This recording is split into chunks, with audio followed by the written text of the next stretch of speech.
And a warm welcome in and good afternoon. Happy Saturday, everybody, and welcome back to Torrey Gymnasium in Washington, Illinois, where it's almost time for the third place matchup in the National Classic presented by Uftring portion of the Kevin Brown Memorial Tournament of Champions. This is going to be a good one. It's the 3A state runner-up from 2022, the Metamora Redbirds, taking on a 2023 state title contender in 4A, the Joliet West Tigers. Larry Larson, John Camosa in with you. Glad you're with us. Thanks for joining us on your Saturday. John, both of these teams have been the center of attention all week. Joliet West with the Fears brothers. Metamora playing its first game since that heartbreaking loss at state. Both teams have lived up to the hype. Yeah, this is going to be an incredible game, like you said, Larry. And let's touch on last night's victory for Metamora. What a momentum boost going into a game like this, playing a Class 4A title contender. Huge win over Booker T. Washington, 76-73. Ethan Kaiser kind of put the exclamation point on that game with a huge dunk. But this is going to be a fun one, guard play. We'll take a pause for God Bless America.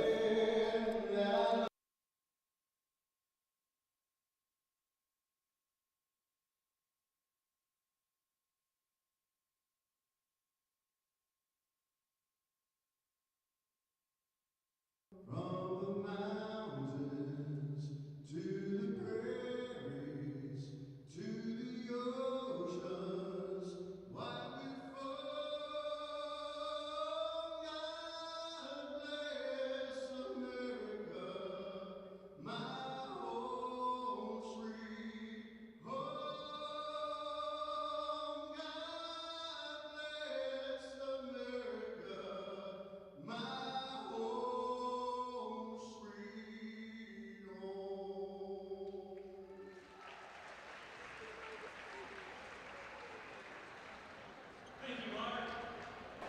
Nice rendition of God Bless America, that booming country voice that has been on the mic all week here in Washington. Getting you set for Joliet West and Metamora. John, before God Bless America, we were talking about guard play. Both teams have a wide breadth of it.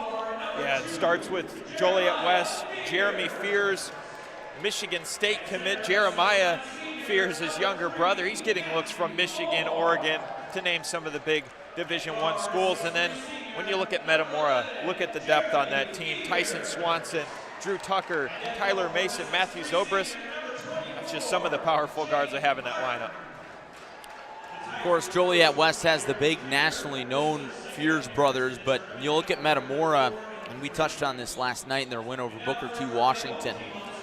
For some of these teams not in the state of Illinois, not in the area, they've snuck up on them and they surprised them. Last night, Booker T. Washington was up double digits twice and still lost. Yeah, and we touched on that during that game, Larry. Metamora's a team that will not shy away from a challenge. They did that against Chicago Simeon in the state semifinal last season. They did it again last night against Booker T. Washington. Found themselves in a hole, and then they come right back, and that was credit to big plays from Tyson Swanson, Matthew Zobris. Don't forget Luke Hopp. He's getting some minutes now in this rotation, filling those voids. Starting lineups for both squads. We'll start with Joliet West, the visitors in their road black uniforms. They go with Jeremiah Fears, Jeremy Fears, Matthew Moore, the big man in the middle down low. Aaron Gant gets the start for West for the first time this week. And Jaden Martin rounds out the starting lineup. Justice McNair not starting. That's notable for the Tigers. As for Metamora, we talked about their depth. Here's their starting five. Starts with Matthew Zobris. Tyler Mason follows. Luke Hopp, Ethan Kaiser, Drew Tucker. So no Swanson in the starting lineup for Metamora. So some lineup switches. Yeah, Swanson not out there. Maybe Danny Greaves likes the matchup better.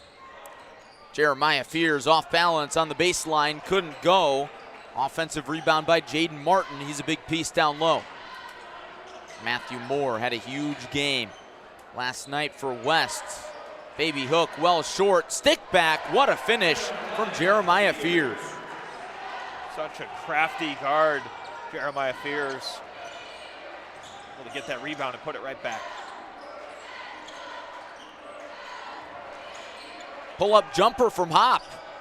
Big man can't connect. Here's Jeremy Fears. Coast to coast for two. Jeremy Fears showing why he'll be a Michigan State Spartan. Nice take. Ethan Kaiser is going to be a USA Jaguar, University of South Alabama. He'll pull up from way downtown.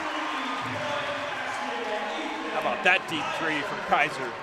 Kaiser sat almost the entire third quarter last night, came off the bench when Luke Hop fouled out with just minutes left, made two huge plays, including the go-ahead dunk to seal the game for Metamora.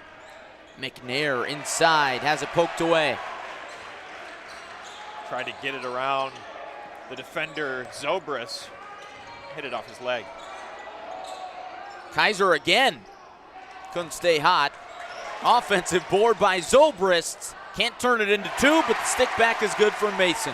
Tyler Mason did that so many times in last night's win over Booker T. Washington. The awareness, fouls it up and puts it in.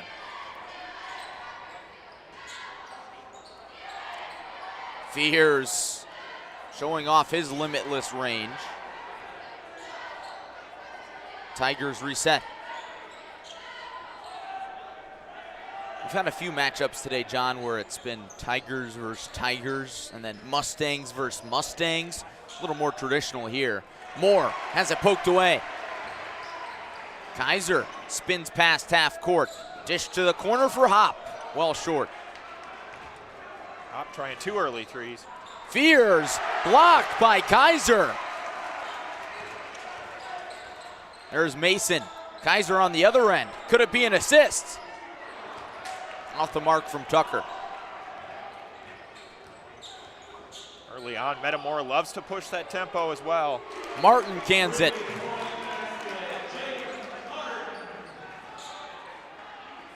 Now Tyson Swanson making his way to the table. Tucker almost has it poked away. Mason, the runner, can't get the roll. Offensive board again. But Metamora turns it over. They've been so good on the offensive boards here early. There's head coach Jeremy Krieger. At least a nice look at his haircut. It's a fresh looking cut. Go with the mustache. Which comes off in a few days. Indeed it does. Says he's participating in No Shave November. It's November 26th already. Offensive foul away from the ball. That's on Jaden Martin, his first. Team's first. Do want to correct our initial guess that Aaron Gant was starting. That is not the case. McNair was in that starting lineup. He's on the floor now. Kaiser, step back. Short. He's feeling confident today. 1 for 3 from deep. Martin inside to Moore. He's got Butterfingers.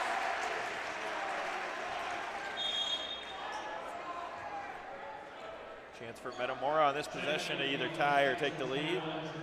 Back and forth game early.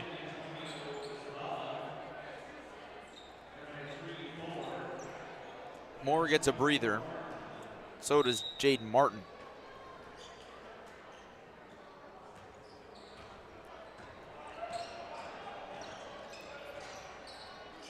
Metamora could tie it up. There's Swanson. Off the back iron. Rebound to Tucker inside. Kaiser, the putback. No. That's basket interference. Indeed it is. Gonna stay with Joliet West.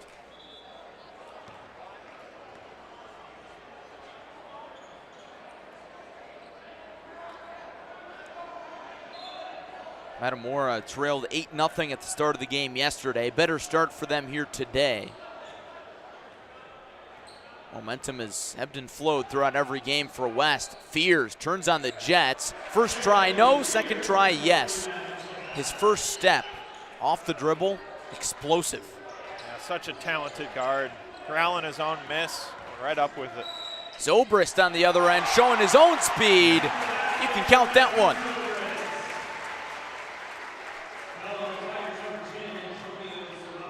Great take there from the sophomore, Matthew Zobrist.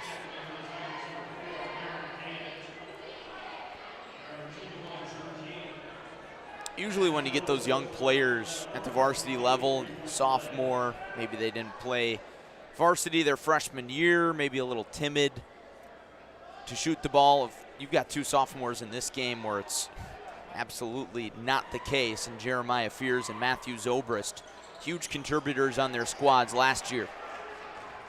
Just really made their mark on the varsity level. They played well beyond their years. Here's Fears. Has it poked away. Kaiser drives and dishes. Mason, the runner. All tied up.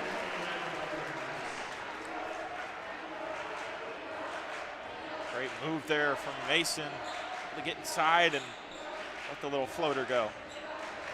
Here's Aaron Gant. Not in the starting lineup, but he's in the ball game. McNair, step back. Good move.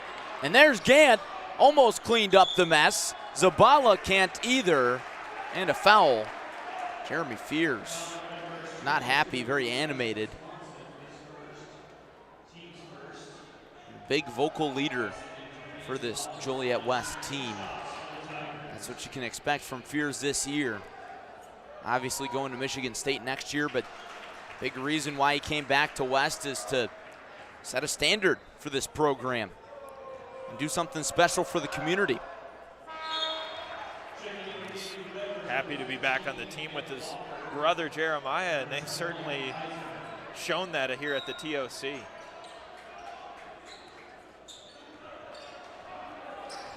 West ahead 11-9.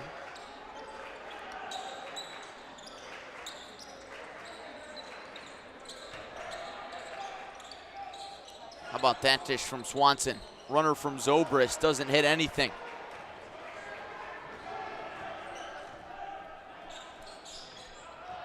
Jeremiah Fears was fouled.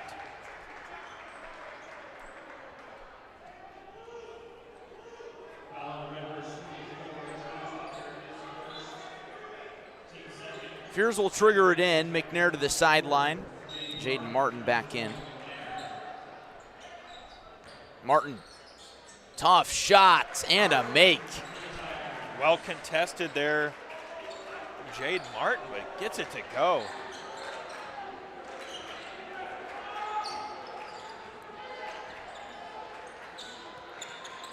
Joliet West has held a slim lead for most of the ball game.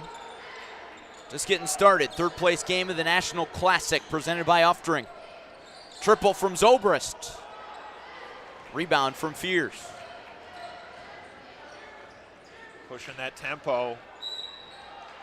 He's fouled hard. Tyler Mason said, hey, my bad.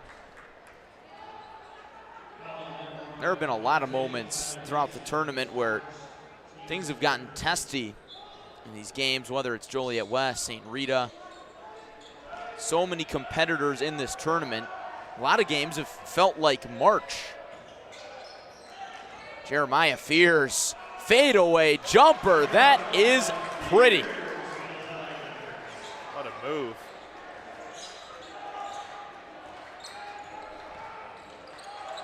Mason shows off his handles. Inside over the double team. How about Mason has the answer coming right back down the floor off the glass. Fears responds. Made that look easy. Just trading baskets. We knew this was going to be a fun game coming in. This first quarter's lived up to that. Jeremiah getting in a tussle. And that's a jump ball.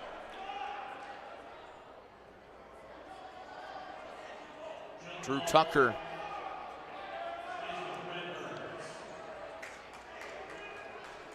able to hang on just enough. Possession arrow favors Metamora.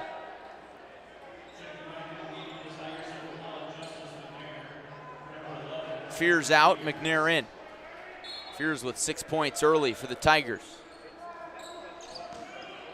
That's the older Fears. Younger Fears, Jeremiah with 4. Under a minute to play here in the first. Zobrist hounded. Back cut to Tucker. Kick out to Nick Walker. Pickpocketed. Fears runs the point. Spin cycle high off the window, not to be. Mason. Euro! And even watching Tyler Mason since last season, how much his game has developed even coming into this year. It's a great move there from the junior.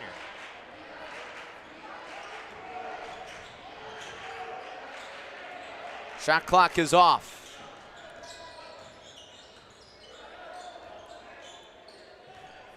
Zabala going to work. Shot well short. 5 seconds for Metamora. Fears says not so fast. Dish down low to beat the horn, but no make. That's how an exciting first quarter ends, just as you'd expect it between these two good ball clubs. No shortage of action in this first quarter, back and forth. And that guard play showed that early on. I want to thank all our sponsors here this week at the Kevin Brown Memorial Tournament of Champions presented by OSF. When life gets hectic, you need to call healthcare. That's easy. You need OSF On-Call Urgent Care for the care of minor illnesses and injuries. They offer in-person care, 24/7 virtual visits. Clinics are conveniently located in Washington, Morton, East Peoria, Pekin, and Peoria.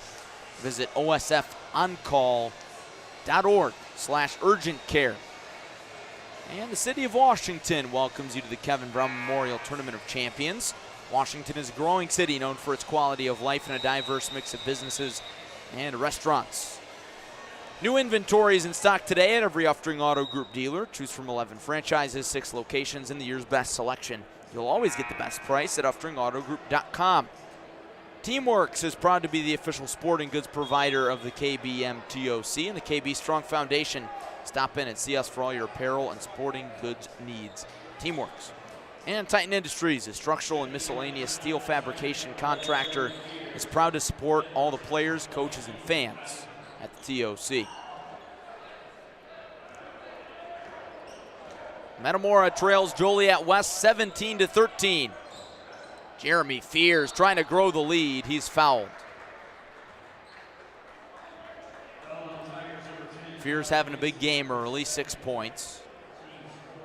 Throughout the week in this tournament, John, we've talked about guys that affect the game just by being on the floor, and usually it's those big guys. You know, guys like Morez Johnson or James Brown or Osmar Garcia for Lanier. He's going to play in the National Classic Championship, but Fears is one of those guys who affects the game every time he's on the floor, even if he doesn't have the ball, and he's a point guard. He goes 2 for 2. Oh, his Twitter handle says it best, Floor General. I mean, just a vocal leader, guy that's out there, a competitor, great defender. Not much more you can ask. Nobody in front of Kaiser.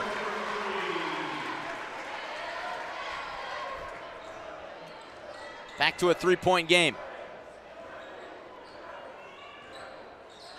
Metamora playing with the home court advantage.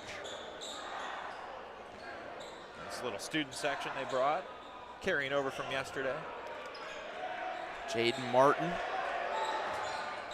over to Fears. All that shake and bake, but no dinner, as they might say on NBA Jam. Ball batted out. Lead holds at 3. There's the Metamora student section. See in red. I'm sure another basket by the Redbirds that have them fired up, trailing by 3.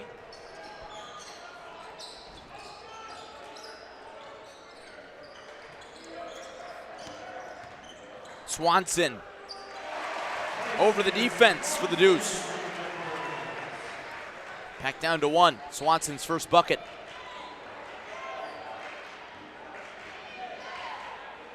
Joliet West can do on this possession.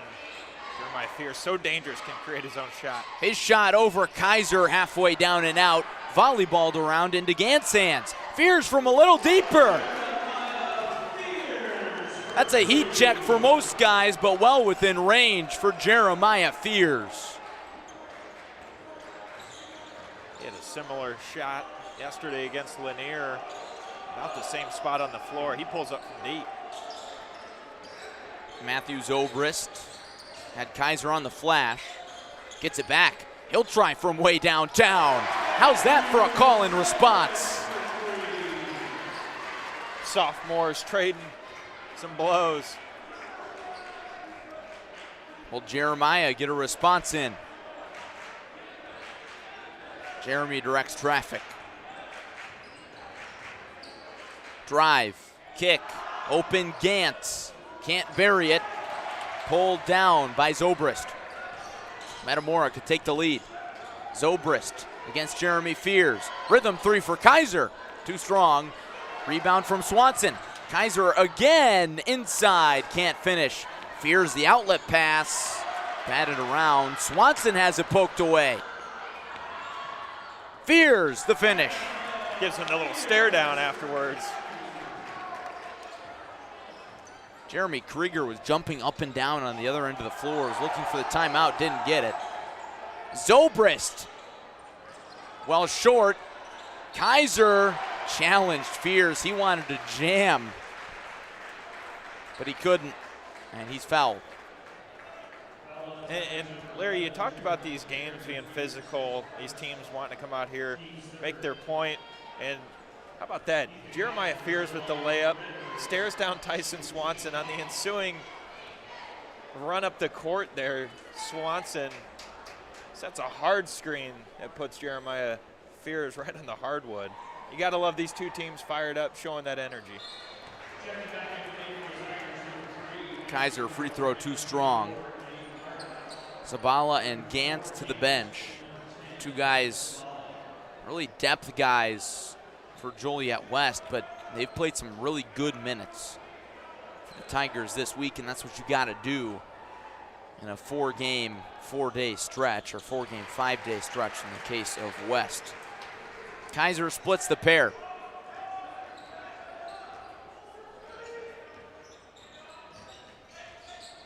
Jeremiah Fierce. Slices, dishes, and the hammer from Moore. Thunderous one-handed dunk.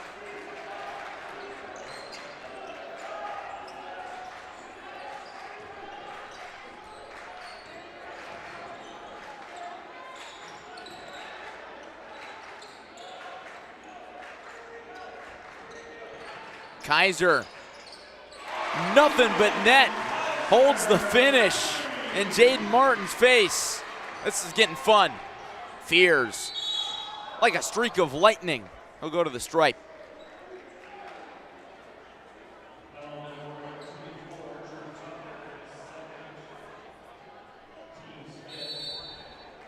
Team's 5th foul on Metamora. That's a full timeout. We'll take this opportunity to thank all our great sponsors here at the Kevin Brown Memorial Tournament of Champions. OSF On-Call Urgent Care understands there are times when you don't know where to turn, like when you're traveling or for a sports injury. Their 24/7 virtual visits are a unique option for treating minor illnesses and injuries anytime, day or night. Visit osfoncall.org/urgent care. And the City of Washington welcomes you to the KBMTOC. Washington is a growing city known for its quality of life and a diverse mix of businesses and restaurants. Check out all that Washington has to offer next time you're around. New inventories in stock today at every Uftring Auto Group dealer. Choose from 11 franchises, 6 locations, and the year's best selection. You'll always get the best price at UftringAutoGroup.com. And Teamworks is proud to be the official sporting goods provider for the Kevin Brown Memorial Tournament of Champions and the KB Strong Foundation. Stop in and see us for all your apparel and sporting goods needs. Teamworks, our team helping yours. And Titan Industries, a structural and miscellaneous steel fabrication contractor, is proud to support all the players, coaches, and fans at the 2022 Kevin Brown Memorial Tournament of Champions presented by OSF. Well, that young fella looks intrigued, as are we. It's been an intriguing one, almost in a trance, watching guys like Jeremy Fears and Ethan Kaiser, maybe daydreaming to get his chance one day. Fears first, rattles home. John, that's a great part of this tournament. So many little kids running around, the autograph sessions over in the multi-purpose room, a lot of opportunities for interaction. Fears knocks them both down. Yeah, the KB Strong Foundation Pop-A-Shat. Little guys can go out there and put up a couple baskets. Caden Hartnett in. Dishes inside to Zobrist. Hartnett fouled hard. Caden Hartnett, one of Metamora's best athletes in the entire school. He was the varsity quarterback this season after winning all conference honors as a wide receiver the previous season. One of the best players in the Middle Illini Conference.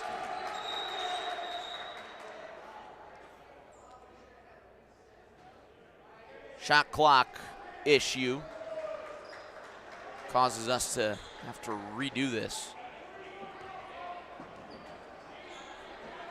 Fear says, I don't know about that, man.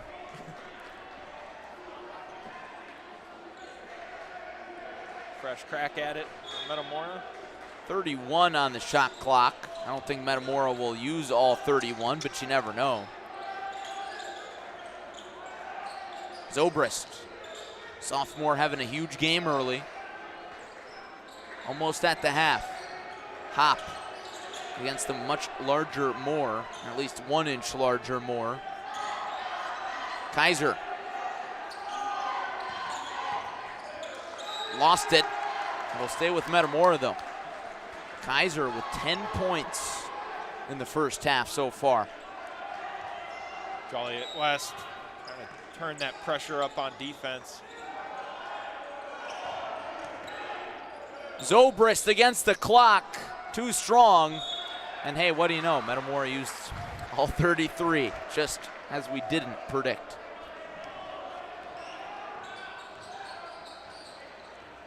Fears, razzle dazzle inside and the deuce. Such a soft touch inside. He can go either hand. Caden Hartnett says, I've got some handles too. Kaiser was cutting towards the basket. And a foul there on Fierce. Jeremy Krieger had a great look at it. Probably has something to say about that to the official. Never gets to Kaiser. Uh-oh, Fears almost blocked. He'll try again and make. Him and his brother, Jeremy and Jeremiah, for being guards, they can really own the post. Zobrist slings it inside to Hop. Lost his grip on it. Look at Kaiser, loses the headband. Still dishes. Zobrist to the rack, and one. Give that man the headband, he's sweating. Kaiser had to flip that hair back.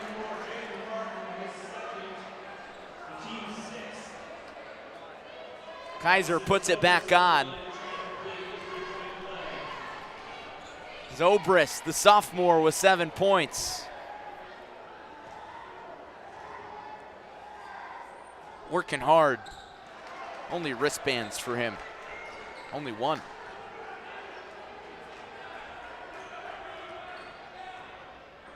Fears slows it down. Approaching the half. Jaden Martin. Now McNair. Matthew Moore against Hop. Passes out of the high post into the low post, and Martin can't finish. Heavily contested shot there against Kaiser. Hop from deep. Big man can shoot it. Here come the Redbirds, down by 2. Luke Kopp getting involved in the action. The big man able to get to the corner and put it down.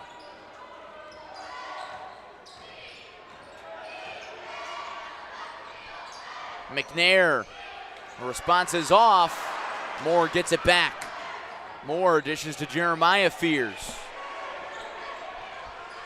Shot clock reset. Logo 3. Saved by McNair, and West will get another chance. That would have brought the house down. Maybe not in a good way. Mostly Metamora fans. Shot that from about the tee. The Panthers logo. It's probably the deepest 3 I've seen at this tournament.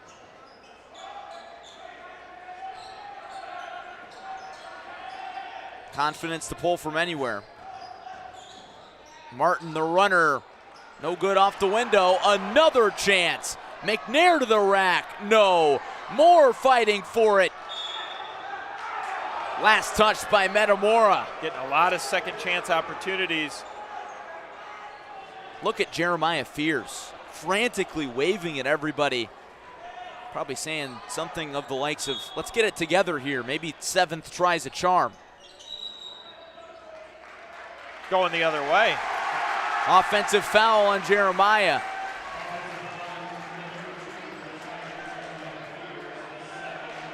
That's his second. As Jeremy kind of smiles, all right, little bro. Under a minute to go before the half.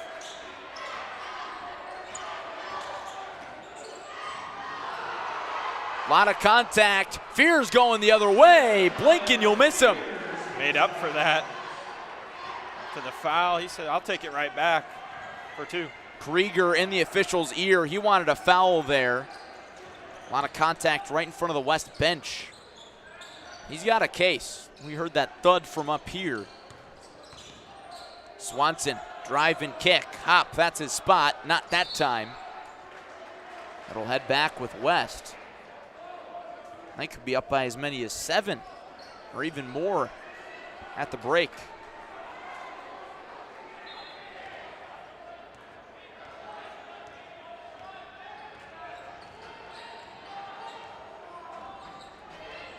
Fears calls for the play.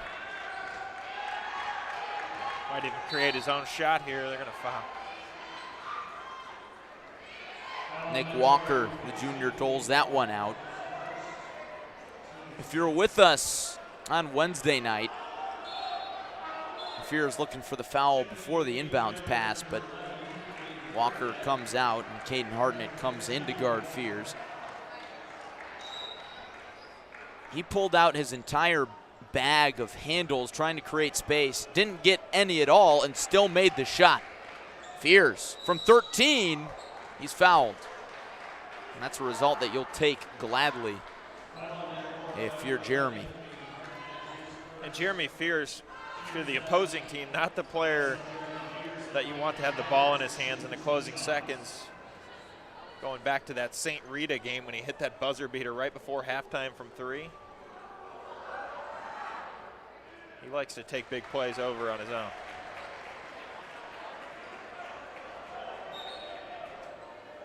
Five-point lead. Jeremiah Fears and Jaden Martin to the sideline. Aaron Gant and Antonio Zabala come in. Both teams in the 1-and-1 bonus. Metamora gets fouled, they'll go to the line. Fears gets it back, slices to the bucket, falls short. Did he get that one off? It doesn't matter. And Kaiser looks a little shaken up.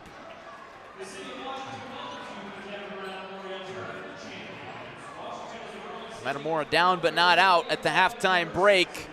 Jeremy Fears doing Jeremy Fears things. He's got 13. But Joliet West leads by 5. John, a pretty fun first half. It got testy, it got physical. We saw a little bit of everything. Yeah, very exciting and kind of what we anticipated. Metamora, Joliet West going back and forth. Jeremiah, Jeremy Fears, big first half, as well as Metamora and company, Matthew Zobrist, Tyler Mason, Swanson, Can't forget the guy with the hair, Ethan Kaiser. Even did it without the headband there for a little bit. I want to thank all our great sponsors for helping make the Kevin Brown Memorial Tournament of Champions presented by OSF possible. Speaking of OSF, don't let the flu sideline you or your loved ones this year. Get the flu shot with your OSF healthcare provider and stay in the game. Visit osfhealthcare.org to schedule an appointment today. And the city of Washington welcomes you to the Kevin Brown Memorial Tournament of Champions. Washington is a growing city, known for its quality of life and a diverse mix of businesses and restaurants. We invite you to check out all that Washington has to offer during your visit to the city. New inventories in stock today at every Uftring Auto Group dealer. Choose from 11 franchises, 6 locations, and the year's best selection. You'll always get the best price at UftringAutoGroup.com. And Teamworks is proud to be the official sporting goods provider of the Kevin Brown Memorial Tournament of Champions and the KB Strong Foundation. Stop in and see us for all your apparel and sporting goods needs. Teamworks, our team helping yours. And Titan Industries, a structural and miscellaneous steel fabrication company, is proud to support all the players, coaches, and fans at the 2022 Kevin Brown Memorial Tournament of Champions. All our great sponsors making it possible, this awesome tournament and this great coverage. Also want to thank another sponsor, Vision Logistics, is a full-service intermodal trucking company serving the entire Midwest for nearly 20 years. With a fleet of 100 brand new trucks and 40 new chassis, we are here to serve the intermodal marketplace, a very rich place these days. And if you're here in person, maybe you're watching on one of those TVs, maybe in the hospitality room or down out near our studio, we hope you enjoy your visit to WCHS this weekend. The official souvenir program contains team and scouting information regarding some of the top players, including guys like Jeremy Fears, Jeremiah Fears, all those guys. We're going to toss it down to the studio. We've got Charlie Schermerhorn and Lateef Love standing by. Fellas, go ahead. Welcome back to the Kevin Memorial Tournament of Champions halftime show with Clutch Sports Media. It was an entertaining first half. Joliet West leads 35-30 against Metamora. We saw a lot of highlight plays, a lot of threes, a lot of defense as well. What do you see from that, Charlie? Yeah, Lateef, I think that it's really just been a well-played game so far. I think both teams are giving it their all on both the offensive and defensive end. As you see from Metamora, they're shooting the ball lights out right now, and they're finding ways to stop Joliet West. Yeah, it's been pretty hard, though, for them to start Jeremy Fears and Jeremiah Fears. Jeremiah Fears is really having his way. He's getting threes, getting to the basket. They really need to make adjustment in the second half to guard him better as well. Yeah. And then I feel like for Jeremy Fears, it's just all effort for him, you know. Yeah.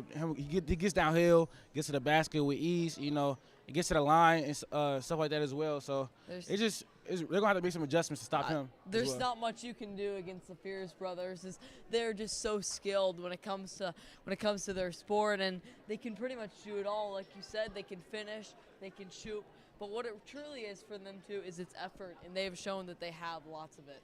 Yeah, one thing I noticed about Joliet West, they went small when playing Metamora. They took Matthew Moore off the floor for a part of the first half. And they really been, going small, stretching the floor, trying to put as many three-point shooters on the floor and put as many good defenders on the floor as well. So that's been really limiting Metamora and what they can do. They're getting a lot of steals, a lot of turnovers. I think Metamora needs to take care of the ball better in order to come back in this game. Yeah, I don't think that's a bad idea because against a team like Metamora that can shoot the ball lights out, I think what you got to do is you got to try and speed them up. You got to try to make them turn the ball over, and you got to try to make them do everything in their power to make them not be able to make shots. Because truly, if Metamora's making shots, there's really not much that you can do. Yeah, and sophomore for Metamora, Matthew Zobrist hasn't had a good half as well. You know, his future is really bright. I think he might be getting recruited by Bradley soon.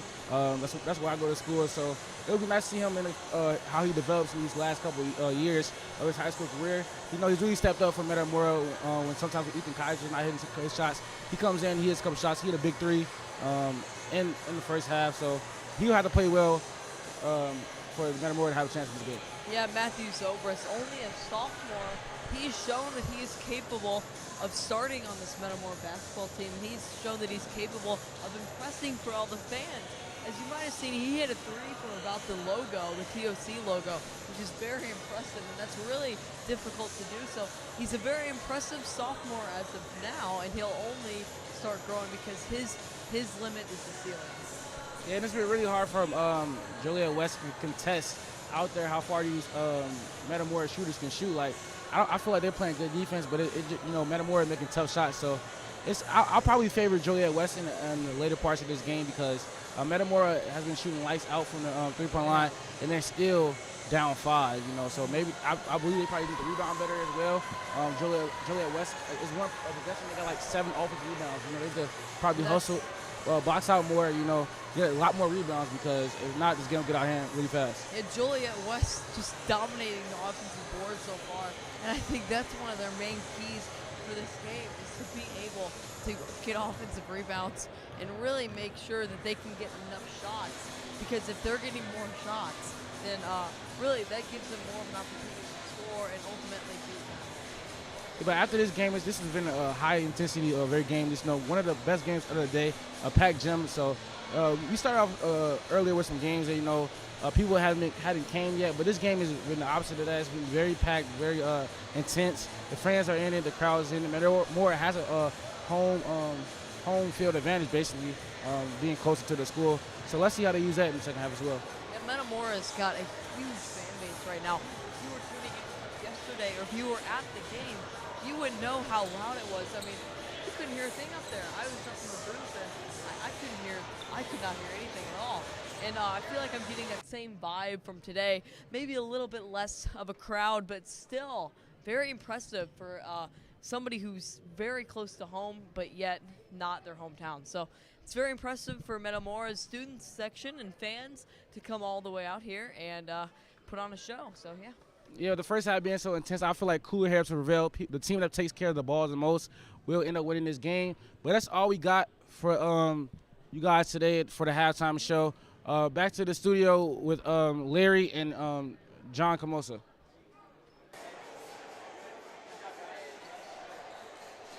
Thank you, Latif. Appreciate it. And Latif, a wise man. Cooler heads prevail. The team that's going to take care of the ball the most will probably win this one. As Joliet West leads by 5 over the Metamora Redbirds. John, what do you think of Latif's analysis? Anything more to add to that? I think it's going to be a close game and hard fought, but both teams going to go back and forth in the second half. And Larry, I thought yesterday was an exciting game, and this has the makings to be right there with it. First half, anyway. Could be a lot of fun. Metamora had a lot of fun in a big comeback win over Booker T. Washington. Both these teams have had comeback wins this week. Let's not forget about Joliet West on Wednesday night over St. Rita. They were down by 14 with under 5 to play, and they came back and won. Yeah, it was a huge statement win. Especially, we talked about this, Larry, 2 teams that could see each other again down the road in the postseason. So, big statement early, and Jeremy and Jeremiah Fears had a lot to do with that. John, I got to be honest, looking at the field this year before the tournament, you look at the names, you look at the teams, and some might say there were fewer pro prospects, at least from what we've seen here early, and obviously things change over the years with a lot of these guys emerging or fizzling out or whatnot. There weren't as many maybe pro prospects in this field. However, this year at least from my experience, we've seen more competitive basketball than ever. I would agree with 100%. I've had so much fun calling these games, and it seems like just when you watch a good game, another great game follows. Joliet West starts on defense. They almost start with a turnover. Tyler Mason has it poked away. This is the third place game of the Uftring National Classic bracket of the Washington Invite Championship coming up next. Blytheville against St. Paul. The inside hop, couldn't finish. Moore gets the board. The National Classic Championship is tonight at 6:30. More great games in store. McNair on the drive and the roll. Rather, yes, it is McNair.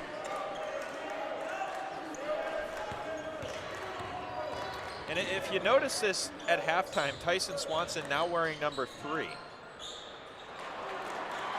Oh. I just picked that up. Fears on the other end, the two-handed jam. Before I'm frantically looking at my roster thinking, or is it, because... Well, Ashton Greaves is not on the floor. Ashton Greaves is listed as number 3, but... That's clearly Tyson Swanson on your screen, so had a double take. Good catch there, John. 9-point lead for the Tigers. Maybe the new number will bring some new luck.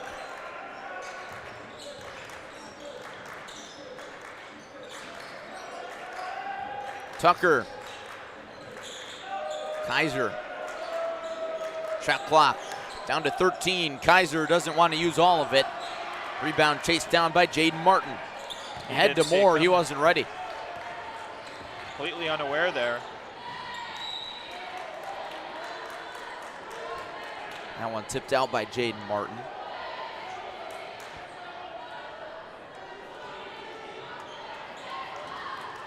Kaiser will be the inbounder. Redbirds have had a few double-digit comebacks in this tournament and last year's run. A lot of ball game left. Here's Swanson against Fears. Slips by him, gets over Moore, but couldn't finish. Metamora gets it back.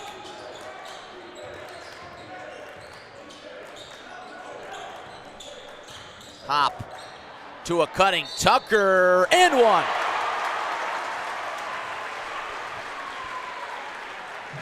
Drew Tucker able to slash in there and finish. It's the friendly roll from the front of the rim.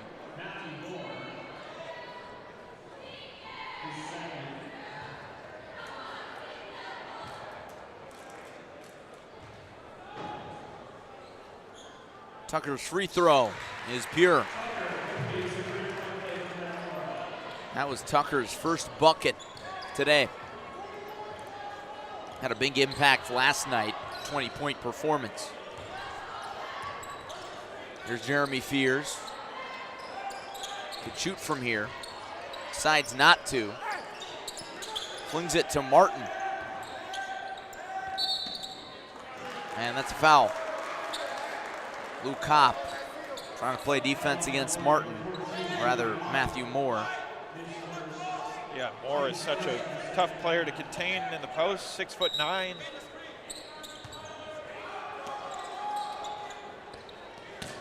There's Martin against Kaiser. Swatted by Kaiser. Kaiser says, not in my house. Jaden Martin with the size advantage in terms of weight. Kaiser doesn't let that be a difference maker. Poked away by Tyler Mason. He soars.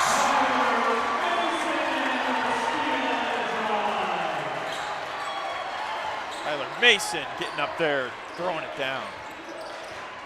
6'1" junior's got some hops. Fears has it tipped away.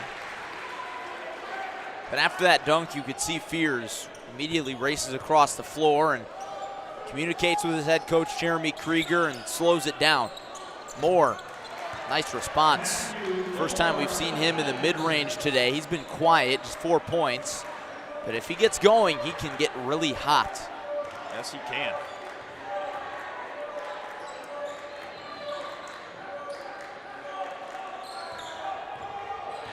Kaiser, pull up. Has the crowd on its feet. Pretty touch from Kaiser. Bangs in another one. McNair the response. Off the iron. Tucker the rebound. Metamora is going to run it. Tucker lost it. Fears out in front of the pack. Steps back, wants the three. Now slows it down. Not every day you see that. It wasn't going to be an automatic layup. However, Fears decided against driving. Now he drives uncontested. Works out after all.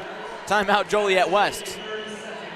Kind of gets right in the middle there. No defender step in. Easy layup for Jeremiah Fears.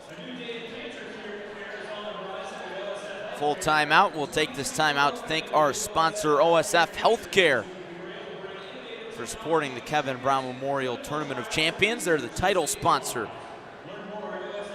OSF On-Call Urgent Care understands there are times when you don't know where to turn, like when you're traveling or for a sports injury. Their 24/7 virtual visits are a unique option for treating minor illnesses and injuries anytime, day or night. Visit osfoncall.org/urgent care.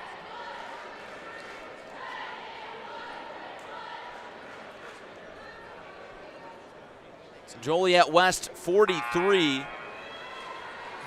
Hey everybody, Larry Larson, John Camosa in with you. Glad you're with us. I was looking at the wrong camera. I was looking over here, Charlie's over there. It's that point in the tournament. What is this, game number 31, 32? 32, I believe. We're getting up there. Getting there, yep. Seems like the games are getting better and better. Thanks for sticking with us all your Thanksgiving week. I want to shout out our entire crew, Charlie Shermanhorn on the camera down there, spending their Thanksgiving week with us. Wouldn't be possible without everybody on our entire crew. Even though there's 36 games, it's flown by because there's so much action. It really has. Kaiser again, well short. Rebound poked out off of Matthew Moore.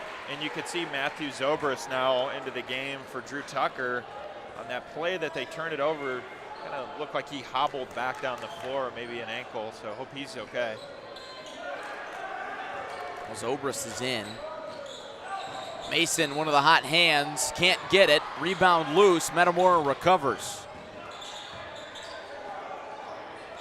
Deep three from Mason, connects. Fake the pass, said I'll take it myself. 2-point game. Zabala inside. Tough shot. And Jeremy Going the other Krieger way. doesn't like that call.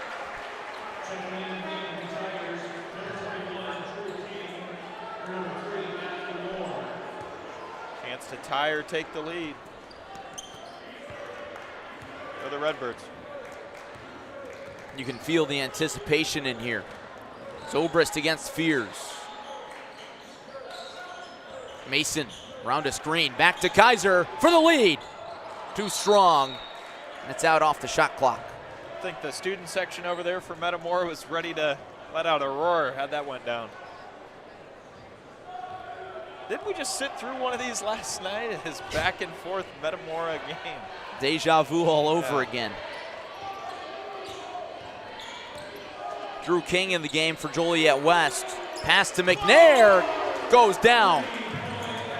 Lead back up to 5 for the Tigers.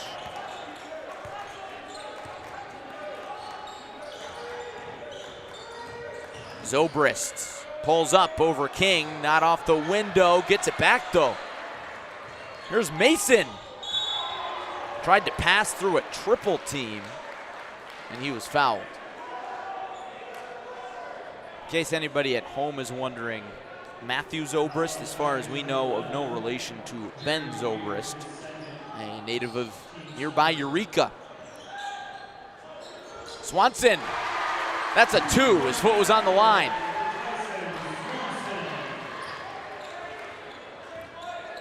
Lead trimmed back to 3.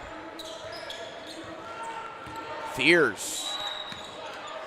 No shot, fouled on the floor. He was looking for the continuation. Fear is such a competitor. Gets inside.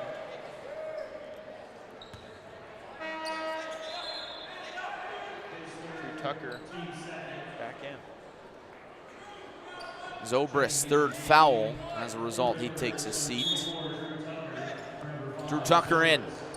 Fears. Got it right back off the inbound and finishes.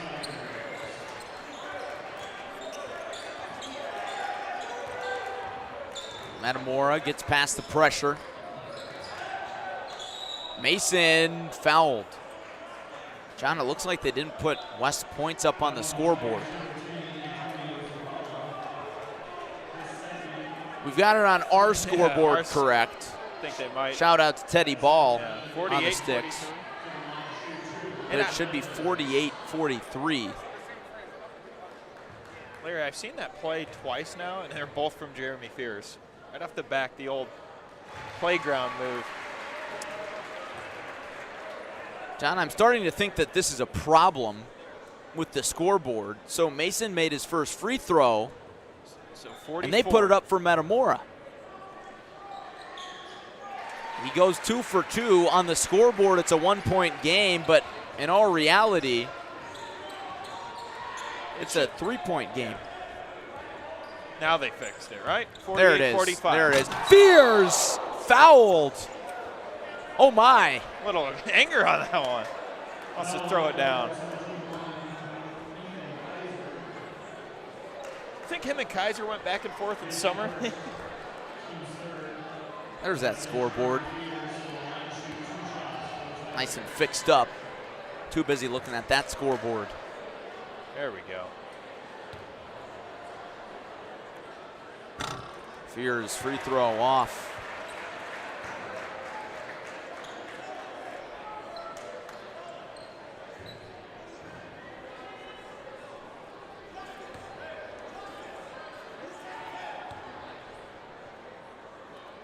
Fears second, rattles home. Now it's 4 for the Tigers. Fears with 18.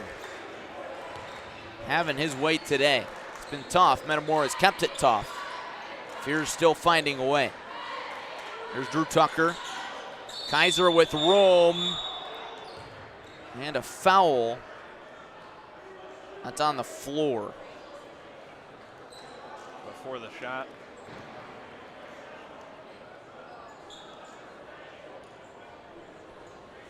Jaden Martin was trying to get through the screen. Couldn't do so without fouling.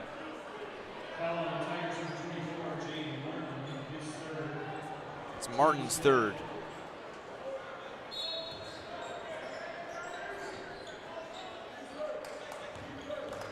Mason around the screen. Drive and kick. Kaiser from way downtown, way off. Here comes Fears. Ahead to Martin, he lost it. Kaiser goes sliding like a penguin. Grabbed back by Mason. Looking for Hop in the corner. Great ball movement, triple. Too short, good board from Drew King.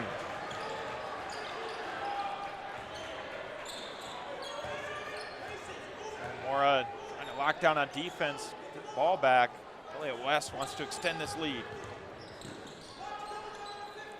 Antonio Zabala, junior, getting big minutes this week against Swanson.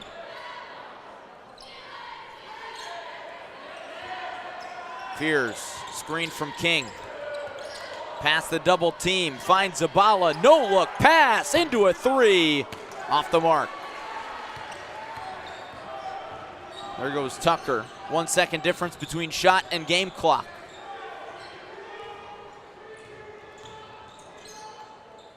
If I'm not mistaken, the shot clock is behind the game clock, so they should shut it off. Correct. So disregard. Game clock at 10.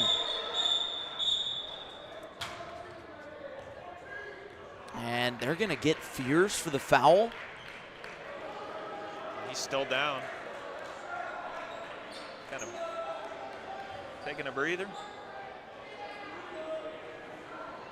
Foul Looks on- like he's all right. Foul on Hop, I believe. They called it on Fears. Looked to me like a moving screen. Yeah, I'm saying foul on Fears, but he fouled Hop, correct? Yes, Around yes, his, yes. Yeah, he grabbed him. Which, in turn, after the miss, kind of give Metamora another chance there. Mason didn't get that 3 to go. Now Fears will take a breath. Swanson spins free. Can't finish. Fader! Well short at the horn, out of the hand of Drew Tucker. Good move. But the score as we head to the fourth is Joliet West 49 and Metamora 45. Been entertaining. No question about that. I want to thank our sponsors here before we head to the fourth. When the new OSF Healthcare Cancer Institute in Peoria opens in 2024. It'll be among fewer than 40 cancer centers in the country with proton beam therapy, and only the second in Illinois. It will be a place of hope, healing, promise, and possibilities. Learn more at osfhealthcare.org/horizon. City of Washington welcomes you to the Kevin Brown Memorial Tournament of Champions. Growing city known for its quality of life and a diverse mix of businesses and restaurants. Check out what Washington has to offer next time you're around. New inventory in stock today at every Uftring Auto Group dealer. Choose from 11 franchises, 6 locations, and the year's best selection. You'll always get the best price at UftringAutoGroup.com. Teamworks is proud to be the official sporting goods provider for the KBMTOC and the KB Strong Foundation. Stop in and see us for all your apparel and sporting goods needs. Teamworks, our team helping yours, and Titan Industries, a structural and miscellaneous steel fabrication contractor, proud to support everybody here at the tournament. Jeremy Fears back in, dishes to his brother Jeremiah. Dances on the dribble, the runner is short. Stick back, no. And Fears will go back to the line. Trademark fist pump. They got Kaiser on the foul.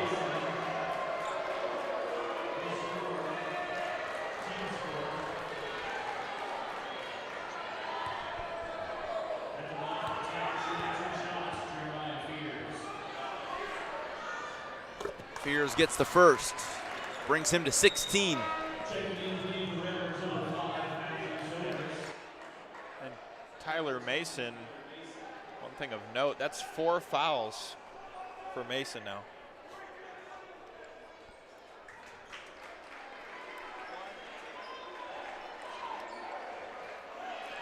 (51-45). Joliet West. Metamora's fresh off a fourth quarter comeback last night against Booker T. Washington. Squad's playing for third place in the Uftring National Classic. Kaiser.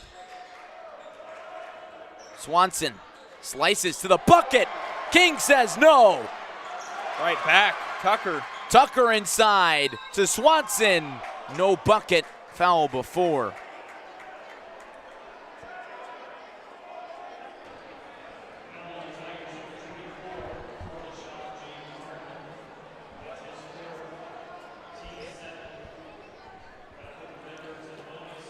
Team's 7th foul there on Joliet West, so Metamora is in the bonus now.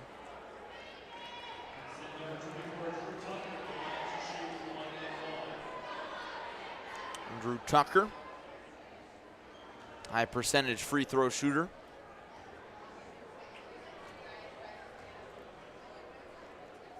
His first is pure.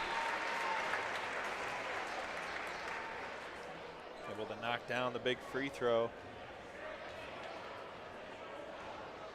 Still within reach for Metamora. Joliet West, you know, they want to extend this lead in a close game. That lead is down to 4 now.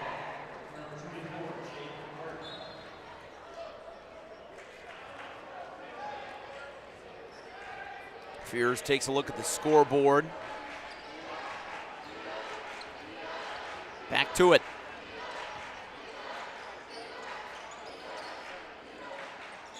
McNair cross court to Zabala. Fears can play in the post. Slips it in. Just had enough space. Jeremiah forces a turnover. The double fist pump this time. Jeremiah.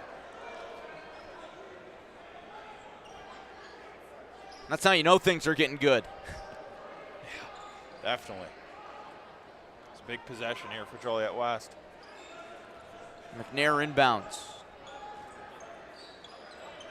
Fears in the post again against Tucker. Draws the double team for a moment. Now dribbles out of it. One-on-one. Across the way to Jeremiah. Off balance. Not enough touch. Zabala couldn't get a grip on it.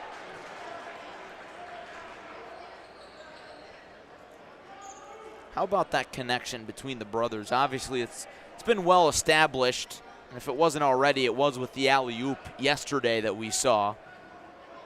But that pass from cross court from Fears Jeremy to Jeremiah. Just kind of knew he was going to be there, right place, right time. He kind of shifted over to it. Set him up for a nice shot, but it's that brothers out there that played with each other growing up, so they got that connection. Kaiser against Fears. Swanson to the rack, too strong. And a foul, who's that one on? Fears can't believe it. Chance for Tyson Swanson.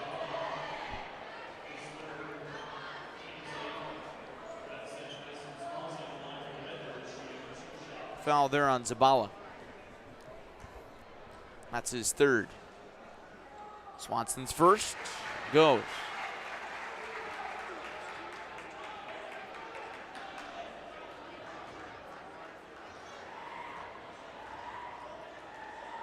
The second rattles in. He had some big free throws last night to seal the win for Metamora over Booker T. Washington, picking up right where he left off with those. Fears to Fears. Zabala, Fears in the post. They've been liking this look a lot. One-on-one. Fears toying with them. Gets the space, draws the contact over the rack, but that's as good as a pass as Drew King cleans up the mess.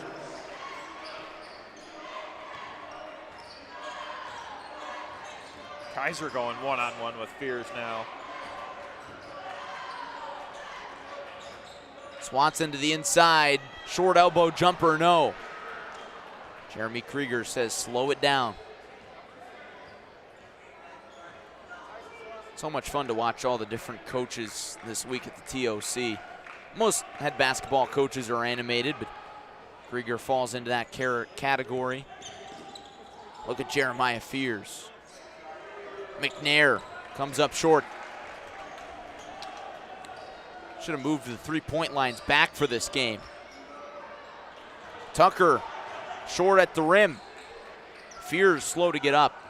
Jeremy Fears saying slow it down. Shows you his leadership, calling the game from the floor, saying slow it down. I'll get up in a second. Literal floor general. Yeah.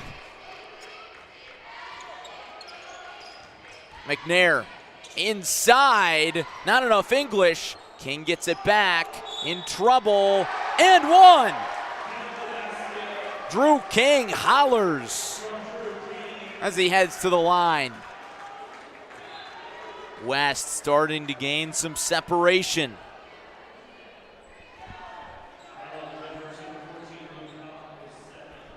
And with Matthew Moore not in the game at 6'9", Drew King, the 6'8" junior, making his presence known in the post. Drains the free throw there. Just like that, the lead is 9. Timeout, Danny Greaves, it's the 30-second timeout. We'll keep it right here.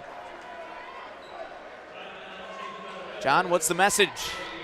Well, whatever he said yesterday got him fired up out of a timeout when they went on a huge run. So got to have something going your way.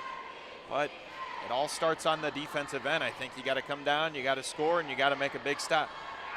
In turn, how do you do that when they're so talented? I mean, Joliet West has a lot of different weapons on this team, but game's not over till it's over. Somebody's going to come out a winner. You're right in the sense that that timeout really got him fired up yesterday, John, and it was really at about this point in the game, too. Just under 5 minutes left, and then Metamora did a 180. Turned things around, came back, beat Booker T. Washington. Can they beat Joliet West for third place today? That's a turnover. That won't help. Fears lost the handle.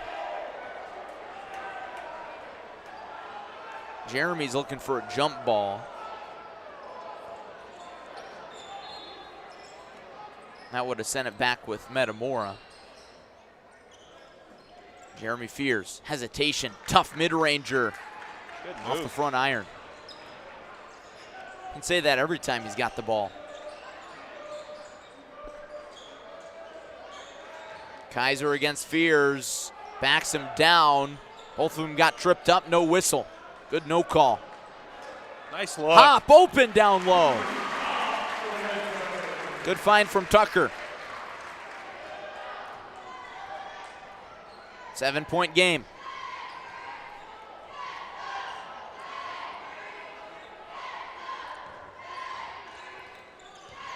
Fears dances. Now to Jeremy Fears. Calls for the screen. Around the double team. Jeremiah, the runner with nobody in front of him, got to get a hand in his face. Yeah, you do. He's just got that soft touch. He could go right over the defense. Jeremiah Fears, 19 points. Hop from the wing. How about that touch from the big man from deep? Huge. Another timeout for Metamora as it's down to 6. Didn't get a lot of playing time last year, but he's showing his stroke from beyond the arc today. Well, Danny Greaves told me before the season started that Luke Hop much improved, not only improved, but also stretched out in height. I want to thank OSF Healthcare for their support of the Kevin Brown Memorial Tournament of Champions presented by OSF. OSF Healthcare Children's Hospital of Illinois is ready to provide all levels of care throughout the health and wellness journey of kids and teens, from routine care to highly specialized care or support for a healthy lifestyle. It is the only children's hospital outside of Chicago caring for the most complex health issues. Visit osfhealthcare.org/kids to learn more.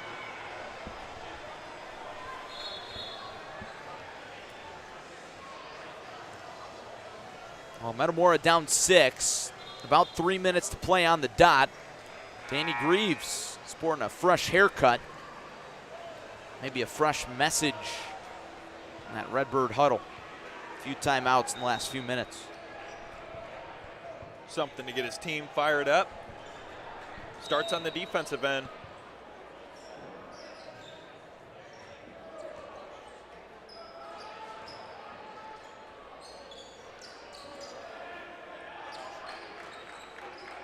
McNair. Now Fears. Joliet West in no rush. Fears finds some space. King again. He's really been a big factor late in this game.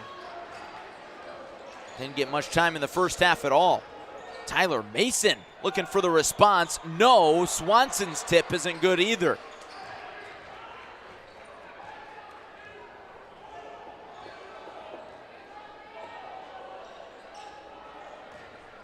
Fears from the logo. Over to Jeremy Fears.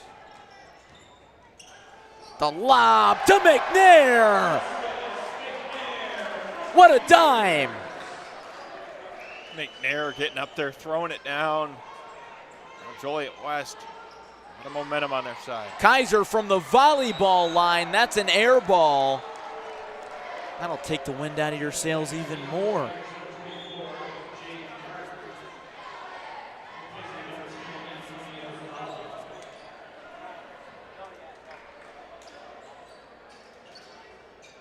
10-point game. Metamora needs a stop and a bucket, and then a few more. Timeout, Joliet West. Coming up next on Clutch Sports Media, we've got the Washington Invitational Championship. Blytheville against St. Paul. Should be a good one. And then after that, Moline against Carmel in the Shootout Series. National Classic Championship, that's this bracket at 6:30. And then to wrap it up, it's Washington against Coral Glades. And before that Washington versus Coral Glades game, there will be a check presentation for the KB Strong Foundation. And John, they do that every year before the last game. That's always a touching moment. And a nice reminder of what the cause is behind this tournament. KB Strong Foundation, recipient of all the proceeds from this tournament. And if you want to learn more about the cause, visit kbstrong-fightingthefight.org. Fighting the fight against glioblastoma. It's a long word. It's hard to spell. It's hard to say. And it's hard to deal with. No laughing matter. All the proceeds from this tournament going to the KB Strong Foundation. Again, in memory of the late, great Kevin Brown. I'll have more talk on that as the day goes on. Joliet West inbounding out of the timeout. They get it to King. Fears inside, up, under, and in. He is feeling it. 22 points for the MSU Spartan. Joliet West in full control. Hop for 2. Back to a 10-point game, but Metamora is going to need to be fast and furious. McNair. Martin doesn't shoot. Slips it through the defense, into the defense. Hop, drive and dish. Mason all alone. Off the attachment. King pulls in a big board. Ball's loose now. Metamora's. And it's out.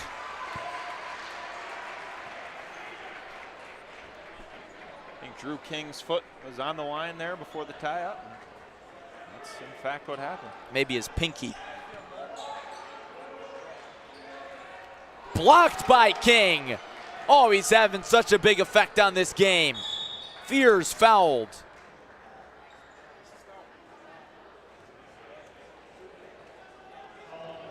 This could do it right here.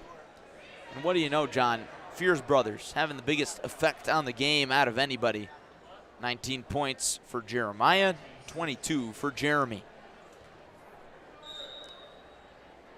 Foul on the floor. Jeremiah inbounds to Jeremy. Running around like a game of tag. Gets the easy 2. Just ran all the way around the court. You're it. Up and layup. Pull up jumper from Mason, no. Stick back from Hop goes. Timeout from Metamora, 32nd timeout.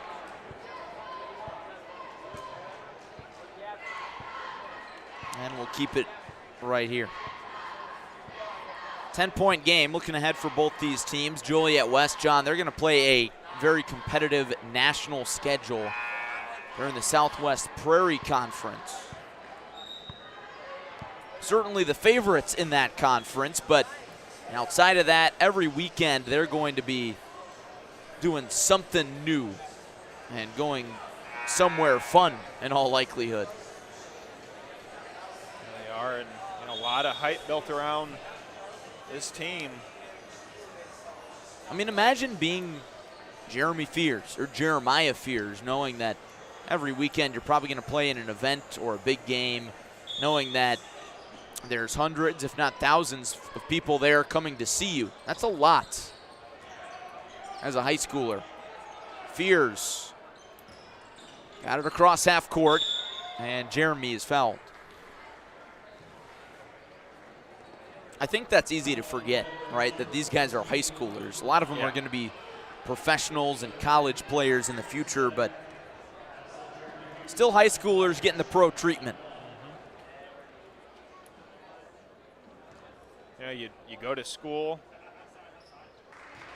do your homework later at night, you go to basketball practice or a basketball game, then you're signing autographs. Hey, Algebra 2 can be hard. Fears' second free throw goes down. That reminds me, the other day, Jeremy Fears tossed an alley-oop off the bucket to Matthew Moore to put the exclamation point on West's big upset comeback win over St. Rita. And one of Joliet West's teachers tweeted the clip. She said, "Look at my two students killing it on the basketball court." And then Jeremy Krieger, head coach for West, quote tweeted it and said, "They better keep killing it in chemistry lab too." I love it. Got to keep those grades up. Matthew Moore heading to UNC Wilmington.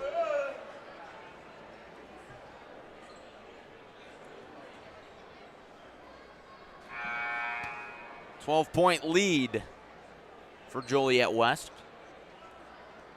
Putting the finishing touches on this one over Metamora. Hard-fought tournament for both these teams, playing a lot of good competition. No doubt these two teams got better as the tournament went on. Jeremiah lost it for a moment. Gets it past Tucker. This could be all. Little theatrics at the end. Foul on the floor.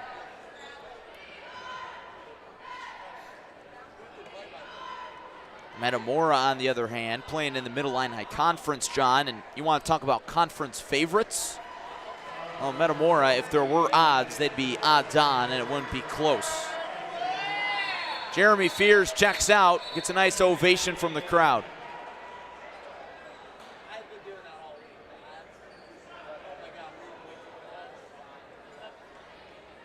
At least he will in a moment. First free throw from Jeremiah, rattles in.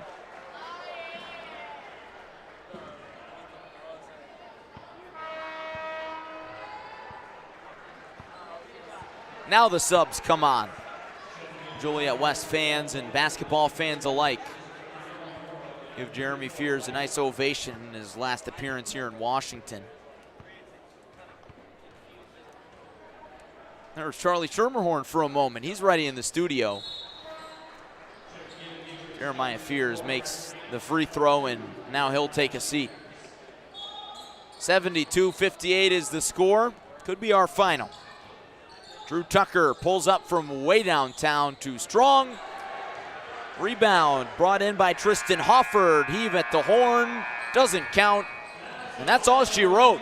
Joliet West takes third place over the Metamora Redbirds with a big performance from who else but the Fears brothers.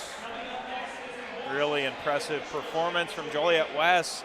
Got battle tested by Metamora, but they had an answer every single time.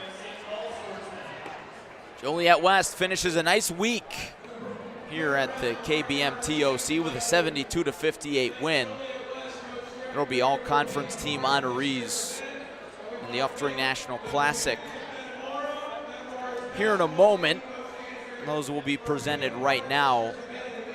But John, Joliet West, with their only loss to Lanier from Georgia, really good week for them. I'm sure there's plenty to improve upon, but season opening win and the second game of the season over St. Rita.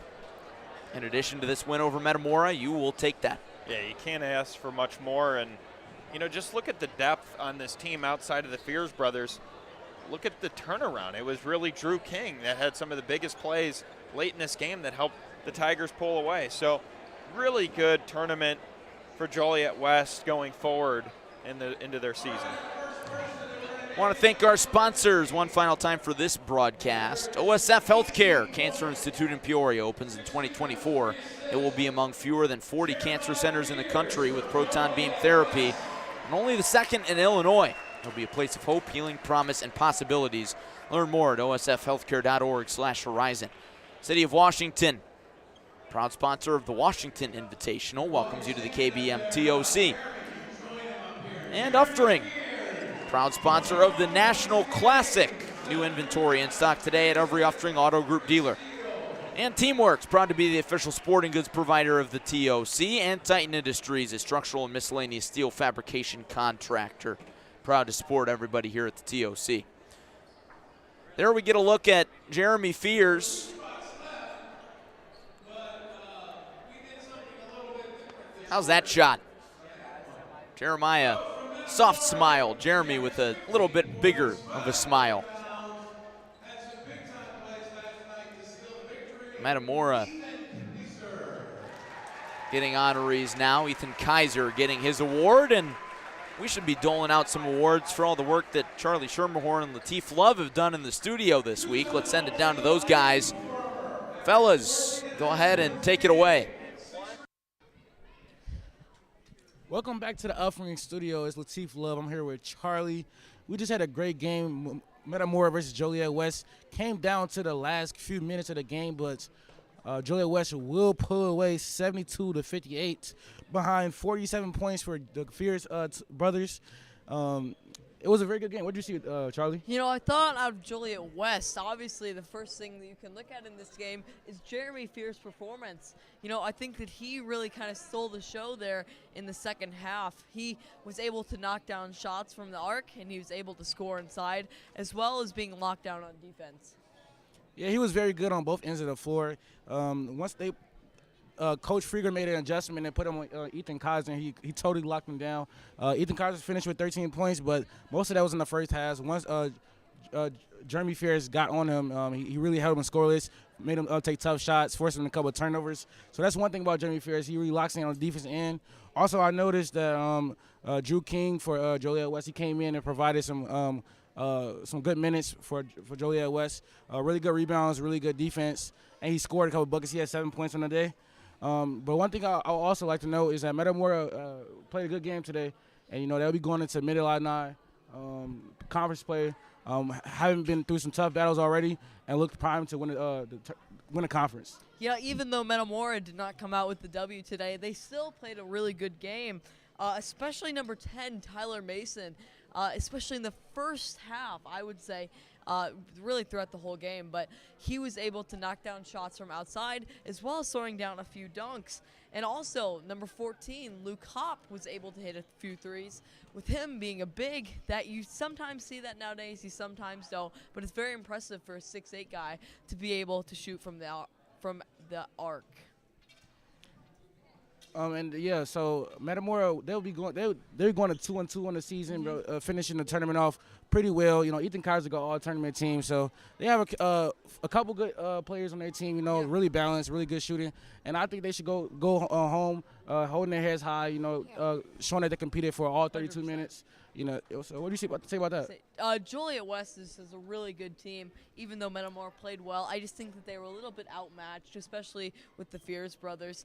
Jeremiah played really well, too, even though his brother, I would say, ventured out to play a little bit better than him. They still combined for, I think you said, 47 points, which is a lot. So definitely give credit to them. But not only them, the whole Joliet West team is just really good. They all play together as a team really well. They all play defense really well, and they're all fundamentally sound on the offensive end, which really helps them in the long run.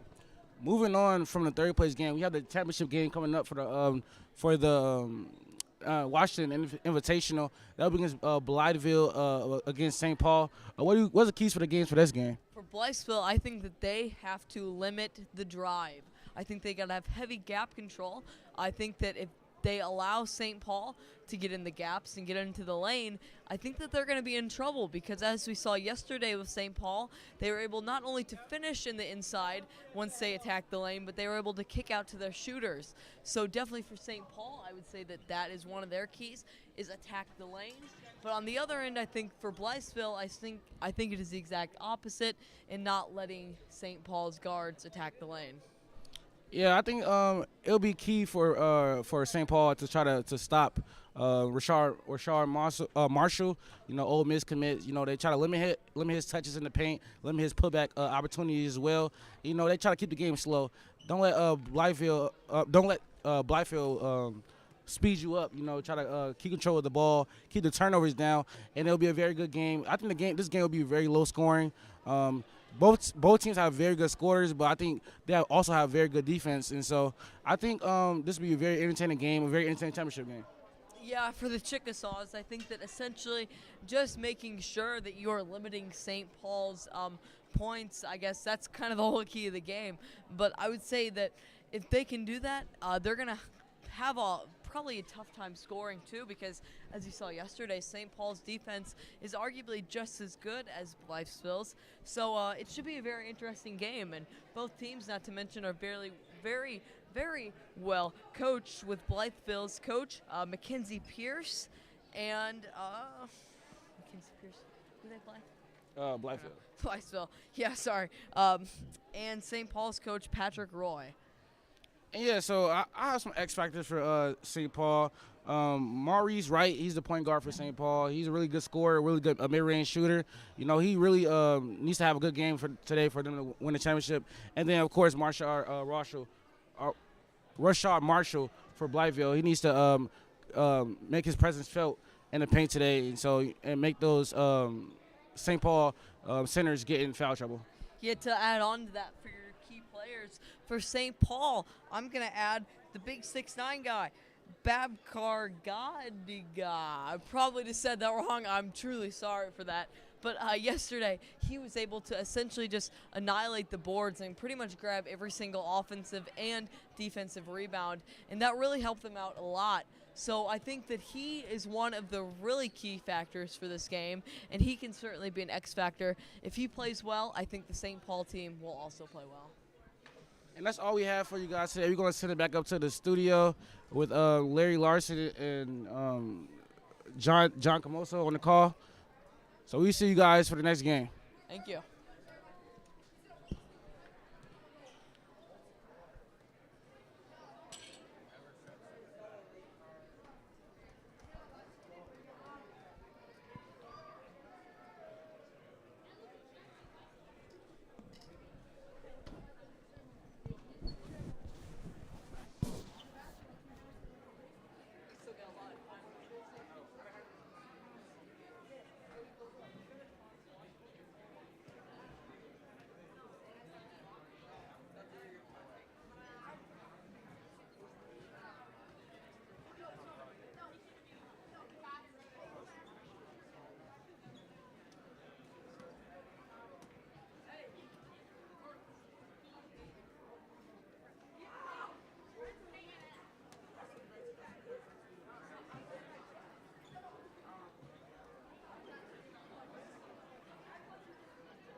Well, yeah, sorry about that little bit of a delay, but we're going to welcome Teddy Ball back into the studio. Teddy, it's nice to have you here. Thank you. Nice to be here. So, Okay.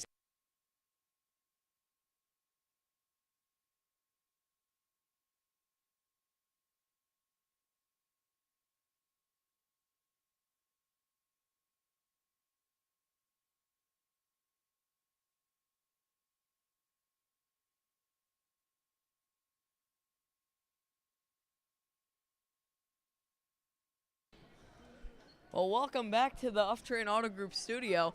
Sorry for the little bit of a delay, but we're going to go ahead and welcome Teddy Ball back into the studio. Teddy, it's nice to have you here. It's good to be here. Thanks for having me. Yeah, so we just got done, me and Latif, that is, we just got done talking about the Blytheville St. Paul upcoming game. So next up for that is Washington versus Coral Glades. Is that the next game, I think? Yeah. Yeah. Yeah, so I'm really excited for that game. I'm a big Coral Glades guy ever since they came in. sleeping on them a little bit coming into the tournament. There's a few teams I was sleeping on that kind of proved me wrong, but Coral Glades, Ramez Zaid, stud, absolute baller. I'm excited to see him play. And as a Pekin guy, I'm really hoping they beat Washington here. You know, Teddy, did you do an interview with Ryan Zaid or? I did not. Did you? No. Who was that? Gavin then? I think it was Gavin. Yeah. So we found out a lot about him, but not only is he a great person on the floor, he obviously can shoot the ball, he can score, he can rebound, but he's willing to talk outside the floor, outside of the basketball floor too, which that's very appreciable for people like us. So anyway, what to expect? Some keys for the Washington Coral Glades game. So I think for Coral Glades, obviously keep riding the momentum you have. Ramez Zaid, one of the best defensive players and offensive players in the whole tournament. Before yesterday, he was averaging, I think, over six steals a game. Just really, really good numbers. So he's one guy to watch out for. And for Washington, you know, they've had they're 2-1 in the tournament so far. You know, very good shooters. They are 2-1, right? I believe so, yeah. Yeah, okay. So they have some really good shooters. They're able to space the floor really well. So just kind of playing how they're playing, and we'll see how it turns out.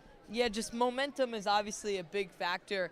So with Washington, though, coming off the loss, they're going to be ready. They're going to come out guarding hard. They're going to come out doing everything they can on the offensive end to ultimately beat Coral Glades. And if you watch the Washington Panthers, you know that they go out with heart every single game, and they play to the best of their ability. Yeah, there's a lot of good basketball to be played. I'm excited for that one. I'm excited for this St. Paul game as well. I don't know if you guys got the chance to talk about the Metamora game, but if you didn't tune into that, you're missing out. There's a lot of good basketball here. Yeah, and it all goes to one cause, and that is glioblastoma. Just if you can get here, do that. Remember, your admission fee is going towards the KB Strong Foundation, which is for a really good cause to help and to make note of a person, a really good person who unfortunately lost their life to glioblastoma. So I think that's going to just about do it for me and Teddy. I'm Charlie Schermerhorn. That's Teddy Ball. We're going to send it back up to the booth.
Hello and good afternoon from the Raymond R. Torrey Gymnasium in Washington, Illinois, where we have the 33rd game of the Kevin Brown Memorial Tournament of Champions. It's the St. Paul Swordsmen and the Blytheville Chickasaws in the National Classic title game. Jonathan Michael inside the booth alongside John Camosa. John, these two teams have been looking really strong.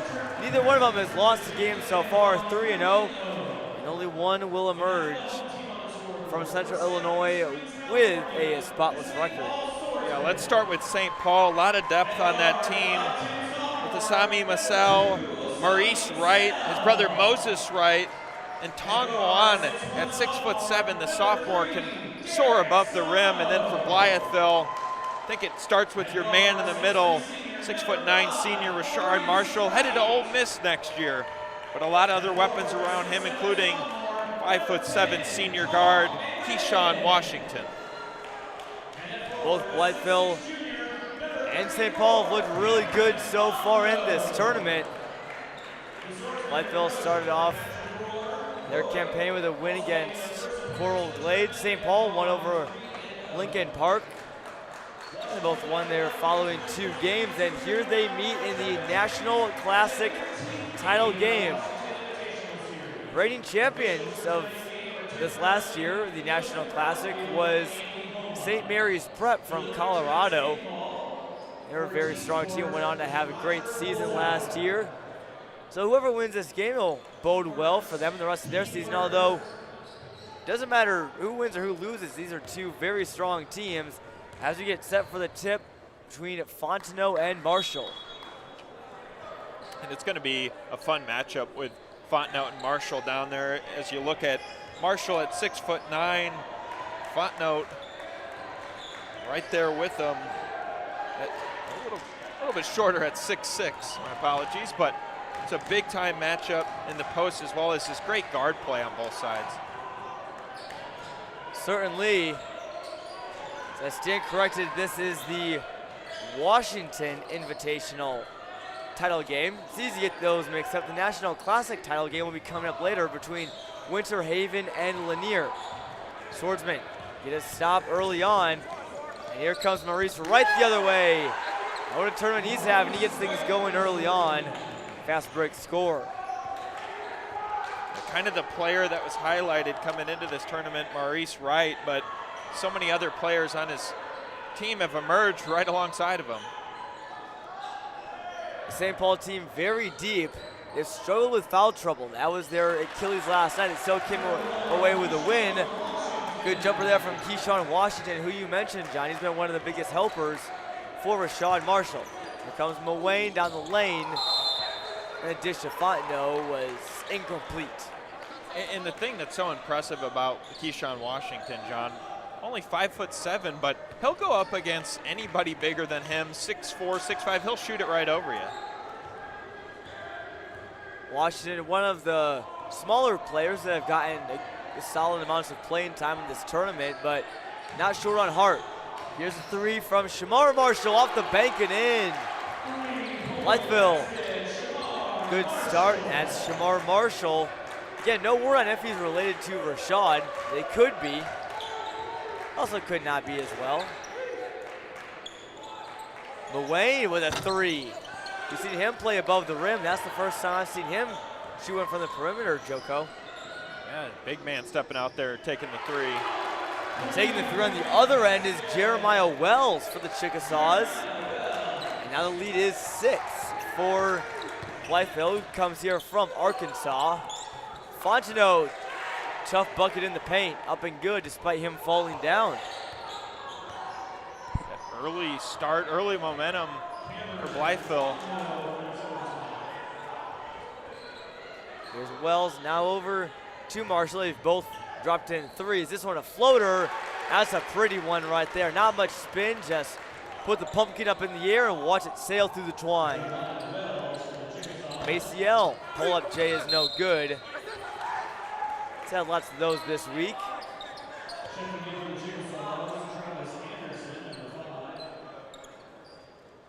Great start so far for the Chickasaws, leading by 8.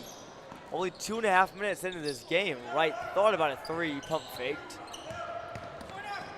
Drives the lane, elevates, it's good. Maurice Wright with all 4 points for the Swordsman so far. It's been a consistent presence. A quick start by Wright. Solid guard on this team. Blytheville on the other end. Shooting percentages have favored them so far, and they continue to do so. Shamar Marshall looked extremely calm shooting that one. Here's Wright. Dribbles an entire circle, finds an open space, and bangs it in. A deep 2. He's got 6 of their 8 points. scoreboard says 8, John. I think they still have 6. I believe 6, yeah. There's been lots of scoreboard issues in the last couple games here at the TOC. None more apparent than last night, where Washington Panthers, they had 36 points for a little bit, and they, upon further review, a couple minutes later they took the point off. Something to keep an eye on. It is 13-8 according to the scoreboard. Maurice Wright with 6 and Fontenot with 2. Make that now 10. Osami Maciel, one of the best shooters in this tournament that I've seen. Yeah, he can pull up from anywhere on the floor. Great defender, too. Really a great two-way guard. Now here's Washington. His 3 is no good and bounced off of somebody's foot. And it was a Chickasaw.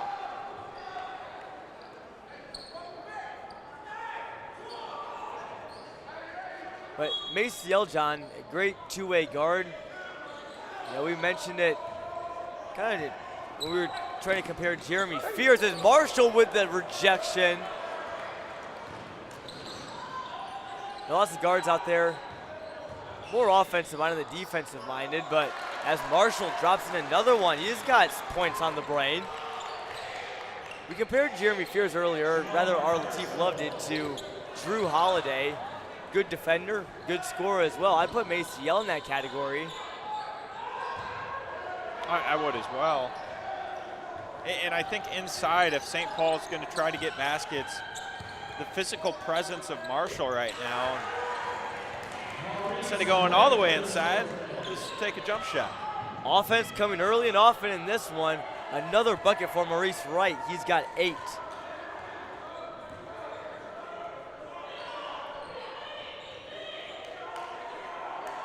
Another 3 from Marshall is good.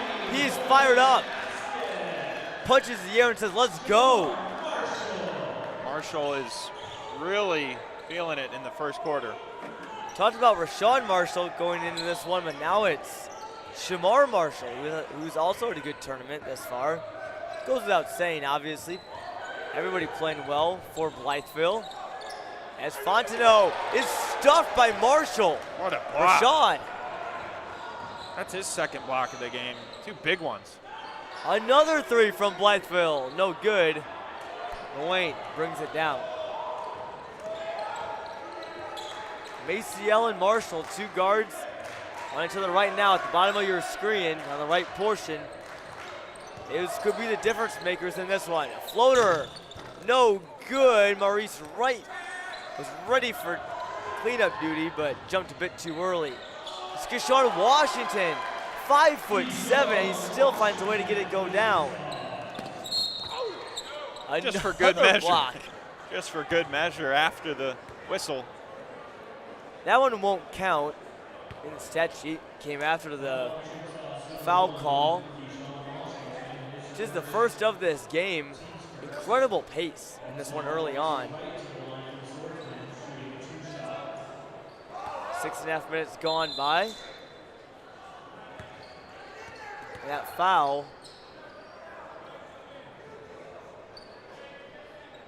Trying to see that foul was on, John. It was on a Blytheville player. And Marshall was there after the second step. Didn't catch who had that foul. That one will go on Keyshawn Washington.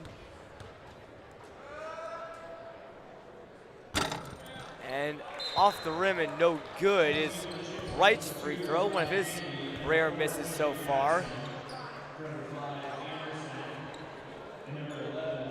St. Paul comes in from Santa Fe Springs, California. Blytheville coming in from Blytheville, Arkansas, just kind of in the northeastern portion of the state, a little bit south of Cape Girardeau, Missouri. Both their trips have been well worth it. Here's Wells. This is over to Makai Handy, number 2, now in the game for Blytheville. Thinking about a 3 was Wells, instead I'll give it to Marshall. Sizes up Moline, and the kick out. 3 ball is good. TJ Jackson joins the 3-point party for Blytheville.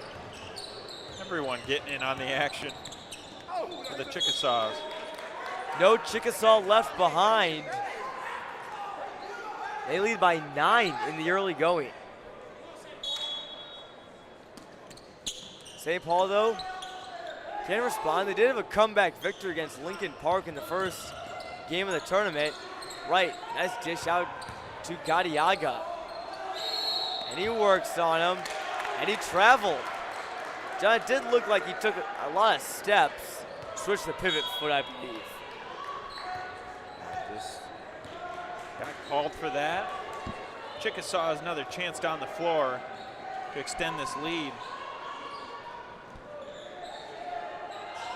And the lob to Rashawn Marshall.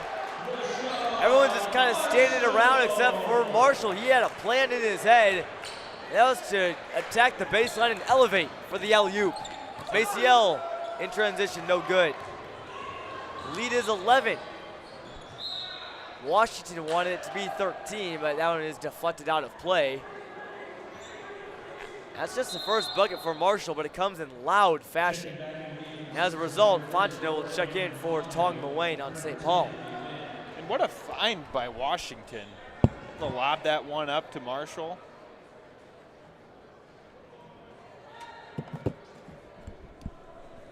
Inbound coming from TJ Jackson on Blytheville. 3 in the corner, no good. Adam at 28 in the frame. For those in gray, a 3 is no good from Samino.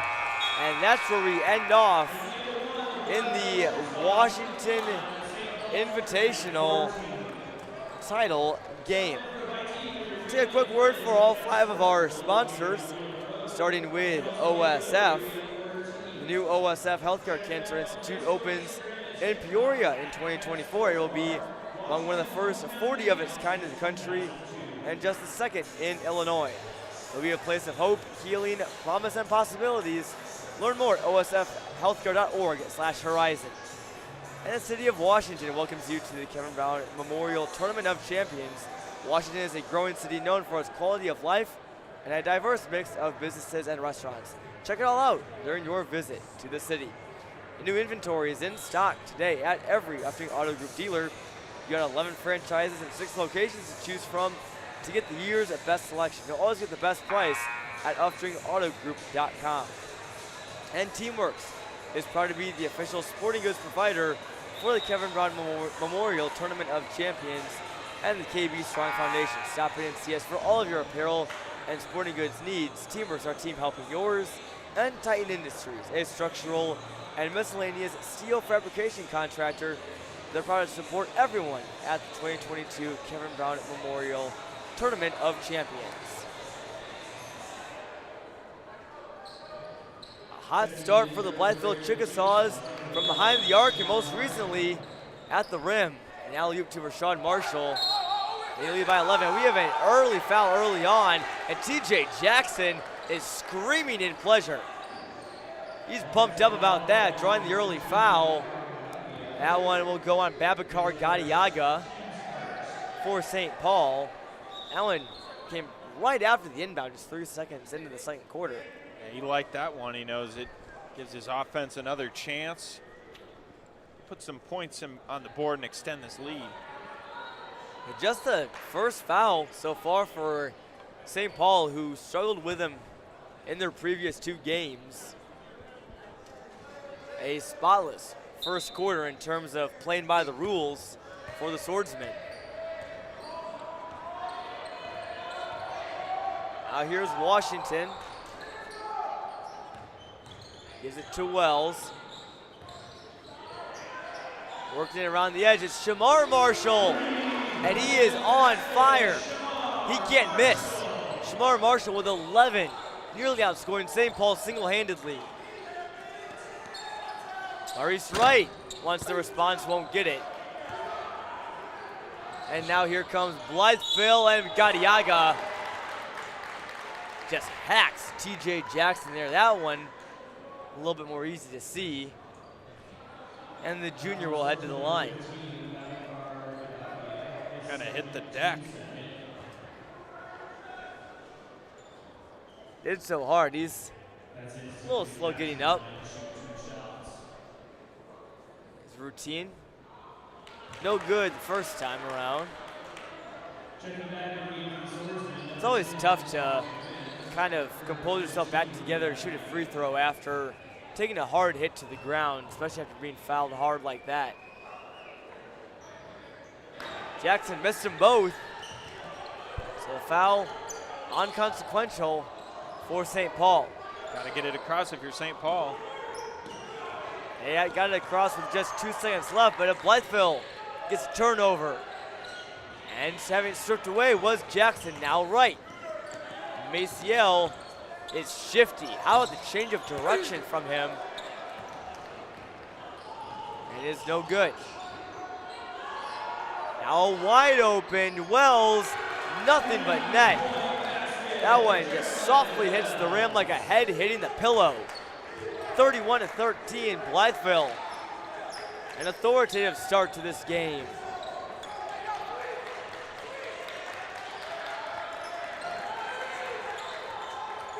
Maciel take the pick from Moline. He actually tracks it back. Now he'll do it. And a switch.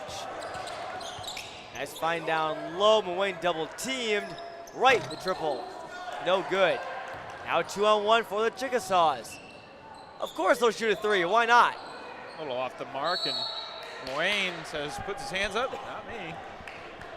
Look at the 6'6" Wayne going for the ball with 5'7" Keyshawn Washington.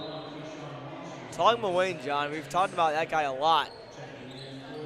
Real emotional player, real energizer for the Swordsman team. Wears his heart on his sleeve. That's what you just love to see. Not to mention, throws down some ferocious dunks when he gets the chance. That's what makes him so emotional sometimes, as you can't blame him. On the other end, lay-in is good for Maurice Wright. He's got 2/3 of the Swordsman's 15 points. At St. Paul, usually in their previous games, John, they've spread the scoring around a lot. Now it's more so Wright having to shoulder the load, as Fontenot is called for the foul there on Marshall.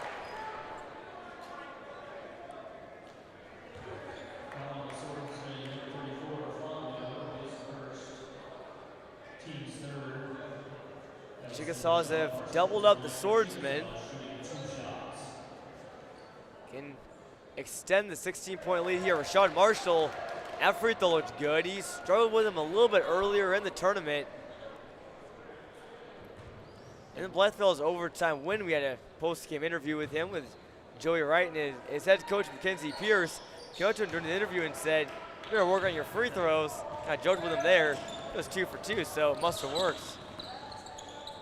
Yeah, when you're at the Division I level and you can dominate the post and shoot free throws, it makes you a dynamic player. It really does add so much to you. Other teams can't play hack-a-shack with you at the end of the game. Obviously, you're usually more likely to get fouled in the post than out on the wing. While we were talking, Maurice Wright drained another three, and Handy slides onto the hardwood like a penguin, to steal a phrase from Larry Larson. A lot of penguins sliding around. It's a fairly warm day for the end of November here in Illinois. Not much ice. Actually, no ice outside the ice, right yeah, now. would be melting. And that one is good from Maciel. And here comes St. Paul, 5-0 run. Perhaps could be the start of something bigger. Maybe after this, John, they'll do a Carver Arena-esque transformation and turn it into a hockey arena. Yeah. All the TOC for hockey. This is no good from the Chickasaws. Here's Shamar Marshall. Floater comes up way short. And how about Handy with his back to the ball? Rashad Marshall! They're erases the run from St. Paul. A huge slam for the Ole Miss commit, and Maciel is fouled. And when he throws down dunks, there is power behind those. Another two-hander. It really is, John. We've seen lots of dunks in this tournament, and you can kind of put lots of them into two different categories. You got the guys that are long and lean, kind of like Tong Muane that you see coming into the key now. Just really, elevate and get up. Their hand is almost at the top of the backboard sometimes, it seems like. And then you got guys like Rashad Marshall, big burly guys who can just really throw it down with some power. Just hang on there, have it shake a little bit. Almost like former TOC alum Zion Williamson. And Zion still holds that record for most dunks in a game, I believe, with 10 or 11. 10? 10, yeah. That's crazy. Rashad Marshall's at 2. 8 more to go. 8 more to go. Certainly possible for the big fella. And Maciel's free throw is good. So much quieter 2 points on the other end, but still counts the same for St. Paul as we chug right along here in the second quarter. No timeouts have been called, just dead balls, and that's been it. Good pace of this game. That'll help us catch up on the time schedule after earlier in the afternoon there was a fire alarm that went off here at Torrey Gymnasium as Jackson, wild off-balance shot, almost found the net. And this will be a jump ball most likely. And no, Blytheville got the timeout. Mackenzie Pierce was screaming for it and got it. And that will help them hold their double-digit lead. We'll take a quick break for our title sponsor, OSF. Don't let the flu sideline you or your loved ones this year. Get the flu shot with your OSF healthcare provider and stay in the game. Visit osfhealthcare.org to schedule an appointment today.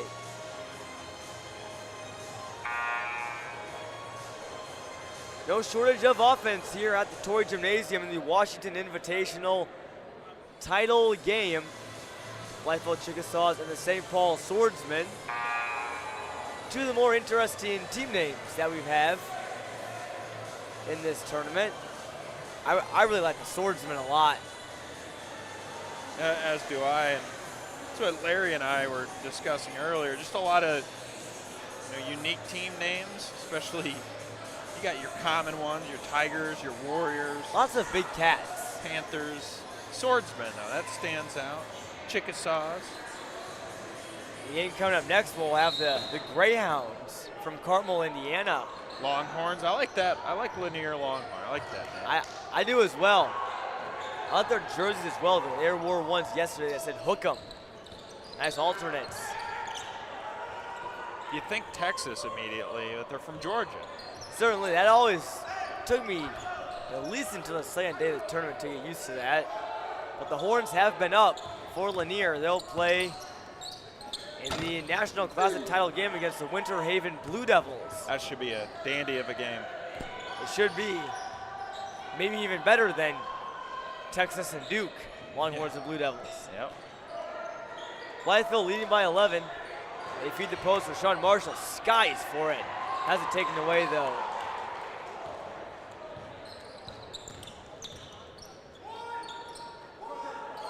It's right at the logo, and Marshall shades him to the right.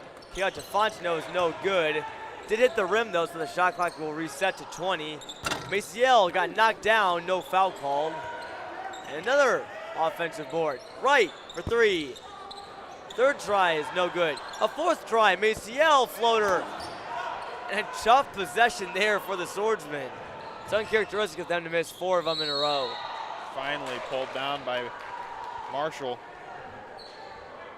But like you said, John, not usually a team that has 4 opportunities and comes up over. Usually if you look at the odds or the percentages, you'll get a team that will convert one of those 4. Although all of them did have some degree of difficulty to them. As Wells at the line now. It's the front rim and bounces off the backboard. There's only a couple games left here at the Tournament of Champions. Again, coming up after this, we will have Moline and Carmel in the TOC Shootout Series. And after that, Winter Haven and Lanier.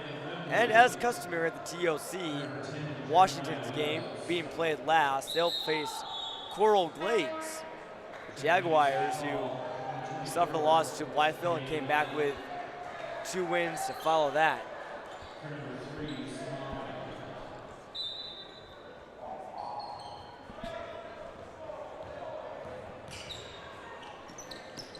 St. Paul has trailed for the most part of this one, other than the first bucket to start from Maurice Wright. And Moline dishes down low to Fontenot, and he regains it. Blytheville jumped out to a 10-2 lead just 2.5 minutes into the game, haven't let up since. Shamar Jackson's been leading the way from behind the arc. And the pass from Moline got stripped. How about the behind the back pass there from Travis Anderson as Blytheville keeps possession.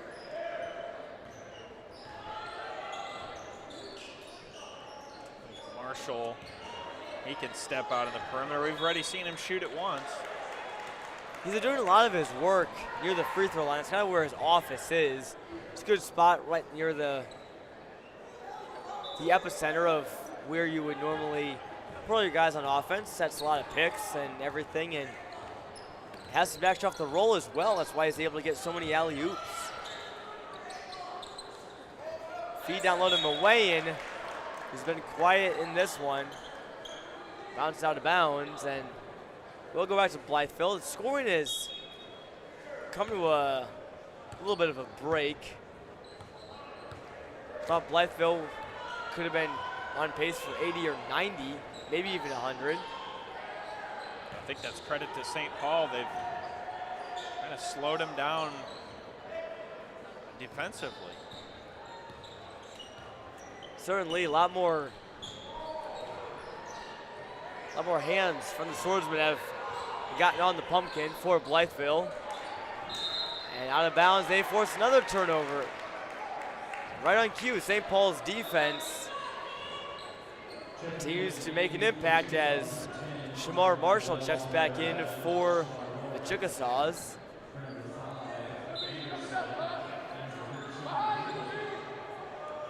The press coming, and they get it across. Moline in some trouble though, puts the ball on the deck and finds Wright.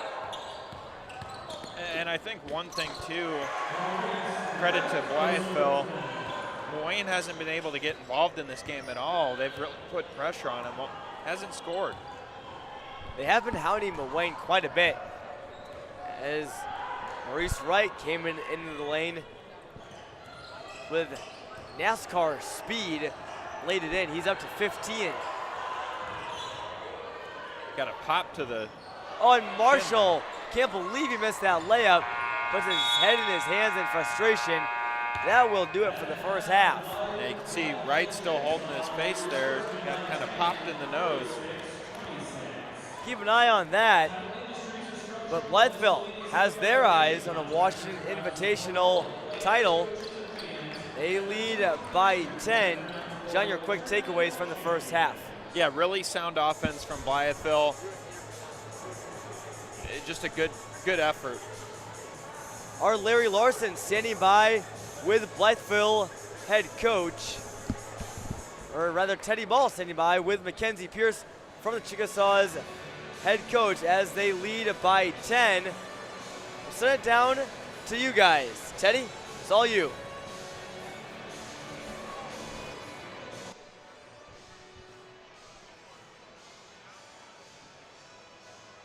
I'm here with Coach Pierce. Coach Pierce, what was the key to success here in the first half? Oh, we came out with tremendous energy and poise. We kind of had a chance probably to put them away a little bit better. We had a late in the half. I don't know if we got a little tired or what. We had bad execution, guys acting like they don't know the plays. So we got to get our point guard back on the floor. He got in foul trouble there, and I think that got us a little discombobulated. Hopefully we get a little blow here and be ready to come back out with that same energy in the second half. Thank you. If you had to say one more thing, what's the key to coming out next quarter and just maintaining the success you guys have so far? It's championship Saturday on a national stage. You can't come out and play hard. You don't need to be here. So hopefully we'll just come out ready. Thank you. Thank you, Coach. And that was Coach Pierce. I'm Teddy Ball. Sending it back to the booth. He spit right in my face. Thank you for that, Teddy. Take a quick word for our sponsors here at the TOC, starting with OSF. OSF On Call Urgent Care understands that there are times where you don't know where to turn, like when you're traveling or for a sports injury. Their 24/7 virtual visits are a unique option for treating minor illnesses and injuries anytime, day or night. Visit osfoncall.org/urgent care. And also for Washington, the city welcomes you to the Kevin Brown Memorial Tournament of Champions. Washington is a growing city known for its quality of life and a diverse mix of restaurants and businesses. We invite you to check out all that the city has to offer during your visit here for the tournament. And new inventory is in stock today at every Upstream Auto Group dealer. Choose from 11 franchises, 6 locations, and the year's best selection. You'll always get the best price at upstreamautogroup.com. And Teamworks is proud to be the official sporting goods provider for the Kevin Brown Memorial Tournament of Champions and the KB Strong Foundation. Stop in and see us for all of your apparel and sporting goods needs. Teamworks, our team helping yours. And for Titan Industries, a structural and miscellaneous steel fabrication contractor, they're proud to support all of the players, coaches, and fans at the 2022 Kevin Brown Memorial Tournament of Champions. And also shout out KB Strong as well. The whole reason why this tournament is put on. For more information on how to help fight the fight against glioblastoma, visit kbstrong-fightingthefight.org to learn more. Our Gavin Russell is standing by in the Upstream Auto Group Tournament Central along with Teddy Ball. Gavin and Teddy will send it down to you guys for the rest of the half. Welcome back to the Upstream Auto Group Tournament Central. I'm Gavin Russell. Alongside me is Teddy Ball. Teddy, it's been a great day of basketball here, the final day of TOC. We've got Blytheville and St. Paul at halftime right now. Blytheville, big lead, and these are two of the best teams in the tournament, but Chickasaw showing that they're the real deal in this game. I mean, some of your observations? Some of my observations, there's a lot of size in this matchup. I just talked to Coach Pierce on the sideline doing a sideline interview, but he's not too happy. Even though they have the lead, he wants more of a lead. He wants them to be executing at top-tier, high levels. So it's going to be a good one here, for their expectations going in the second half. It's going to be, and there's a lot of size between both teams, but Rashad Marshall and company are taking care of business. They're hitting some threes, too, but I think it's just that inconsistency from St. Paul. How do you clean that inconsistency up in the second half? It really just comes down to a team effort. You can't just take one guy to work on consistency. Everybody's got to be on the same page. Everybody's got to be clicking at the same time and firing on all cylinders.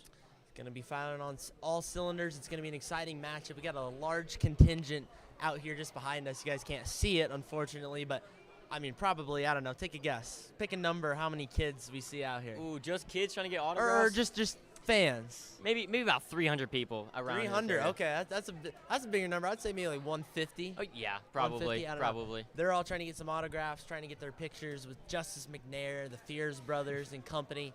You can see McNair sticking out like a sore thumb with all these kids around him. He's much taller than most people in the room. He's wearing some yellow shades right now, so that's what it's all about, right? The fans of the TOC getting to enjoy these great players, getting to interact with somebody that's obviously somebody that's big on the court, a big name player, something that these kids and these fans will never forget. We got some big games coming up later tonight. I know we've got the Washington game coming up. It's the last game of the tournament, of course. They play Coral Glades, and we'll talk about just some of the things going on around that game in a moment. But you talk about just the implications in that game. Coral Glades has kind of come on as a surprise team in this tournament. They're high energy. They've got a little bit of size. Washington, they're more guard-oriented. They're going to shoot the threes a lot more often. What do you see from that matchup? I was just talking to Charlie about this.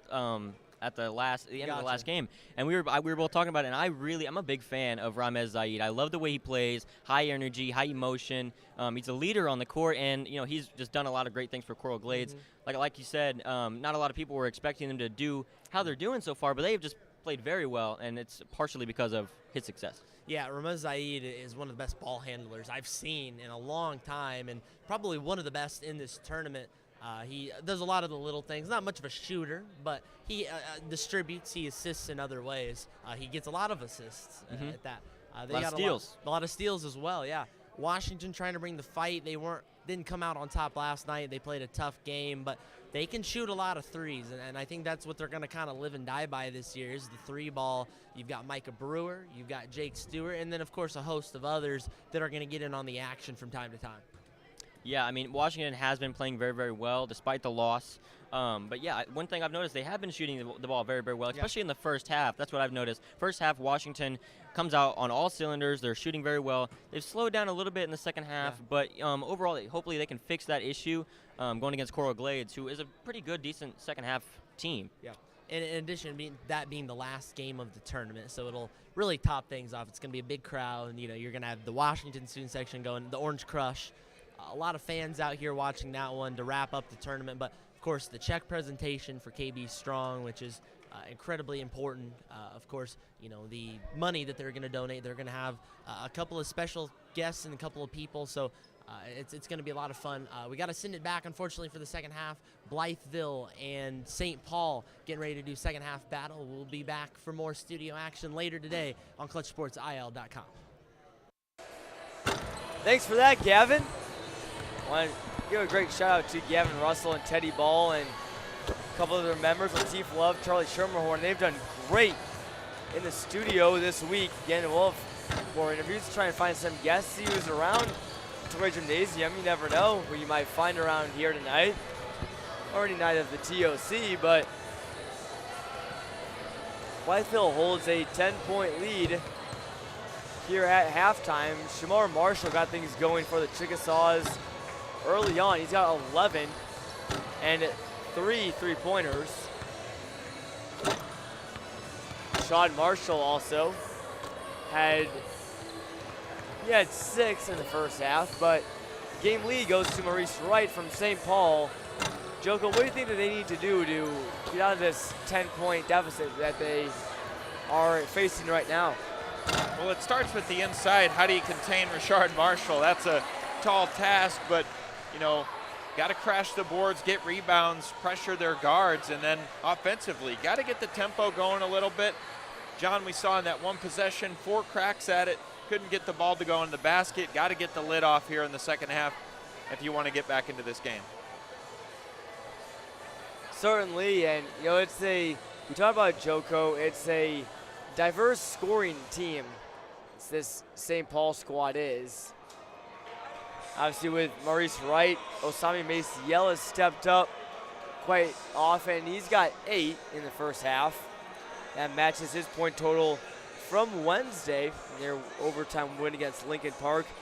But, Tong Mullane and Cameron Fontenot, and last night we saw K.E.M. White come off big off the bench when Samano was in some foul trouble. And you got guys like Gadiaga, Moses Wright, who have also been good off the bench as well. So really it's a roster that runs almost 10 deep for the Swordsmen. But Blytheville's defense has been holding them to just 26, and they lead by 10. A little confusion here. Shot clock wasn't on. That'd be good. I tell you, John, I really do like having this shot clock here. I do really think that, eventually, I think in maybe, 5 to 10 years, I think that we're going to see a lot more states or organizations or a lot more tournaments using it. This really has helped with the pace of play has been pretty good, obviously, and it hasn't had a major effect, but it's been nice. Honestly, when you watch the game, going back to, say, last year when they weren't here and you watch it with it added this year, you really can't tell the difference. Not really. The shot clock violations have been few and far between as Moline comes up short. One from the key. And here comes TJ Jackson. He took a hard hit. Landed right on his behind. He gets right back up. Maurice right the acrobatics. He switched hands. If I'm not mistaken, the ball went from his left hand to his right hand while he was in the air. That's something special. That's one way to answer back after a great take from Jackson, right? Comes and says, well, I'll go with the up and under. Marshall tried to feed Wells down low and no good. Now here's Maurice Wright being guarded by Marshall. Both teams leading scorers, and Moline reached over his defender to get the board, came away with it. And Shamar Marshall, so smooth and so calm in transition. He's up to 13 points now and no fouls. Not many misses from the field either. Tough roll there. Moline turns around. It hasn't been his day so far. Blytheville leading by 12. Really, John, if you take out the first couple minutes of this game, St. Paul has kept it pretty close. It was 10-2 with 5.5 minutes to go in the first quarter. Since then, it's just been 30-26 in favor of Blytheville. So St. Paul has just got out to a little bit of a slow start. Perhaps they can make up with it with a strong finish. We'll see if they have an answer. It's not a team you want to start separating too much.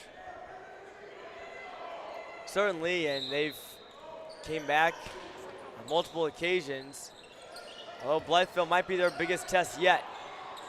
An offensive board there from Marshall, and now here's Wells. Penetrates, drives, no good. And that one went off of him. Almost looks like it went off of Cameron Fontenot of the Swordsman.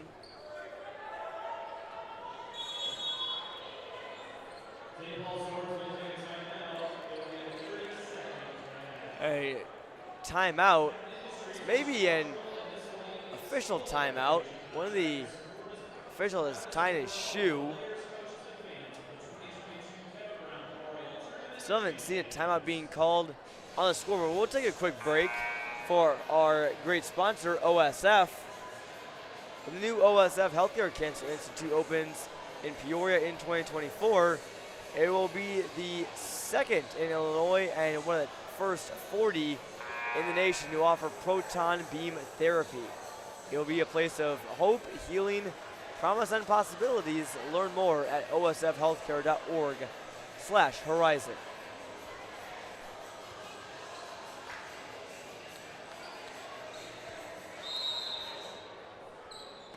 After the officials' timeout, St. Paul with the ball now. They're being led by Maurice Wright, rather.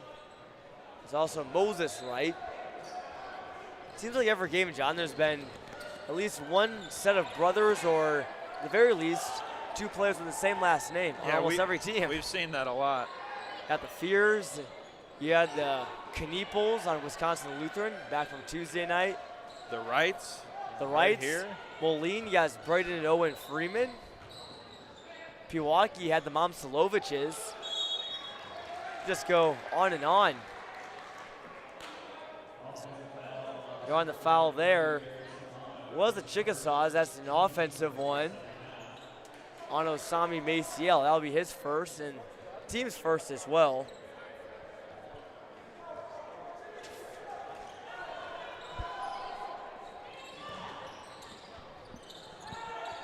Blytheville's had lots of good possession. St. Paul's defenses forced a couple turnovers, but they haven't been taking a lot of bad shots, John. It's one thing I started to notice. A lot of them are high percentage looks, or at least looks that might be tough to finish off, but they've been able to do so. Yeah, they're not forcing anything.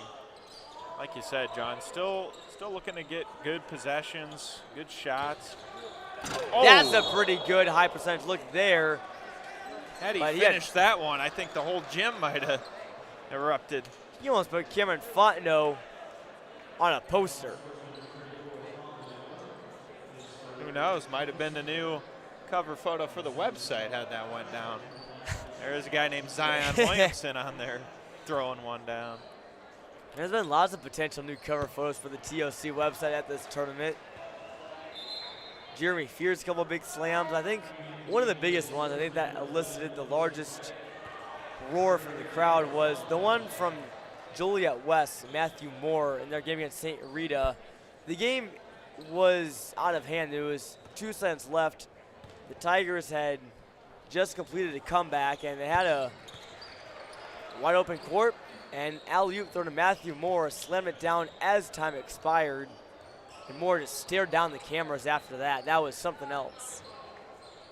Here's Maurice Wright. He's blocked by Rashawn Marshall. Now Jackson kicks out to Wells. Push lead to 17 is no good.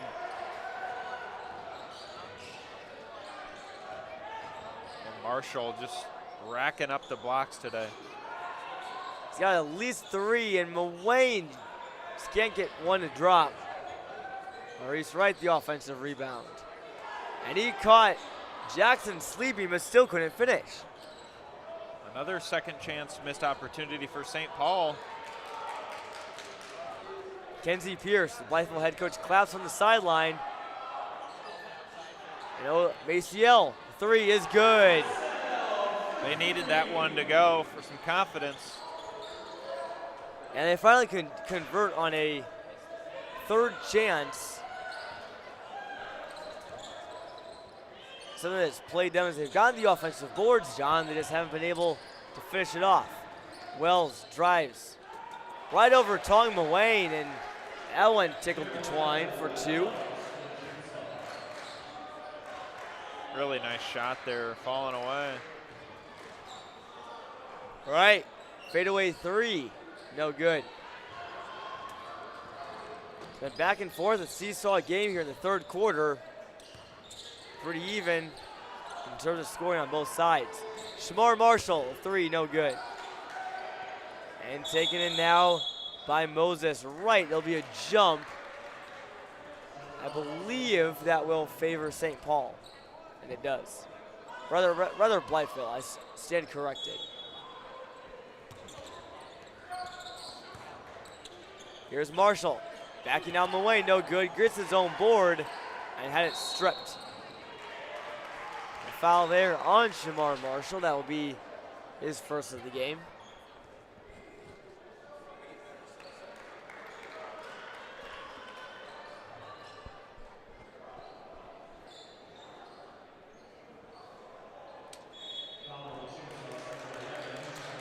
And now Moses Wright will take it up for St. Paul. We haven't heard his name much today. Had a good performance off the bench. And he gets a floater to go here, the 6'7" forward, which was a pretty shooting touch.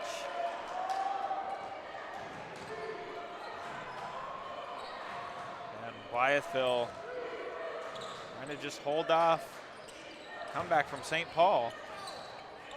Marshall goes straight up, no good. Now here come the Swordsmen, who can cut it to single digits with plenty of time remaining. Now here's Wright, and that will be an offensive foul. Credit TJ Jackson there. He went flying back, and he was set. Draws the charge. That's the 4th foul now on St. Paul. Blytheville, on the other hand, has committed just 1 foul here in the 2nd half. Marshall looks to give to Keyshawn Washington, but a quick start and a quiet sense. Now Jackson. Marshall couldn't hang on to it. Here's Maurice Wright, Euro stepping just past the outstretched arm of Jackson. And this one is down to 9. This game is not out of reach for St. Paul, and they're a team that can rally right back in a heartbeat. This is about the same situation they were in against Lincoln Park. They're down about 9 or 10, and they forced a travel there. Great defense from Osami Maciel. They rallied to pull one out in overtime. they didn't eke out that win over the Lions, they wouldn't even be playing in this game.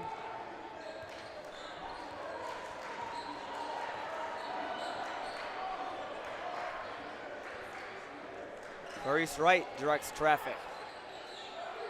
Looks back and finds Maciel on the perimeter.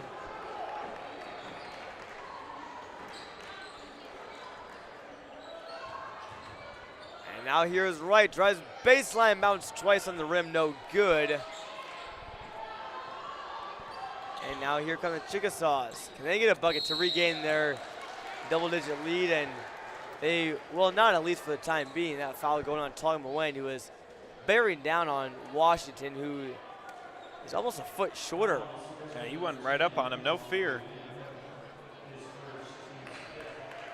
He's got 7, does Washington. That one's no good.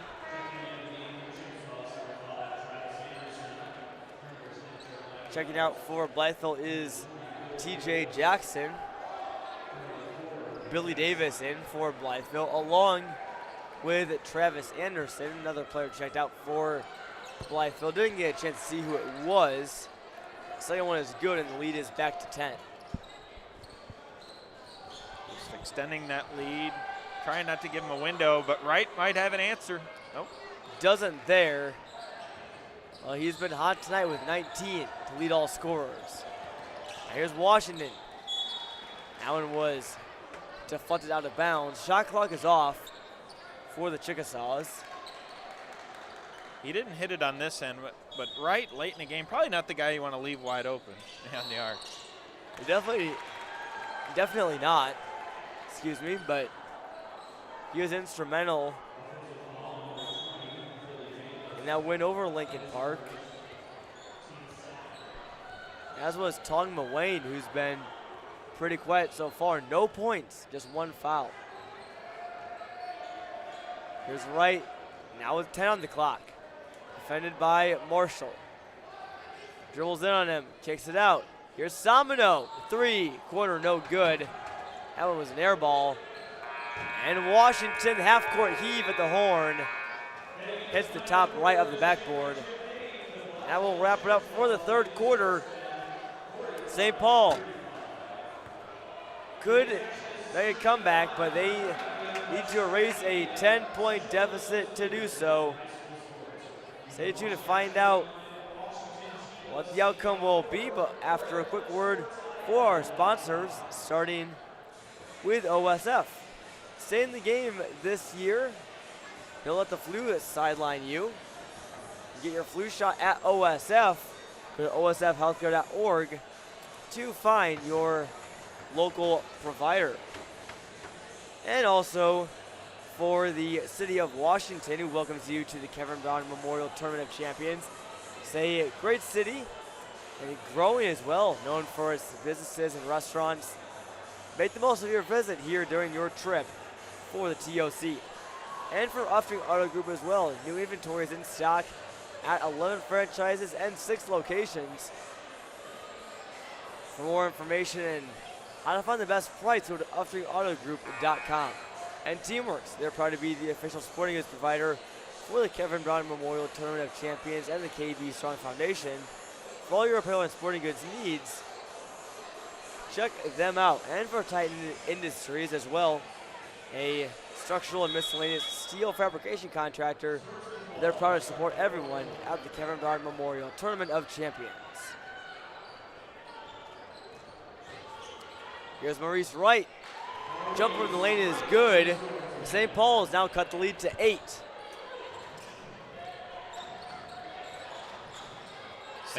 Go ahead, John. St. Paul not going away easy, and this is a team we've seen battle all tournament. They played in the final buzzer, that's for sure, even when they're up big. Saw a couple big wins from the Swordsmen earlier this week. Here's Jackson, top of the key 3, follows his own miss, but it bounces off of a Chickasaw and back to St. Paul.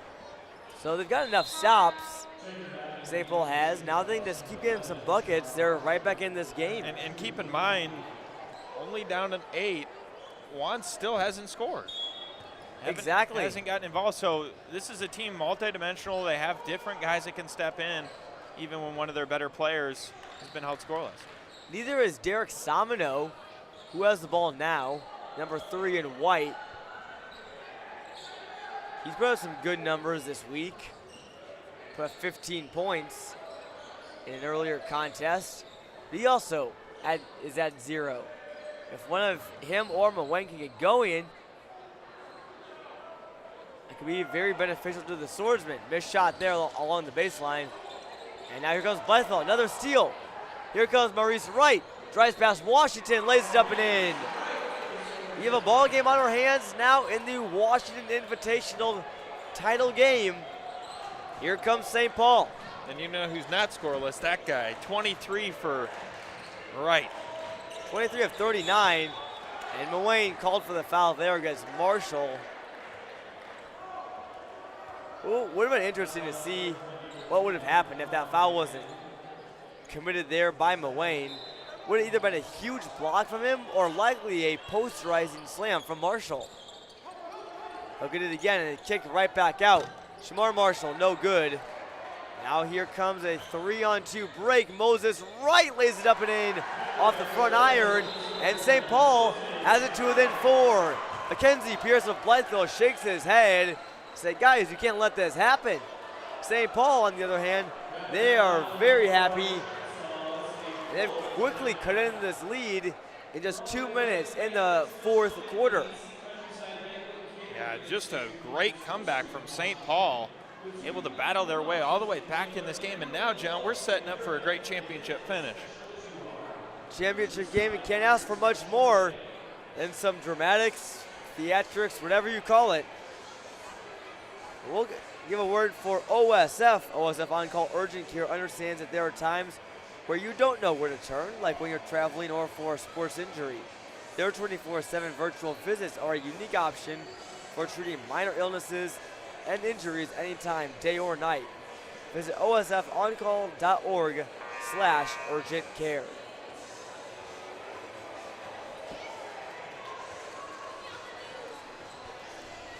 Blytheville and Mackenzie Pierce, their head coach, calling a timeout. We'll see what the game plan for them is here. I think really the main thing is you gotta stop the turnovers. There's been a couple of them. And also may just start making your shots because the Chickasaws have gone a little cold now. Yeah, that's crucial. Lead is 4. Jackson thought about making it 7. Chickasaws quick ball movement. Not many dribbles. Washington will put it on the ground twice. And Jackson now over to Shamar Marshall, down to Rashad. He's stripped of it. Maurice Wright, how about the defensive effort? And here he comes the other way. Maciel over to Samino. Triple is no good. That would have got it to just 1. Offensive board that goes to Moses Wright and regained by Samino. How about this possession for St. Paul? Mackenzie Pierce clapping his hands, yelling at his team. He wants them to lock up on D. Got a really good chance here. Got to fight after those second chance opportunities. Maciel from the free throw line off the bank and in. Maciel will cash in. That's his sweet spot. He's so good at draining buckets off the dribble. He's got to practice that for hours over the offseason. A chance of defense coming from a couple youngsters in the crowd rooting for St. Paul. And a foul will be called there on Maurice Wright. That's his second and the team's 7th, so that will put Jackson at the stripe for a 1-and-1 in the bonus.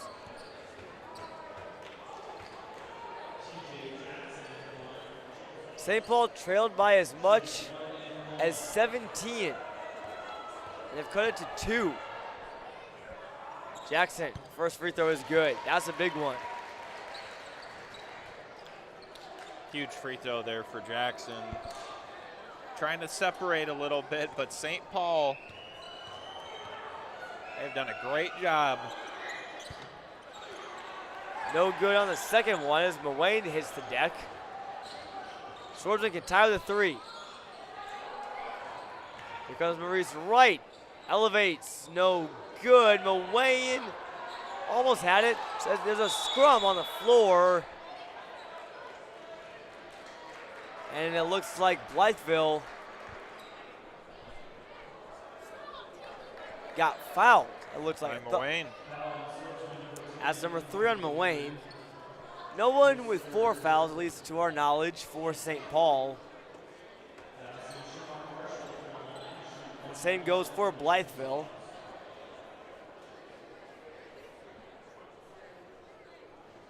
Now it'll be Shamar Marshall at the line for the Chickasaws. He had 11 points in the first quarter, the first half. Had just 2 so far in the second stanza. First one is no good. Got to make your free throws. That's how you let teams get back and make a run. Maurice Wright, off balance, no good. There's Washington. You see how Blytheville's really upped the pressure defensively on Wright. St. Paul upping the pressure defensively. It's a stone wall against a stone wall in terms of defense. Samino to tie, no good. And Washington tried to get it off of Samino. Threw it off of him, but it stayed in bounds. And St. Paul was able to call a timeout. In the corner, too. Almost went out of bounds. Now, Samino might not have scored in this game yet, but those are the plays that keep you right in it. That's a heads-up play. Jumps to avoid the ball going off him, calls a timeout. Get the nail on the head there, Joko. Can make an impact and not even score. Samino has done tonight.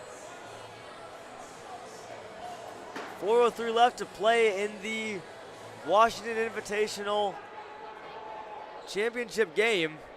And coming up after this, it'll be a TOC Shootout Series showdown between Moline and Carmel. Moline, we saw them back on Tuesday. Rare for a team in the TOC in the Shootout Series to play twice, but Moline close enough to Washington, about an hour-and-a-half drive that they figured, hey, we'll take this extra trip. They'll go against Sam Orme, a Belmont commit, and the Carmel, Indiana Greyhounds. Had that tough first game against Conconneeple and Wisconsin Lutheran, 90-80. High-scoring affair, a lot of three-pointers. That kind of set the tone for this tournament, John, in terms of scoring. We've seen lots of big numbers, especially from Winter Haven and Booker T. Washington, but defense will prevail. Seems like here, 46-43, it's been a defensive struggle. This one will stay with the Chickasaws as Washington will inbound. He finds Jackson. Clock is Blytheville's friend, at least for the time being. They'll let it tick down. 5 on the shot clock, they gotta shoot. Here's Marshall at the tray, no good. And who has the board? Jackson came away with it first, but St. Paul gets hands on it. And they're able to force the jump ball, which favors the Chickasaws.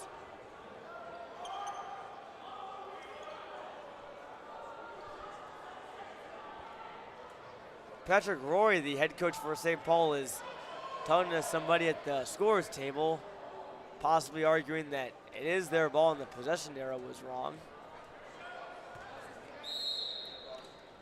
Pleads his case, but his wish is not granted. Blytheville and one! Rashawn Marshall puts it up and in. That's huge for Blytheville. He's been quiet, but that's how you get him back going again.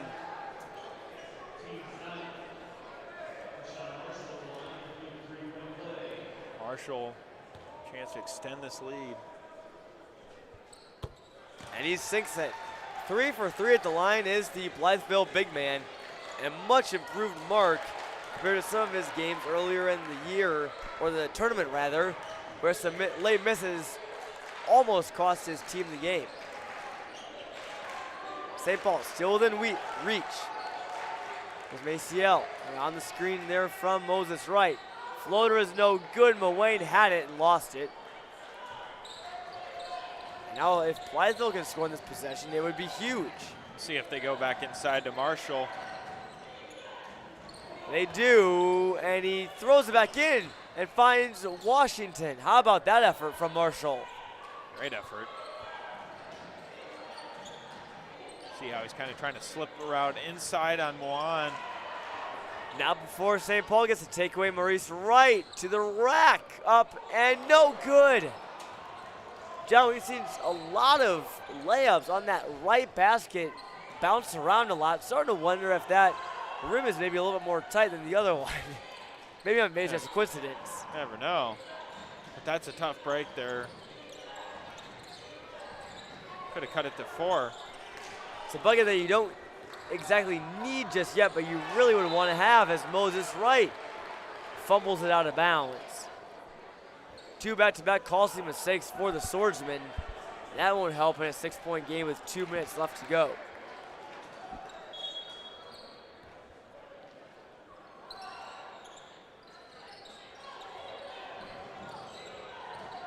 Blytheville will likely take the shot clock down, maybe a single digits. And not for a foul there. That one will go on as an offensive foul on Marshall. How about that? I thought that was going to be a St. Paul foul, but turns out they get possession.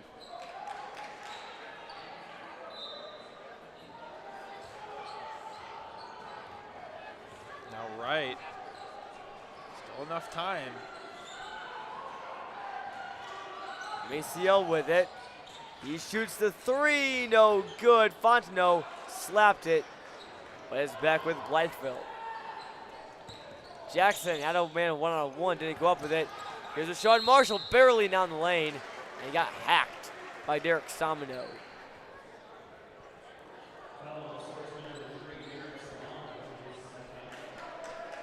Marshall, his presence inside tonight has been a key difference in this game. He's been 3 for 3 at the line. Make that 4 for 4. He definitely worked on his free throws. It's like night and day, the difference that we've seen with him, especially in late game situations.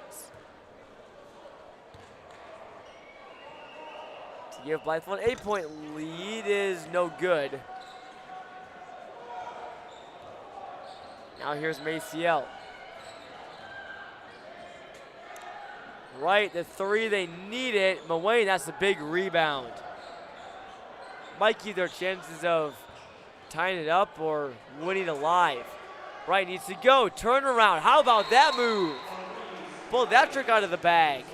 Turned around one way, then the other way, and lost his defender. Great move, and Wright's not giving up just yet. 5-point game, 55 seconds. John, we've seen crazier things happen.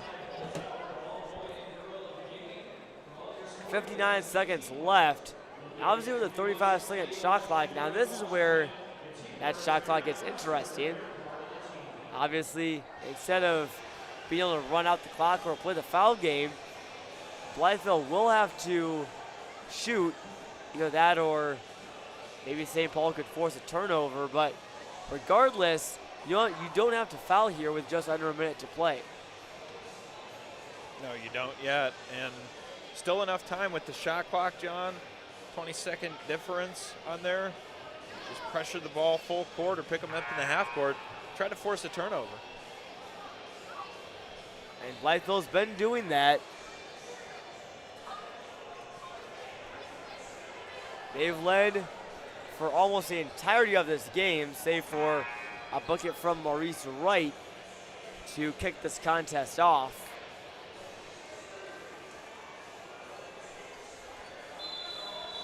They led by as many as 17, but St. Paul whittled it down to as little as 1. Jackson able to run the sideline. Timeout. Looks like it is a timeout from the Chickasaws. We'll take one with them. Take a word for all of our sponsors here, starting with OSF.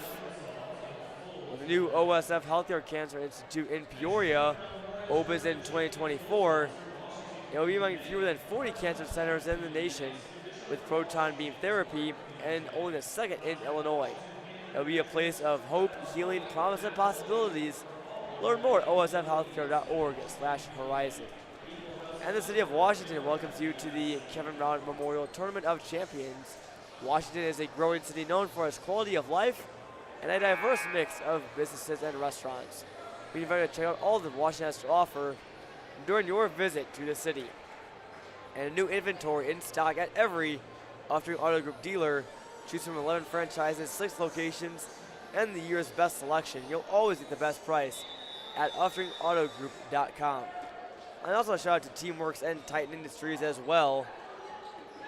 Great sponsors here for our tournament. As here comes Marshall, the breakaway slam! Huge dunk.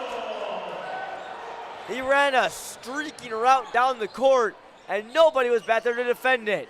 That may be enough, but Tom Moline gets his first points of the game on the other end for the answer.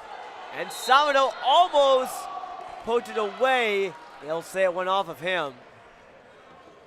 We were waiting to see one of those rim rattlers, and Marshall had it in his bag right at the end. Now that's one you could put on the TOC website for sure. He caught that one back. Jackson, tough spot to inbound in the corner. Now here's Shamar Marshall. Blanketed by Samino. And that will be a jump ball, a travel? What will it be? The referees will consult. This is a huge call. A timeout was called by Blytheville. Patrick Roy, the head coach for St. Paul, can't believe it. Allen could have gone in a variety of ways. But Blytheville, big timeout call there. They're down to 1 timeout. St. Paul has 2. A little reset for you. Blytheville is in the double bonus. St. Paul up to 10 fouls now. Maurice Wright leads all scorers with 25. He'll probably find himself on the all-tournament team at the conclusion of this game. But John, we talked about the array of options for the swordsmen, and Samino, Fontenot, and Moline have combined for just 4 points. And it's really just mostly been Maurice Wright, Maciel, and at times Moses Wright as well. Haven't seen any of Kadium White. Saw Gadiaga only briefly.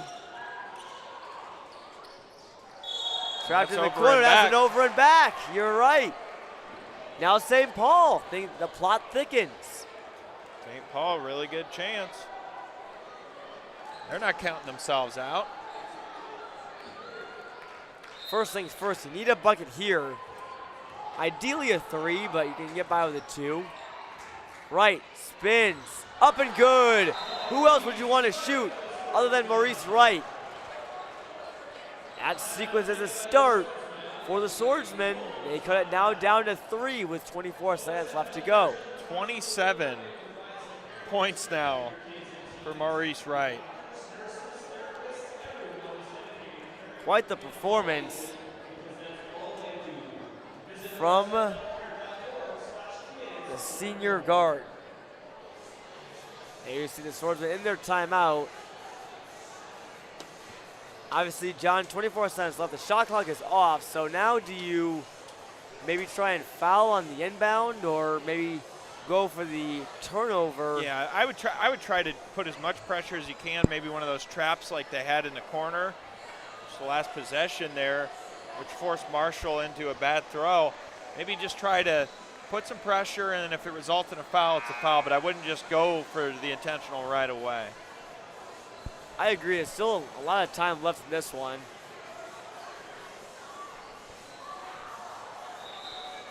Jackson will inbound for Blytheville. Sean Marshall standing next to Fontenot at midcourt. Got to keep an eye on him. Ready to go here in Washington.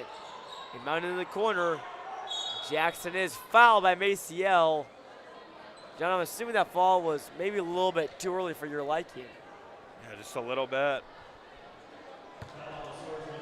So TJ Jackson, who's gotten quite some playing time here for Blytheville today, will head to the line. He's got 6 points, no fouls. But you still put the pressure on them to hit their free throws. And if you're Blytheville, these are big. In the double bonus, first one up and good. That's a big one. That makes it a 2-possession game. Takes a walk, couple of steps, and comes back to the line. And this is making a 5-point lead. No good. So St. Paul can get it 2 within 1. They still need to get a bucket almost on every possession now. Maciel, 3. No good off the back. Iron on the back board. And Keyshawn Washington the board for Blytheville. That might do it. I think that should put the game away. It would take something crazy for St. Paul to pull this one out. Obviously, if Washington would have missed both of these and St. Paul were able to get the rare 4-point play, that may be the most obvious way to pull it out, as the first one does miss. Door not completely shut yet on the Swordsman. Second one is good. That one might be it. Here comes Maurice Wright. Needs to score quick from the volleyball line. No good. And that'll do it. That will be the game. The Blytheville Chickasaws weather the storm. Coming in from the Pacific Ocean in the St. Paul Swordsmen. And they will hang on to win this one. 54-49. Rashard Marshall with emphasis. I don't know if that one will count, John, but that's a highlight reel play that you gotta be happy to see regardless of who you are. My word. 4-0, the Chickasaws go in Washington, and they win the Washington Invitational and survive a comeback attempt from St. Paul. Yeah, it was a phenomenal game for the Chickasaws. Blytheville and Rashard Marshall, you can't say enough about him. Huge defensive effort. Credit to St. Paul for battling Maurice Wright. Big game at 27 points. St. Paul looks dominant in this tournament, and they look dominant for lots of parts of the game today. Just not quite enough to take down the Blytheville Chickasaws, who win the Washington Invitational and go 4-0. What a week for Rashawn Marshall and Keyshawn Washington, Jeremiah Wells, Shamar Marshall. Just a couple of the many guys that helped Blytheville pull out the victory. And to see them, they get honored at half court. See a little trophy being given there to TJ Jackson. Roger Holzhauer, one of the tournament committee members, handing it off to him here. But we'll take a quick break here for our sponsors, starting with OSF. Don't let the flu sideline you or your loved ones this year. Get a flu shot at your nearest OSF healthcare provider. For more information, go to osfhealthcare.org. And the city of Washington welcomes you to this year's TOC. This is a growing city known for its quality of life and a great mix of restaurants and businesses. Check out all that it has to offer during your visit to the city. And new inventory is in stock today at every Upstream Auto Group dealer. Choose from 11 franchises, 6 locations, and the year's best selection. You'll always get the best price at UpstreamAutoGroup.com.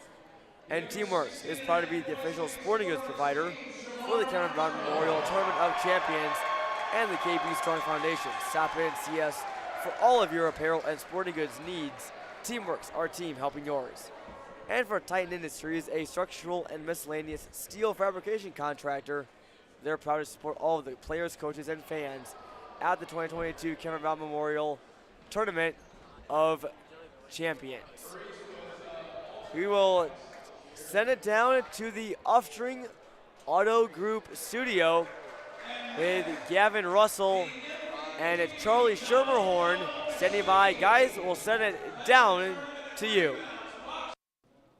I'm Teddy Ball alongside Roger Holzhauer with Clutch Sports Media. We got a few questions for you if you don't mind. You got it. Go Okay. ahead. First off, how you doing today? Oh, I'm wonderful. It is day 5 of a long journey here that we look forward to every year. Yeah, it's been really fun. I've had one day off this week. It was Thanksgiving, but other than that, I've been here, and it's been a blast. So appreciate you guys for having us over. But first question I got, what are some things that go on behind the scenes that, maybe not everybody sees, but is a big part that makes Tournament of Champions what it is? I think it's probably more the preparation than anything else. I'm sure people understand this doesn't come together from the beginning of the basketball season to 3 weeks later we have a tournament. We're working right now on next year's field. We do negotiations with the hotel. We have a great partnership with Embassy Suites on setting up the travel arrangements and helping the teams that are coming into the event with the travel arrangements, with their accommodations once they get here. We have a legion just of host coaches that manage so much of that for us and are just a great sounding board for the coaches. Suggest great restaurants that we have here in town to go eat at, things they can do, places they can go on their days off, just generally being helpful to them. We like to think that part of our success over the 17 years is the environment we have here.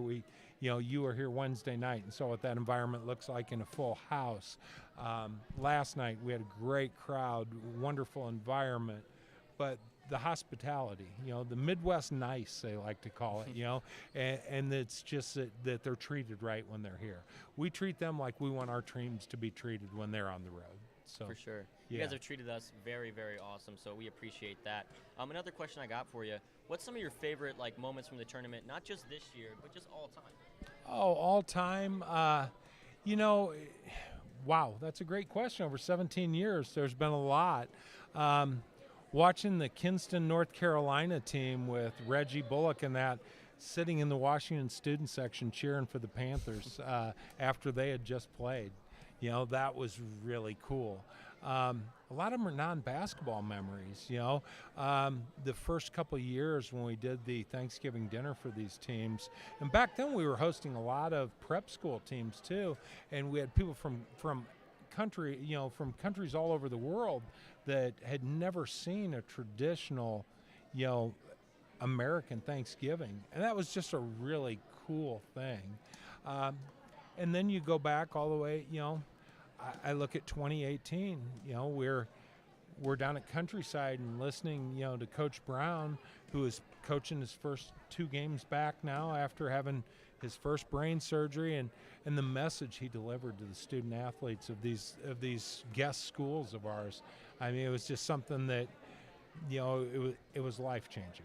It was one of those things that you just, those are the memories. Yeah, I could say the Zion Williamson dunks. Everybody saw those when we had Finley Prep here, and we extended the pregame to 15 minutes because of the dunk show they were putting on out there.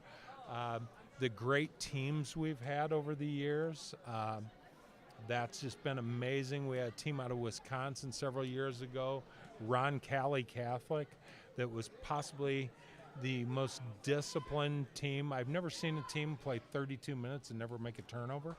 Oh, wow. No turnovers. They shot about 65% from the field. It was as flawless a basketball as I've ever seen. Nobody remembers that, That's the kind of stuff I remember, Yeah. So that's why I agree with you. A lot of this stuff, it goes farther beyond basketball. You got the autograph signing with the kids who really enjoy it. The hospitality, you guys have been awesome with that. Some of the food, you guys show up there, it looks like just art pieces. Very, very cool. Some other stuff that's bigger than basketball. Kevin Brown, he's obviously, this is what the tournament is surrounded around. It was here before, but he really, he brings a lot of people in. You have obviously a lot of memories with him. What's a lasting memory that you have, or maybe something that sticks with you in general, that you learned from Kevin Brown? When you think about, and Kevin's wife Jody always says this, there were two people. There was Coach Brown, and then there was Camping Kevin, who liked to turn his hat on backwards and listen to country music, and was one of my dear friends, and just somebody that, was he intense as a coach? that might be the understatement of the season. Right there. That's the understatement of the 2022 KBM Tournament Champions. Is that Coach might have been a little intense when he was coaching. Here's what I will say. His players had a respect for him, but even more so than that, he had a love for them. And when you get to be on the outside looking in and then a little bit on the inside and watch that, and then watch kids come back 10 years later that would come in and just embrace him, and kids that you go, wow, he was really hard on that kid when he was here, but he's a better person because of it now. And you look at his body of work and his alumni base, and how many of them went into coaching or having success there. How many of them, Dr. Benjamin Ryan, Benny Ryan, that played for him for 4 years and now an orthopedic surgeon. A lot of that has to do with the life lessons he taught these kids, and that. So lasting memories, gosh, there's so many. It would be hard to pick one. I could say time we spent on the golf course, time we sitting in the stands, time we spent driving in the car and just talking about absolutely nothing and laughing and talking about absolutely nothing and having a good time doing it. And then the coaching and watching his intensity, and the fact that he could leave it in the locker room, and we could head to Buffalo Wild Wings after the last game of the tournament. That used to be our thing. There was a whole group of us that after the last game of the Tournament of Champions, we'd head to Buffalo Wild Wings on that Saturday night, and it was all over. It was, he could leave it behind and go, and just, but I like to think that we're doing something special here to keep his memory alive. And, our mission is to raise awareness and funds for glioblastoma research. Mm-hmm. Are we doing a good job? I think we are. I think we're getting there. I'd like to say that in 5 years we don't have to do this anymore because we found a cure. Don't know if that's realistic, and I don't know that we can raise those kind of funds, but we're raising enough awareness to get other people to help us raise funds, and that's what it's all about. And that's kind of our mission. So, Thank you. We've talked to a lot of people over this last week, a lot of former players and people that knew Coach Brown, but there are two things that have always been rounded back, that he was, one, a very hard coach, and two, a great person. So we're glad that you agree with that, and tell us again. Thank you so much for coming on, Roger. It's been really nice to have you. Thanks for having me. I greatly appreciate it. Thank you. Thank you. We're going to get Charlie. Charlie's going to come back on with us. Again, I appreciate you coming on. Thanks for giving us some insight on the tournament. So if I'm going to be correct here, I'm getting replaced with Chuck Schemmerhorn. Unfortunately, you are. Chuck Schemmerhorn's going to be a star someday. Chuck, here you go. And I'm going to throw it to Chuckles. Thank you, Mr. Holzhauer. That was Roger Holzhauer. Not many people have said that to me before, but you live and learn, so it's good to be here, Teddy. Yeah, welcome back. That was Roger Holzhauer. Thank you for coming on to him. And thank you guys for tuning in to Clutch Sports Media. We got some good basketball left here. Mm-hmm. Chuck, I got to call you that from now on. I haven't called you that. Yeah. But, Chuck, we got a lot of good basketball here to play. Obviously, the Washington game. What are you most looking forward to for the rest of the night? Moneyball Mike Brewer. That's who I'm looking forward to. I'm going to make a prediction right now, Teddy. Micah Brewer, 25 points. 25 points. That's my prediction. All right. Well, the other day you asked, you made a prediction to Gavin of a final score. I did, and you were pretty close. You were pretty close to the final score. So if you're going to take a guess on the final score of tonight's game, Washington, Coral Glades, what's it going to be? Both teams are really good at defense, so I'm going to go with the lower score today. I'm going to go 40-37 Washington over Coral Glades. That is my hot take. 3-point game? Yeah. Okay. 3 points. Do you want to make a bet on it? I'm not going to make a bet with you, personally. I just don't trust you like that. However, I am going to say that I'm going to pick Coral Glades to win. If I were to make a score prediction here. Peking guy. I am a Peking guy, so maybe a little bit biased. But if I were to make a score prediction here, a lot to a little. Anyways, no, I'm just kidding. That hurts. Both teams very, very good. Anyway, we're going to wrap it up here and send it back to the booth. I'm Teddy Ball alongside Charlie Chuck Schimmerhorn. But, yeah, thank you guys. Bye.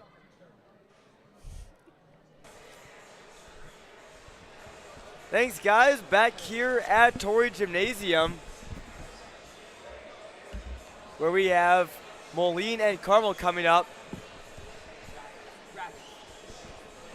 Maroons and the Greyhounds will play a game in the TOC Shootout Series alongside Gavin Russell. I'm Jonathan Michael. Wow, it's been a long week, hasn't it, Gavin? It's been a very long week, and we've been all over the place. We're covering a lot of games and getting a lot of days, but we love it. This is what it's all about.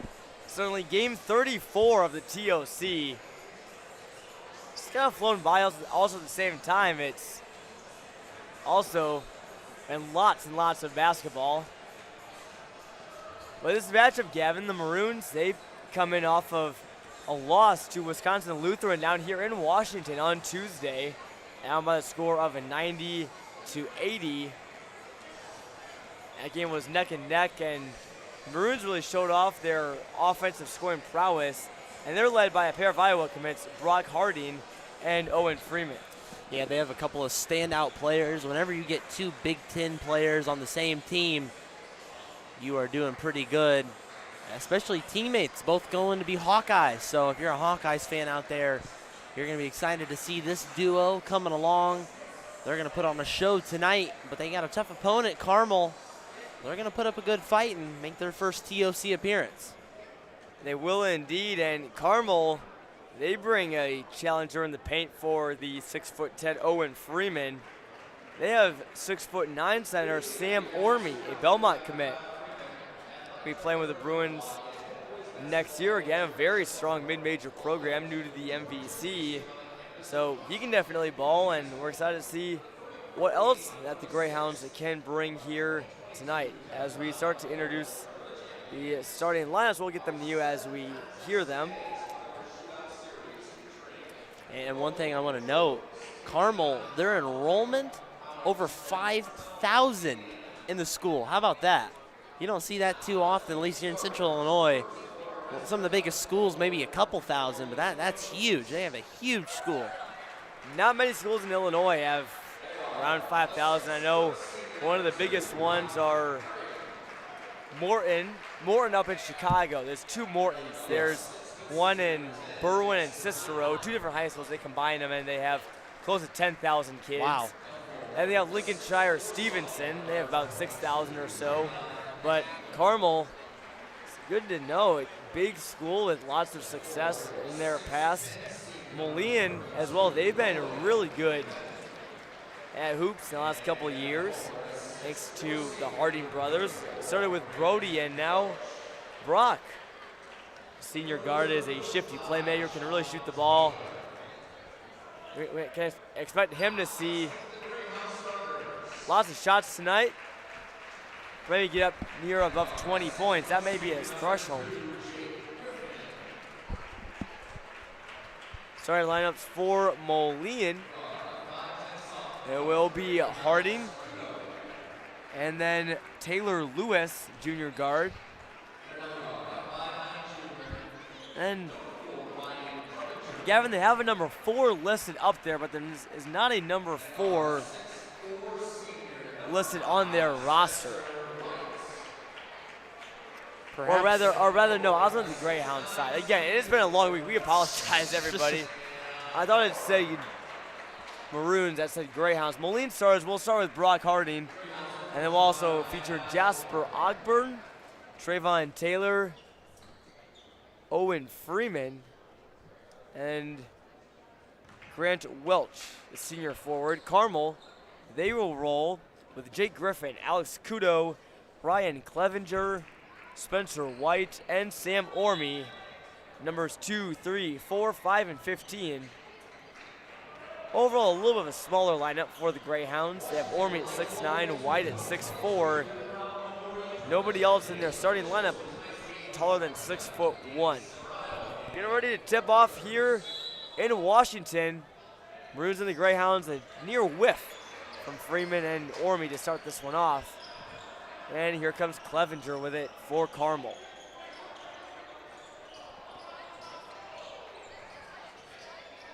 Finds Orme out around the perimeter. He can definitely shoot the ball. Not just a one-trick pony. Now here's Griffin. Over to White. Carmel deliberate with their first possession. 6 on the shot clock. This is our first game playing with it this season. And the 3 rolls in from Sam Orme. That one came near the KB Strong logo. That was a pure looking 3 from Orme. These are 2 of the most skilled teams we'll see all week at TOC. Again, making brief appearances here, but they bring a lot of skill, steps on the baseline. Not immune to a few mistakes here and there, John. But again, the skill between both of these sides, the ability to make shots, the ability to make things happen, create for your own shot, are all huge. We'll see a lot of that throughout this game. Yeah, and these TOC Shootout Series games are so fun, and every time that they play, I always think to myself, oh, boy, I wish I could see more of this team because they're fun to watch. That's the beauty of the tournament, John. You've got a variety. You've got the tournament style, but also these teams that come in and they're going to give it 150%. You know, they don't have to worry about playing over the course of 3 or 4 days. Shot clock winding down. 2-1. They need to get it off. They may have. And the 3 is good. Jake Griffin. Just before the shot clock hit 0. Not a millisecond remaining. Carmel, 6-0 lead. Orme, it gets blocked by Freeman. He goes hard to the rack and gets taken away. Now with Harding the other direction. Welch, a deep 3 is no good. A lot of 3s being shot here early on. Another one right there, and it's good. Alex Kudo lives up to his number. And that will prompt a timeout from Moline head coach Sean Taylor. Look at the Greyhounds. They're racing out to a 9-0 start. 3 triples, just like how Blytheville started the game in the last contest that we saw here on this floor. Fast start, and again, it's just 3-pointers for the most part being shot. It's pretty much all they're doing, both sides trying to trade blows, but so far, Carmel, only team making them. That's how it's going so far. We'll take a quick word for OSF. The new OSF Healthcare Cancer Institute in Peoria opens in 2024. It'll be among fewer than 40 cancer centers in the country with proton beam therapy, and only the second in Illinois. It'll be a place of hope, healing, promise, and possibilities. Learn more at osfhealthcare.org/horizon. 9-0 lead for the Carmel Greyhounds, a team from the northern suburbs of Indianapolis. Obviously in a state that loves its basketball. Carmel's a very nice city. I've been there. It is. Been there a few times. I went to a restaurant one time in Carmel, as there briefly for a basketball tournament of mine back in high school at the Grand Park Fieldhouse. Not too far away from there. One of the biggest ones in the whole Midwest. Here's a takeaway from Griffin and the Greyhounds. Here's Clevenger. Now over to Kudo.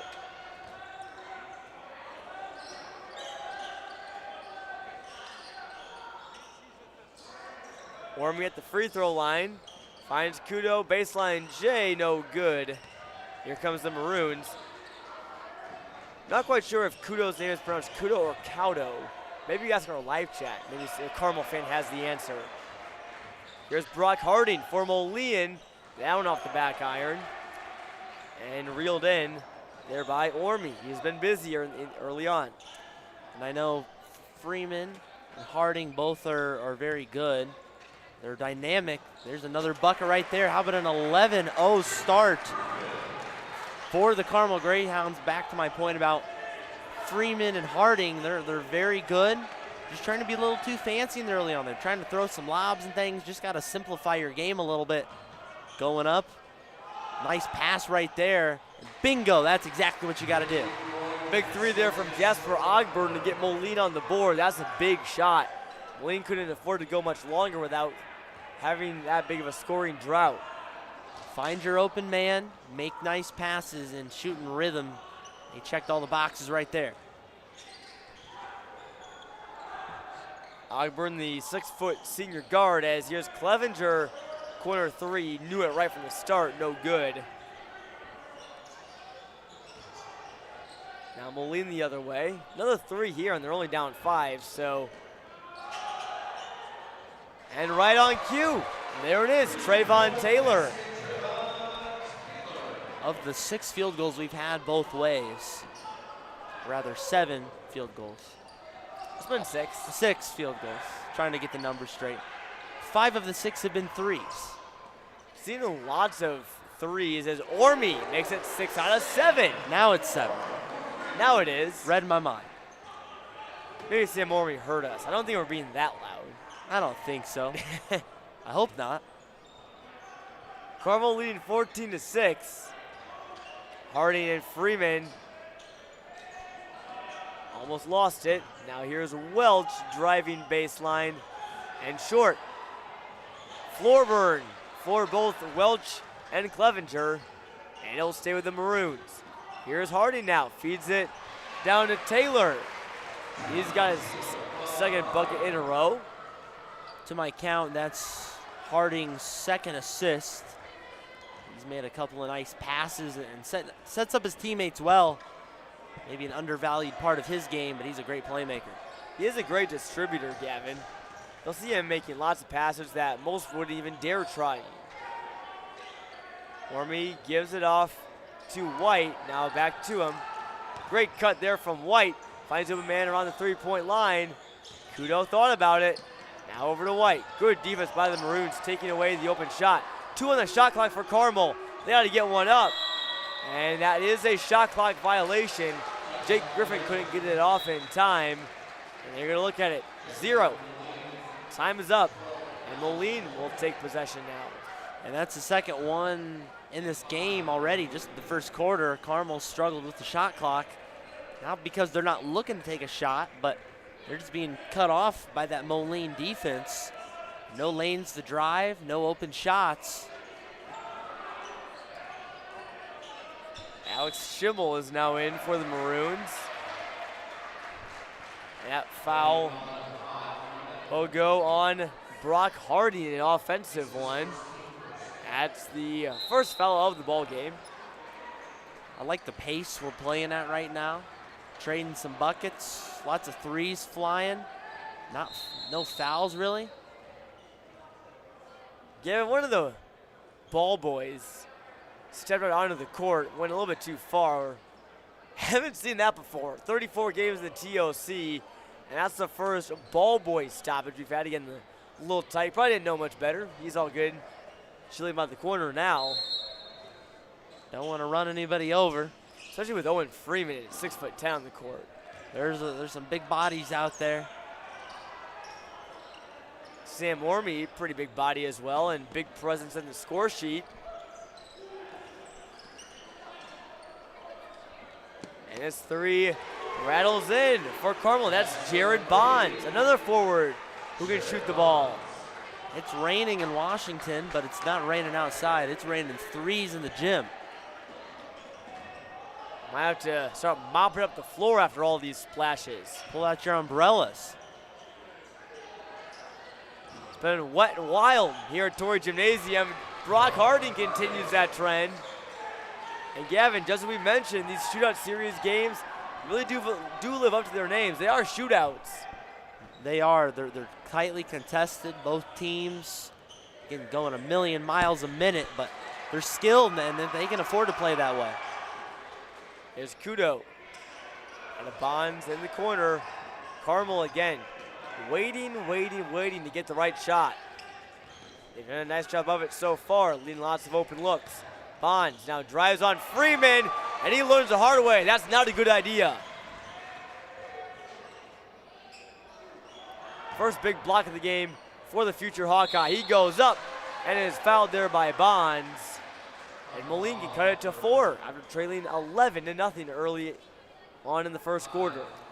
It was a good take by Freeman. Nice to see him backing down in the post. He's got great post moves, but I'd like to see him on some of those plays, even where you're getting fouled. Try to go strong up through the contact, John. You never know. You can muscle it in for an and one. He's certainly a big body. He's capable of doing that. Don't just give up on the play once you're fouled. Got to keep going, play all the way through, and maybe give yourself a chance for 3. Freeman gets the first one to fall.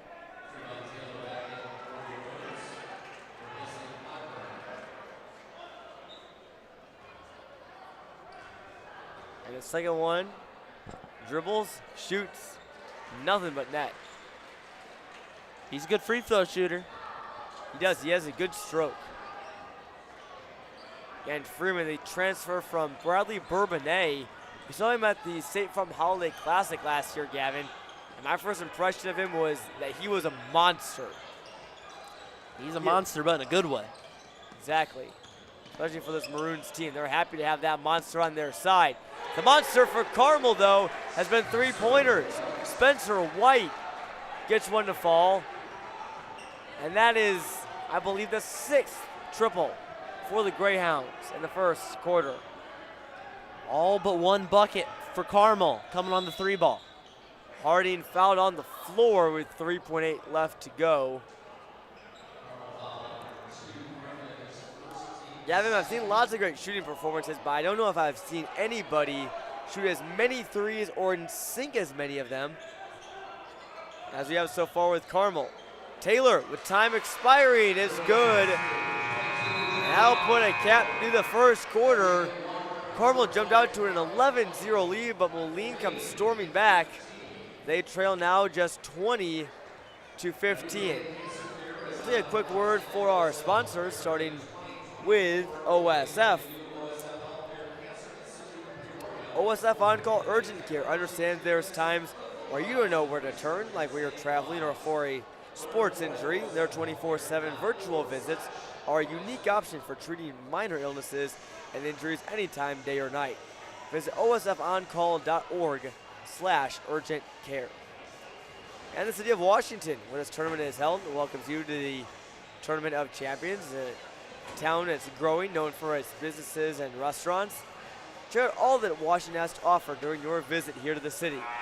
And every Upstream Auto Group dealer has new inventory in stock, 11 franchises and 6 locations. Check it all out at upstreamautogroup.com.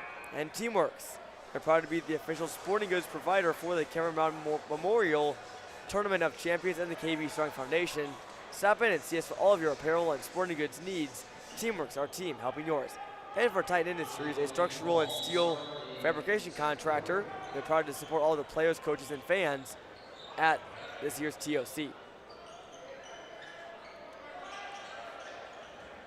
Brock Harding with the ball now. Quick release three are up and around the rim. Freeman, though, the board is up and good. That's something that can be so dangerous from Moline, Gavin.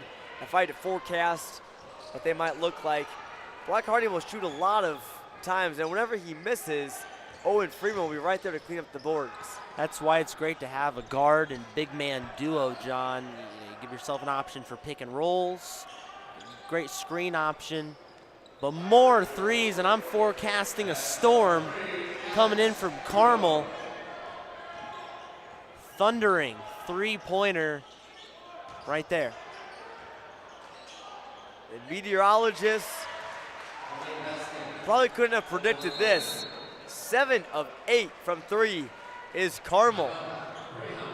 And we'll get a timeout for the Greyhounds, just about a minute here in this second half, or second quarter rather.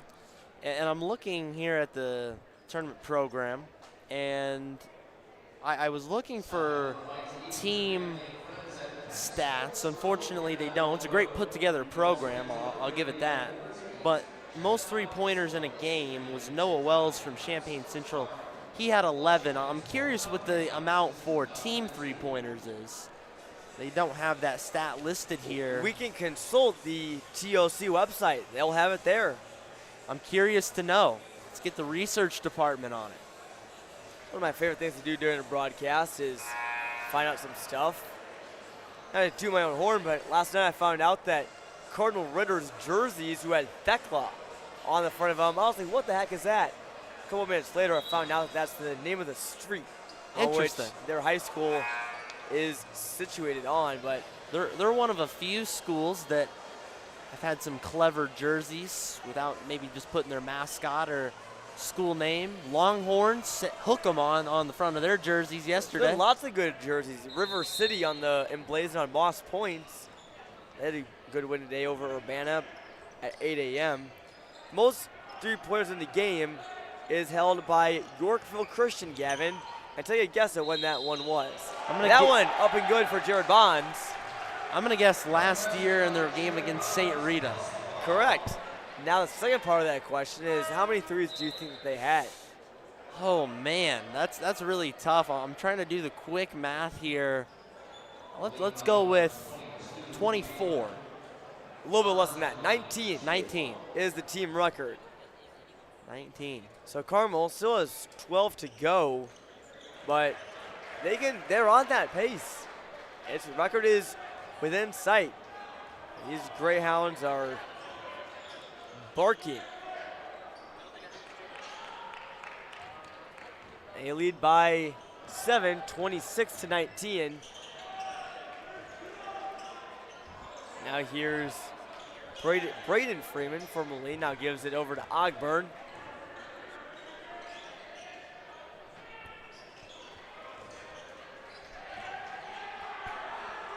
And now Harding with it. 3 on the shot clock, and he's fouled.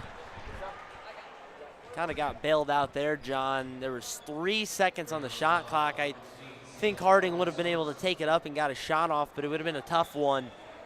A little bit of a block, maybe a borderline call. Either way, Harding and the Maroons get another opportunity and a fresh 35. Certainly, that's the 3rd foul on Carmel. 2 so far on the Maroons. Freeman showing his range, no good. An offensive board. That's Braden Freeman, the brother connection. We've seen several brothers or siblings out here. Good to see that chemistry. Been lots of them, at least 4 or 5 pairs of brothers in this tournament. Up was Griffin, no good, and the follow is no good either. Traveled on the play. Bit unfortunate, but good pressure. Nice job crashing the offensive glass for Carmel. It's very key. Some of the best performances we've seen have come from teams that crash the glass well, turn the ball over less, just little things got to do to win, and they can't get the inbounds in, they call a timeout. Carmel struggling with the inbound there. They'll call a timeout. Quick shout out to our social media assistant, Larry Larson, is hooking us up with some water. Assistant. Oh, man. You call him the social media assistant? Well, he's a social media director right now. Give Larry a hard time. Take a quick word for our title sponsor, OSF. Don't let the flu sideline you or your loved ones this winter. Get the flu shot at your nearest OSF healthcare provider. For more information, go to osfhealthcare.org. Find out more information on how to get that. Carmel, their offense has slowed down a bit. Perhaps Moline's starting to figure things out. We've seen it a lot, Gavin. Teams get off to hot starts offensively, and then eventually the opposition starts to figure it out. That's part of good coaching and just good teams overall making adjustments. Freeman, cross court, Ogburn, triple, no good. Now even on the floor there was Taylor, or rather Ogburn, but didn't matter. Carmel took it, but now it's one back to Moline. Say he stepped out of bounds, the back of his foot. I didn't quite see it, but official had a good view of it. Freeman grabs Harding's air ball. Up on Orby and one! And the monster, the Moline monster, lets out a yell. And the Maroons are now within 2 after being down 11-0 to start this game. That's what I was talking about earlier. He got fouled on the interior and kind of just let the ball go. That time he finished and went up strong through the contact. Got a chance for a 3-point play, and those are big momentum shifts. Converts the old-fashioned. 3 points the hard way. Maybe it's not quite as hard for Owen Freeman at 6'10". But Kevin, he's got the size to thrive in the Big Ten, where obviously a conference where that's so important.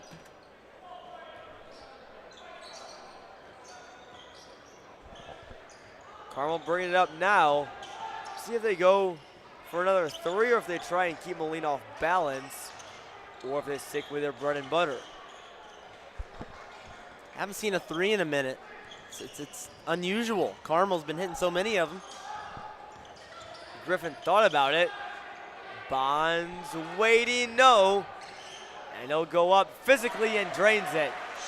Three-pointer, maybe not the decision there. 2 points. They'll take it any way you slice it. And that's the benefit of being able to make a lot of threes. You spread the opposing defense out. Freeman on the other end lays it in. And he's got 9 points. He's quickly showing why he's so dominant. Really, Carmel doesn't have a guy to match up too well with his size, taking advantage. Dribbling it is Kudo. And now here comes Moline. They can tie it with a bucket. Thought there'd be a lob to Freeman. Taylor just lays it in. Keeps it less complicated. And we're all tied up at 28 in Washington. How about a 28-11, not 28-11 run, but 28-17 run. Yes, correct. They were down by quite a bit. They were down 11-0 to start this one. So a big storming comeback in the early going, fighting through some adversity.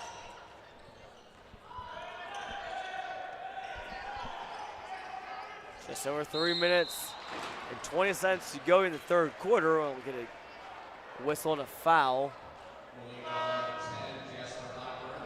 Now we'll go on Ogburn and Alex Schimmel. Number 12 will check in for the Maroons.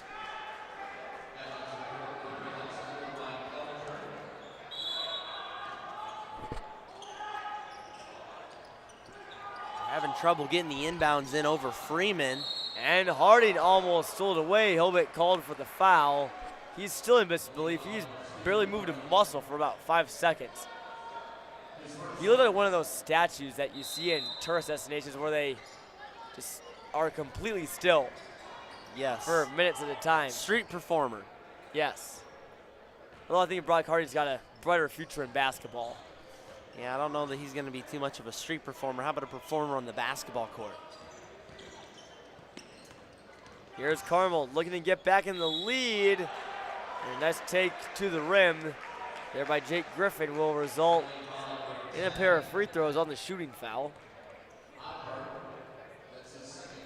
Carmel, a team that they came into this one already playing a game in their season. They beat Zionsville 42-35 on Tuesday night.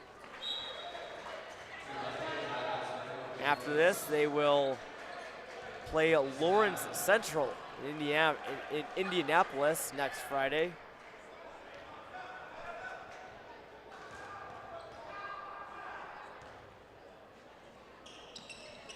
Now an up and good there from Griffin.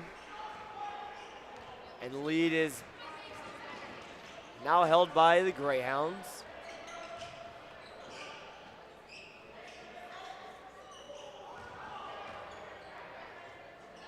Man-to-man D from Carmel. Nothing open for the Maroons yet. When all else fails, they go to Owen Freeman.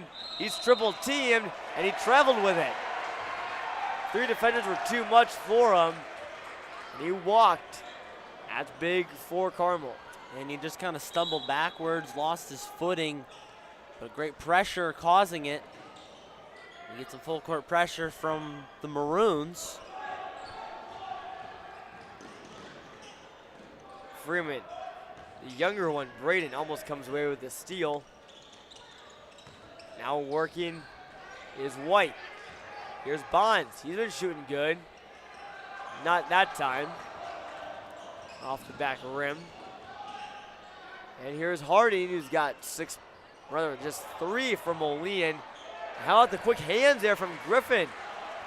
Sneaky. Poked it out. 2 forced turnovers in a row on Freeman. So starting to get his number a little bit. And a stoppage here. Maybe a clock malfunction of sorts. I don't think the shot clock had got going yet. Yeah, I took my headset for a second, and it looks like Carmel's head coach said that shot clock wasn't working. He's laughing about it. And we'll reset 25 on the shot clock now, down to 20. Carmel had one violation earlier in this game. Now here's Griffin over to Clevenger. His triple is no good. Now here's the Maroons the other way. Harding, what a dish to Freeman! Owen Freeman slams it down with two hands. Nice dunk right there. Is another really good dish from Harding, though. Harding with 3 or 4 assists in the early going, so he's assisted and had an effect on a lot of the Maroons' baskets. He's got 13 points and quite a lot of rebounds as Spencer White puts in a 3, and now Carmel leads by a bucket. They got a little bit quiet there from behind the arc after a fast start. I believe they're up to 8 3-pointers now on the day. Let's keep a tally going. Why not? You never know. Moline's been shooting good as well. And here's Freeman, turn around is no good. Now 40 seconds left. Orme to the hoop. No good against Freeman. Now here comes Trayvon Taylor. Oh! There's a man on the ground. That was White. I saw the corner of my eye. I don't know if he put him on skates or he slipped. I don't think it was too much of a crossover. It looked like he picked it up and maybe a bit of a bump, then a slip on around the A of the Washington Panther logo there on the other side of the floor. But nothing else. Got himself open. He was able to drive down the lane and has a chance to tie this ball game.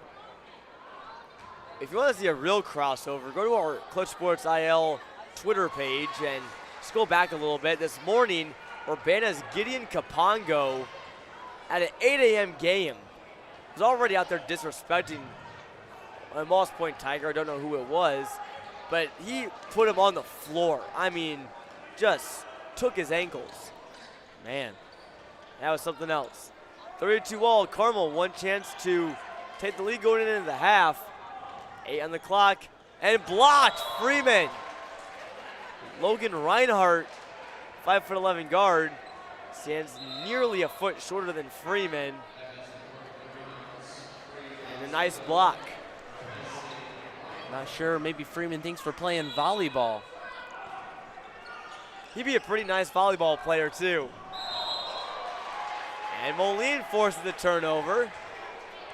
And now they'll get a chance to lead going into the locker room. Harding, he's a quick player. He got a quick release. He's going to shoot off balance, tumbles to the floor, and that one just sails into the air.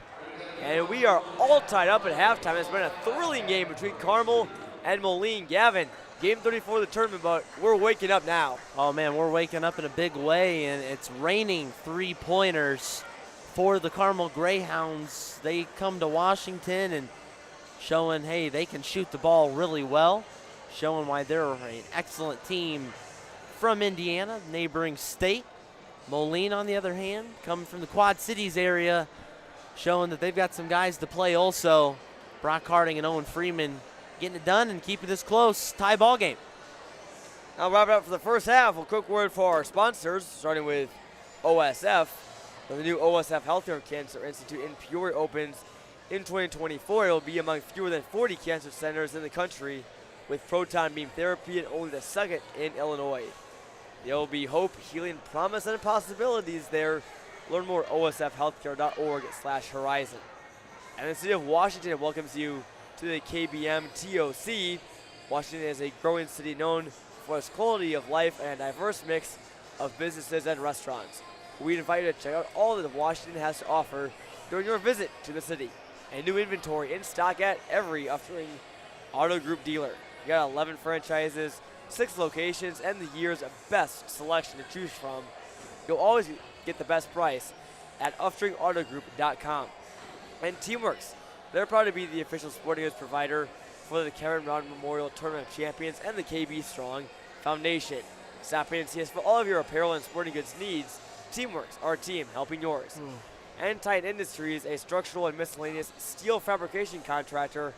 They're proud to support all of the players, coaches, and fans at the 2022 Kevin Brown Memorial Tournament of Champions.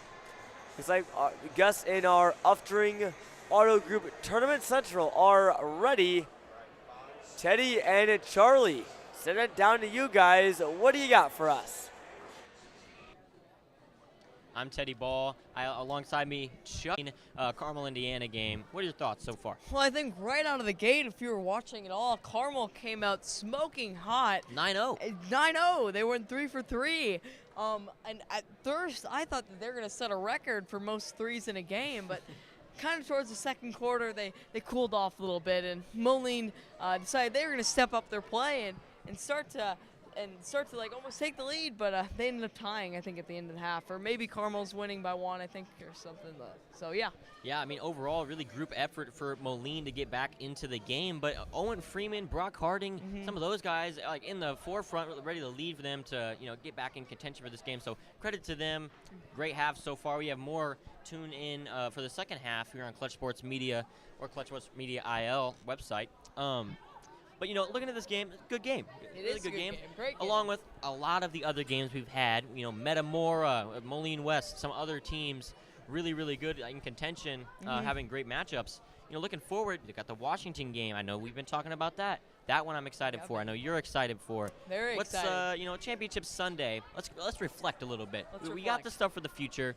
On the week, what was your favorite matchup, or maybe just some moments throughout that just you remember in particular? Oh, man, my favorite matchup, I got to go, I'm going to go Washington-Lincoln Park. Okay. I think that was just, it was a hard-fought game for both sides. Washington came out with the win, which I'm pretty happy for. But overall, it was a back-and-forth game. Lincoln Park took the lead a couple times. And Washington, I think, ended up outplaying them pretty much. So it showed that height and size does not always matter, as Washington was really, really outsized by Lincoln Park, but they were still able to take the dub in the end. If I were to pick one personally, it'd be something I don't think many would probably choose because of the overall records of the teams, but Moss Point and Yorkville Christian really intrigued me. Two teams didn't do well in the tournament as a whole, but they were led by two very, very good players, Moss Point, Kendrick Osby, and Yorkville Christian, David Douglas Jr. Really a great matchup to see. Overall, as a whole team matchup, obviously you got to go with that Joliet West and St. Rita game. That game was awesome. I forgot about that game. But in terms of individual assignment matchups, I have that one, and then I'm also going to throw in the Metamora and Metamora. Why am I blanking here?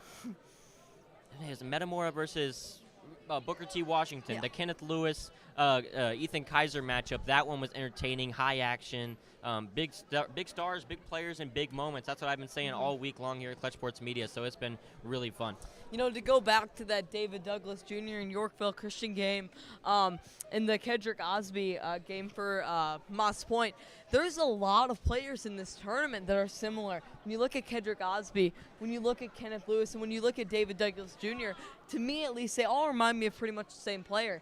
They can shoot the ball well, they can drive inside, they got handles, and they can put on a show for the guests here. 100%. Charlie, you said they remind you of the same player. Who is that player? Me. Definitely me. Yeah, okay. Definitely me. If you didn't see, earlier in the week, Chuck beat me in some mini ball over here. And ever since then, he's had this ego through the roof. But, hey, don't let it fool you. Earlier than that, I know it was earlier, but, hey, we did draw. I didn't beat him, but we draw. So I wasn't trying. Me either. No, just kidding. Look at the scoreboard. Anyway, got some great basketball here today. We do. Looking beyond basketball, there's so much other stuff. Earlier, our guy Larry, he got some pictures with some of the Moline or Joliet West teams. Put that on put that on Twitter and posted it around. Got retweeted. By Jermaine Fears, I believe. I'm not sure which Jeremiah. Sorry, Jermaine. Jeremiah Fears. It could be the other brother, but there's two of them. So many Fears going around. There's so many Fears. But looking beyond basketball here, look, you got that booth, you got the hospitality, you got concessions, you got all the people playing every different types of game. Beyond basketball, what's been your favorite part of this tournament? Man, just the volunteer work. You know, all these people out here working as hard as they can to provide support and to just provide a great experience for the fans here. And none of the income is going to them. It's all going to KB Strong, which is just the foundation for a deadly disease called glioblastoma. So I just want to give a huge shout out to all the workers in the hospitality rooms, the concession stands, the scores table, stat keepers, referees, you name it, floor cleaners. If I left anybody out, I'm sorry, but just a huge shout out to all the volunteers here at the tournament. Yeah, I think on our streams we like to thank our crew, but overall, like you said, everybody, it takes a whole group effort. It takes the fans, it takes, like you said, the scorekeepers, the coaches, the players, everybody comes in unison to make it what it is, and I'm glad that you guys are tuning in for our live streams, or if you're here in person.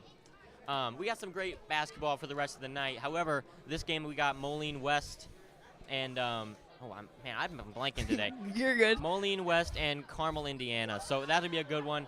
Pretty decently close. They came It back. is. Moline came back. It's a great game. I'm excited for the second half. I just want to say, Brock Harding's passing skills, super impressive. You know, Teddy could never make a pass like that, especially in Pop-A-Shot. He can't even hit the rim on Pop-A-Shot. Well, But just a huge shout out to him. His passes are insane. I mean, they're getting the crowd to go wild. And also a nice dunk at the end of the half by Mr. Owen Freeman throwing it down. So, yeah, pretty cool. Shout out to them. But here at Very Clutch Sports Media, entertaining. we're going to wrap it up and send it back to the booth. Hope you guys enjoy the rest of the day for basketball here today.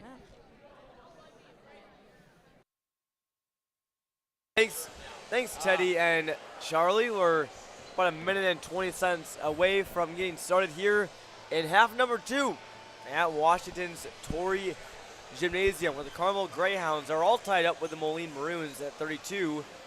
The Maroons on a nice run after falling behind 11-0 in the early stages of this game.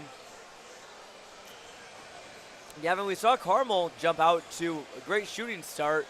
And it kind of slowed down for them. Did you see anything that jumped out to you? Not anything specific. I think they got a little complacent with their shots. They were, maybe taking a few contested shots and made a couple contested threes in the early going that, again, maybe you don't typically take. They got a little bit more patient and weren't firing as quickly. But I think that if you get any sliver of opening, they're such a skilled team and obviously proving here to make plenty of three-pointers, make plenty of their shots, keep firing away. So I think that they need to just kind of change it up, dictate the pace of this game, and not let Moline take that. And you go the other way, of course, Moline's done a really good job. They're forcing Carmel into late shot clocks. But on the offensive side, they need to keep it under control. They've turned the ball over a few times and rushed a little bit. Joe Delfonso, who did some color with us the last couple days, you got to be quick, but don't hurry. That's what he always says. And oh, so true.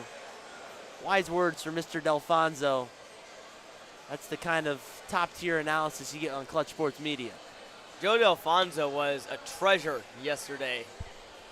Some great calls, and it was great having him along with one of our guest play-by-play announcers, Cody Schindler, also stopped by for a couple games as well, the voice of the Peoria Chiefs, High A affiliate of the St. Louis Cardinals, right here in Peoria, or about 20 minutes away. We're in Washington.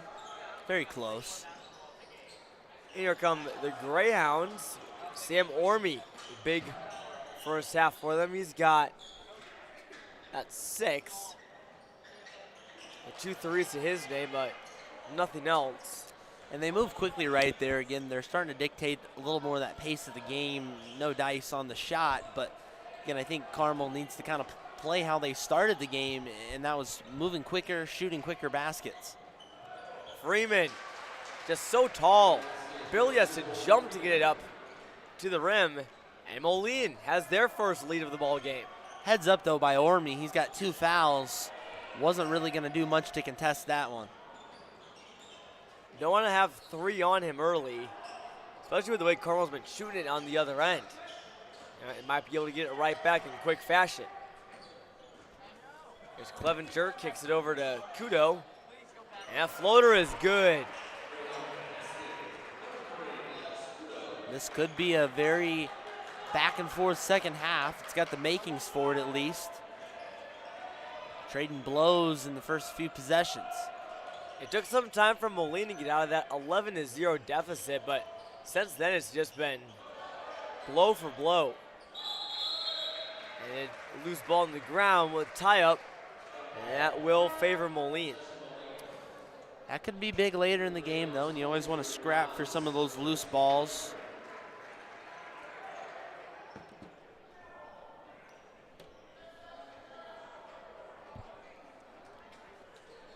Still tied up here, a minute and a half into the third quarter.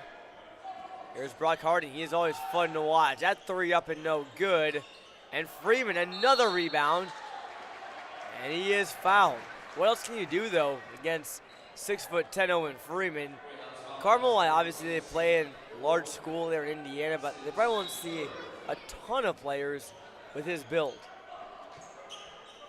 He's got it now in the post. Works on Orme, who, again, very careful not to foul. Now what you can do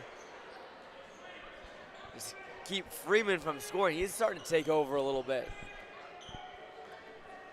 He is starting to take over. He was pretty good in the first half. But again, keeping up that pace. Biggest player on the floor right now. Here's Griffin. Now rather Kudo a three, and it's good. That's number 9 in terms of triples for the Greyhounds. That's exactly what I'm saying. I mean, it was contested, but it's open enough they can get the shot off, and they're making a lot of those. Keep firing, same right there with Brock Harding. Nailing the three-pointer. These players are so good. It doesn't matter if they have a hand up in the face or a guy in the area. You've got enough to get the shot off. That's good enough. They've been making a lot of baskets. Harding up to 6 now on the night. Here's Bonds, and he gives it to White. Acrobatic layup is no good.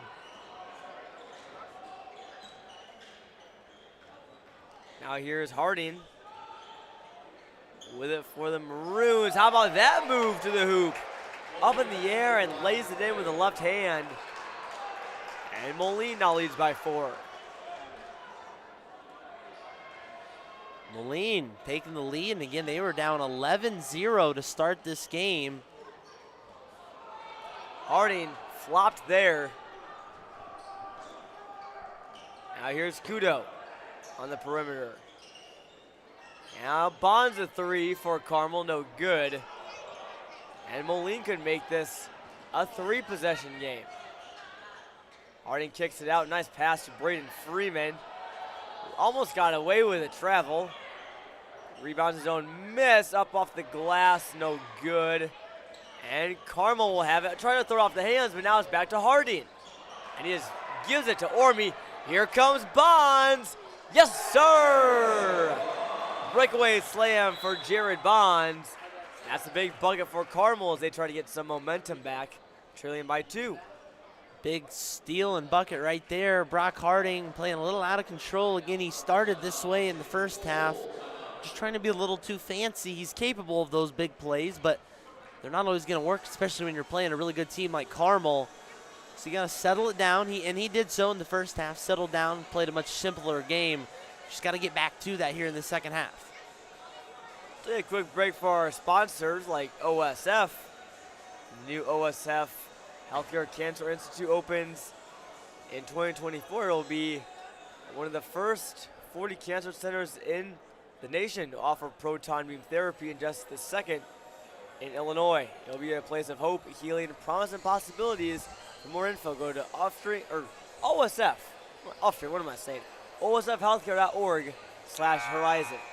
And for the city of Washington, who welcomes you to the Kevin Brown Memorial Tournament of Champions. Washington is a growing city known for its great quality of life. Check out all that it has to offer during your visit here to the city. And every Off-Road Auto Group dealer has new inventory in stock and multiple different locations and franchises. You'll always get the best price at OffRoadAutoGroup.com. And a quick word for Teamworks and Titan Industries, the official sporting goods provider and steel fabrication contractor, respectively.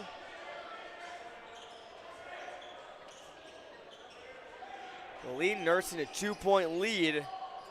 Here's Freeman now backing up on Bonds, and he threw an elbow out. You saw Bonds' head just fly back. Glad he didn't have a bloody nose. He may not yet. I get a lot of those, John.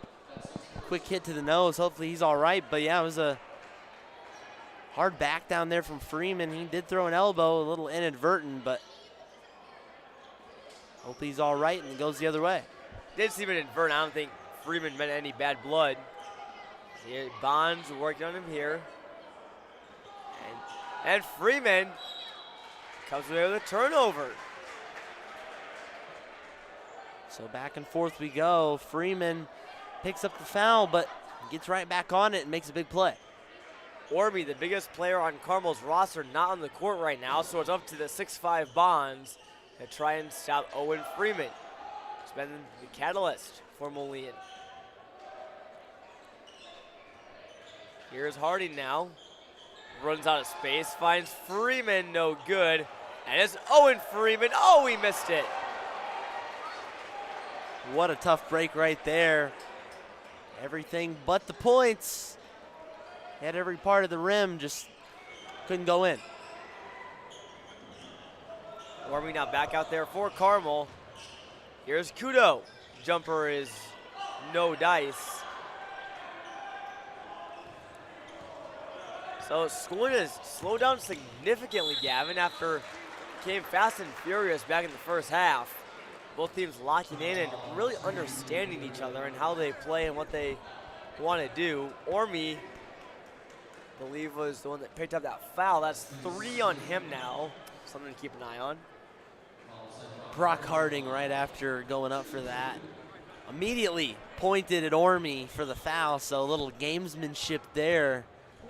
He knows who the best player on the court for Carmel is. He knows if he goes out of the game, it could be a big problem for the Greyhounds. Ormy will stay in there, though, as Greyhounds trail by 3 and Harding a chance to make this a 4-point game. 2-possession lead, you betcha. And Moline continues to put themselves on a small run. Here's Ormy now, gives it over to White. That's 6 points. Now, oh, Harding almost stole it. Bonds draws contact against Braden Freeman. No led to the stripe. With a chance to get Carmel back to a 1-possession game.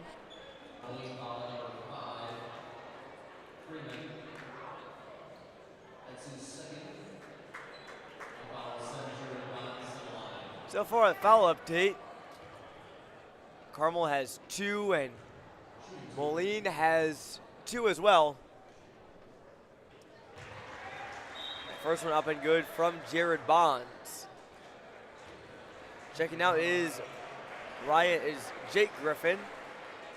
And coming in for Carmel is number 12, who's not listed on their roster. Try and see who that could be.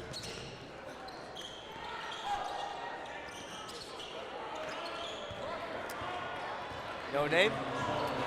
No name, perhaps a switch of a jersey or something. We saw that earlier today, switch of a jersey. Tyson Swanson from Metamora switched from his customary number 22 to number 3. Caught me off guard. Now here's Owen Freeman, and he draws another foul. Moline just played bully ball with Freeman, really using that size to their advantage. And that's the goal, ground and pound right into the paint. Freeman, of course, is an excellent foul shooter, so it's not really a problem if he heads to the charity stripe. We've seen some tough shooting performances from the stripe and a few teams on this tournament, but so far, no problems from Owen Freeman and the Maroons. Be up to 4, it could be 5. That would be the biggest of the ball game. It goes down, and Freeman up to 18.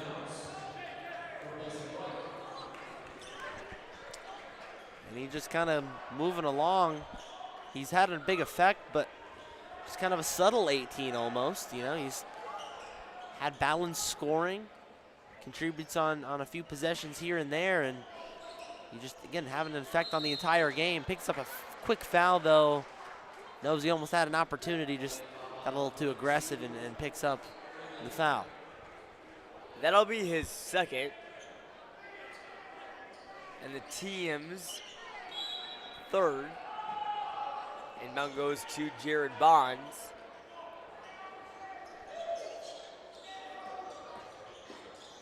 Carmel's been a bit since they've sunk a three. Maroons started to shut that down after a while. Orme, no good. Now Moline can really start to take a good lead here.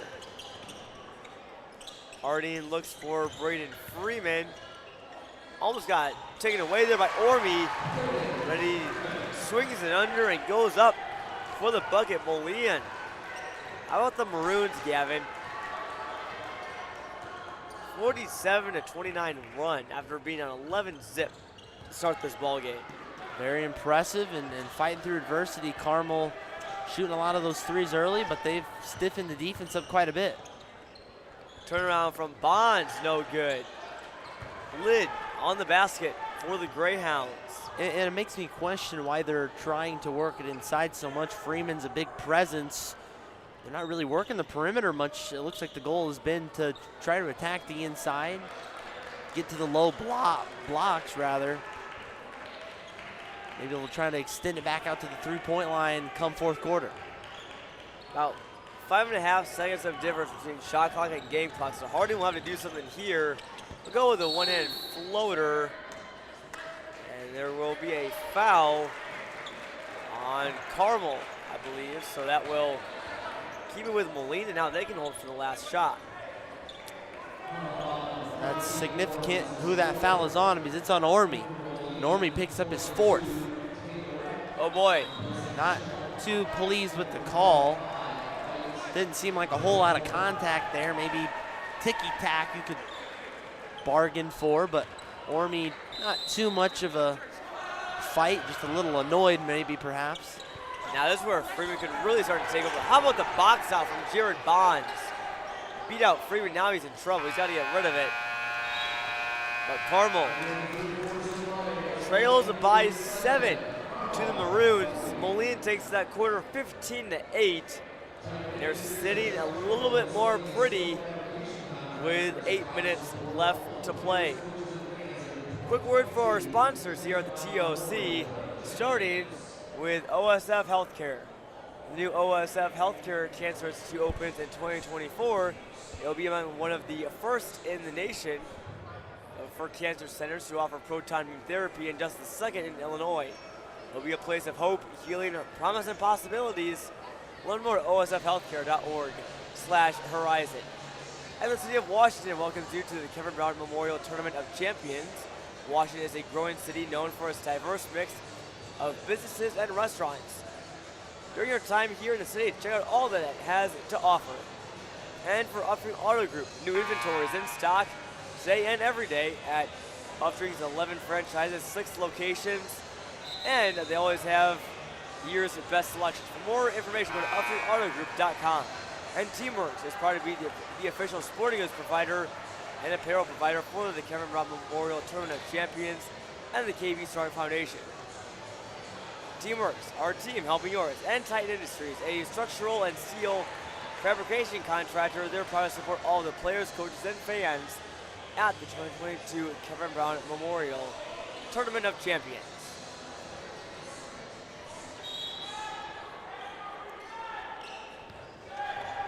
(47-40) Moline, with just under 8 minutes to go.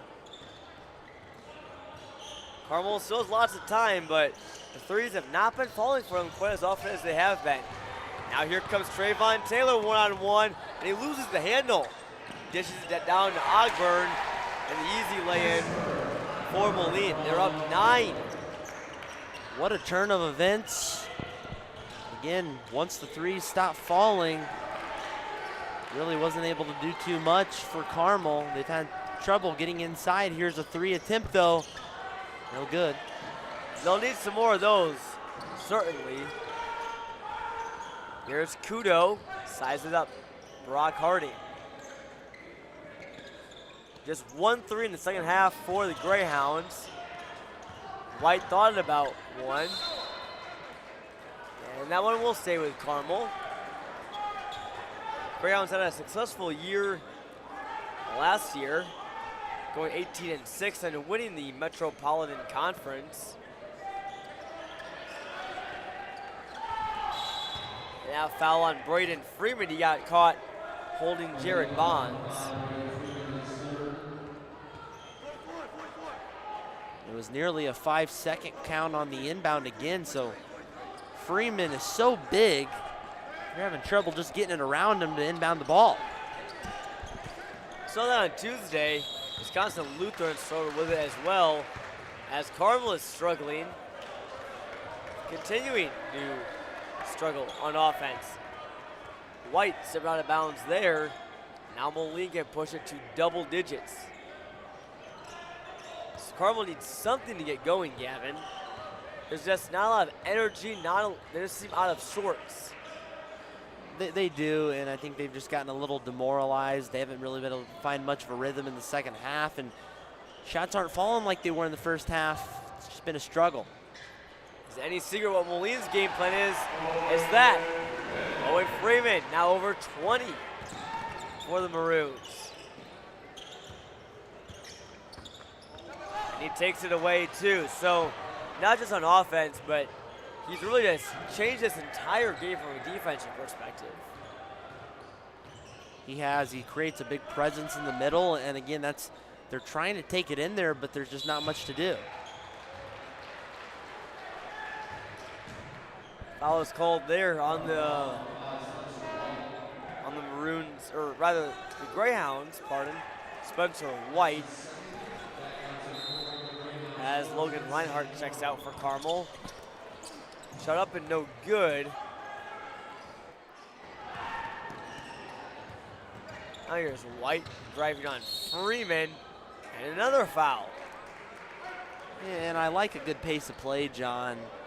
You know, there's been a few additional foul calls here as we start to pull into the home stretch, but they're not going to let everything go. Of course, you got to call the necessary stuff, and getting a little physical here late. Bonds gets physical with the rim. A two-handed slam. Maybe that's what Carmel needed. That'll get his teammate Kudo to clap.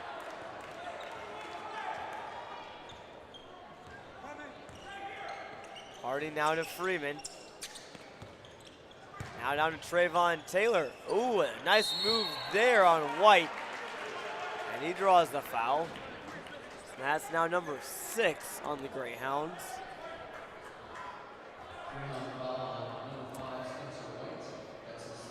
Seen significantly more fouls and more free throw shots here in the second half, and of no Orme with 4 fouls. So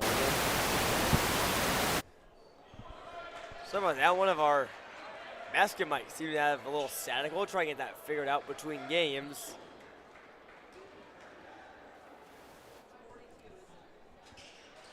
Second one is up and good. Moline now leads back again by double digits.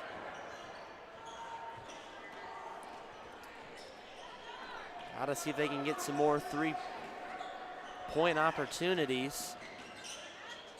There's a 3 opportunity. And there we go, Alex Kudo for 3. Now Carmel back to what they're used to. That's 10 threes in the game now for them. It's probably not gonna hit the record, John. They were on a pretty quick pace to maybe reach that 19-point mark that was set a few years ago, rather last year in fact, but I don't think they're gonna get there, but gonna need a few more if they wanna claw back into this game. Here's Harding, almost blocked there by Orme. Now the 3 there from Schimmel is no good. An opportunity for Carmel, but they give up the offensive board. Can't have that. No, you can't allow those extra possessions. Every possession becomes crucial. You're down 7, but again, Maroons are gonna strike as well. Defense crashes on Harding and Freeman. Now Harding finds a space behind the arc. No, Orme, big offensive rebound. He's playing with 4 fouls. If he didn't stay clean, find a big impact, and here comes Carmel. Spencer White says we're still running. They're not done yet. One more 3, and it's a 1-possession game. And when they've been shooting threes, Gavin, they've gone in at a good rate. It's not like they've just gone completely cold all of a sudden. They just haven't been shooting them quite as much. Schimmel thought about a 3, Taylor, and he traveled. Thought about it too much. Before he took off towards the basket, had a wide open dunk. Huge opportunity now for Carmel. A lot of momentum going their way. It looked like it was all Moline there for a few minutes and thought they could just run away with it, but not so fast, say the Greyhounds. Another basket. This one gets real interesting.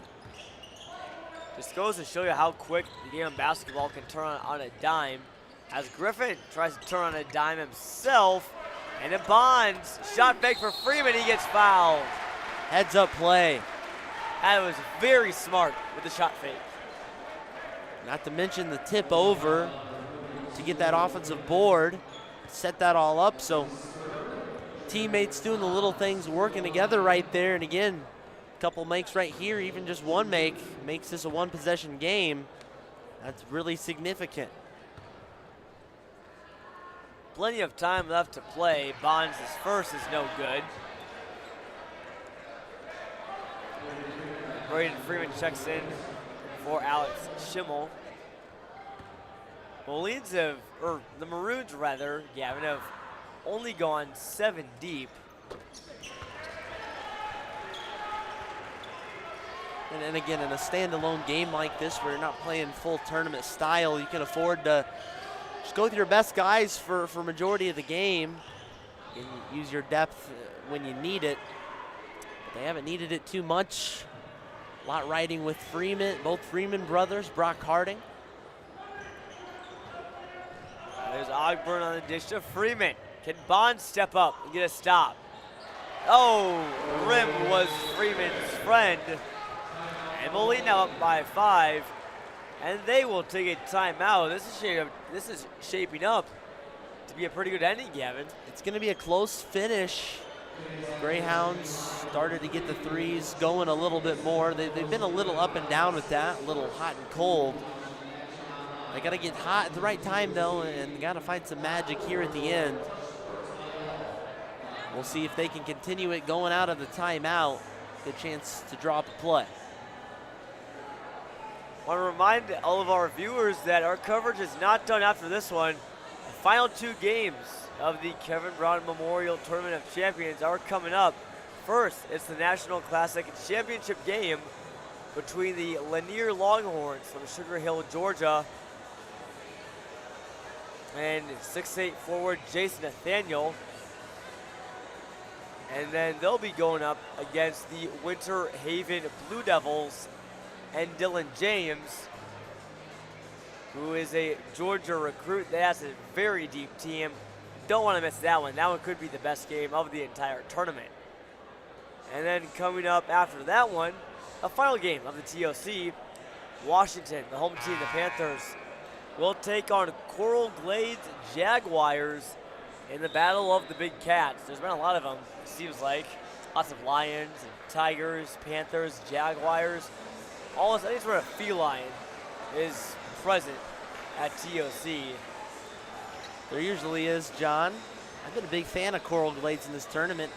I'd never seen them play before this week and didn't really know too much about them, but Stephen Whittingham and his group have come from Florida and have done a nice job. They're an exciting team to watch, and I wouldn't sleep on the Jaguars. It's going to be an entertaining game to wrap up the TOC. Ramez Zayid from Coral Glades has had a heck of a tournament. It's Carmel now down 5. Orme with Taylor on his back. Backs him in. Goes to his right. Turns around and it's good off the glass. That's a great move there from the future Belmont Bruin. Belmont's getting a good one. Heading to the Missouri Valley now. He may roll through Peoria again when he's with Belmont. Come play the Bradley Braves.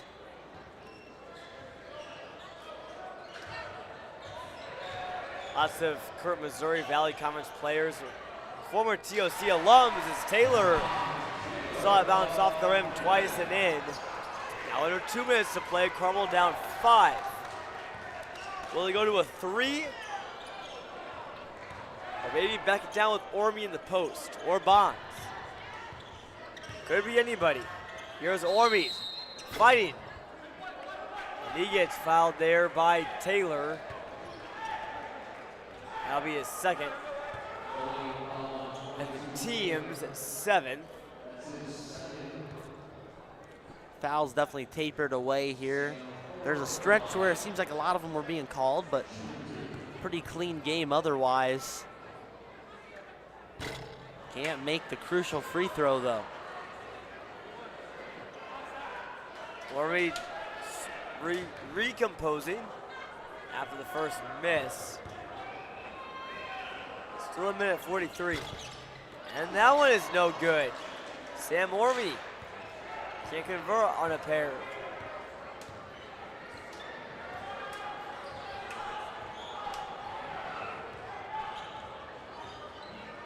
There's Harding now, takes a couple of seconds off the clock.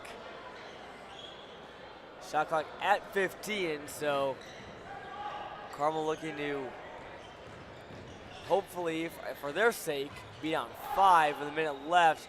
But Freeman has other ideas. Up and in, and he's up to 25 points for the Maroons. Up and no good, batted around. It almost looks like it could have gone in. This one will go to Moline. And now at 7, his picture starting to become a little bit more clear that they very well might take this game. It's looking good for Moline, under a minute now, and they're gonna put some pressure on. I'm not sure if Carmel's gonna foul, they will. Brock Harding gonna do a little more to sell it, but pretty clearly a foul. He'll shoot 1 and 1. Big free throws here for Harding. If he makes them, that would make it really tough for Carmel to come back. If he misses it though, you feel like 7 points. It's about the maximum that you can come back in about a minute unless something outrageous happens. I think another free throw makes here. Brock Harding can force the Greyhounds to park the bus. And 2 free throws for Harding is good. And it will be 60-51 Moline. Need another 3. Here's Kudo. It's good. Oh, maybe not so fast. 12 threes on the night for Carmel. That's where 36 of their 51 have came from. 12 threes, Gavin. That is good enough for them to get on the all-time tournament leaderboard for 3-pointers by a team in a single game. So if nothing else, Carmel will get to feel good about that, but they need to force a turnover, Gavin, I feel like. They do, and again, that was where the full court pressure could come in at. If nothing else, foul and maybe hope for some misses at the line, but odds are stacked against them. You're just gonna have to have a few things go your way. Take a quick word for OSF. The new OSF Healthcare Cancer Institute in Peoria opens in 2024. It will be among fewer than 40 cancer centers in the country with proton beam therapy, and only the second in Illinois. It will be a place of hope, healing, promise, and possibilities. Learn more at osfhealthcare.org/horizon.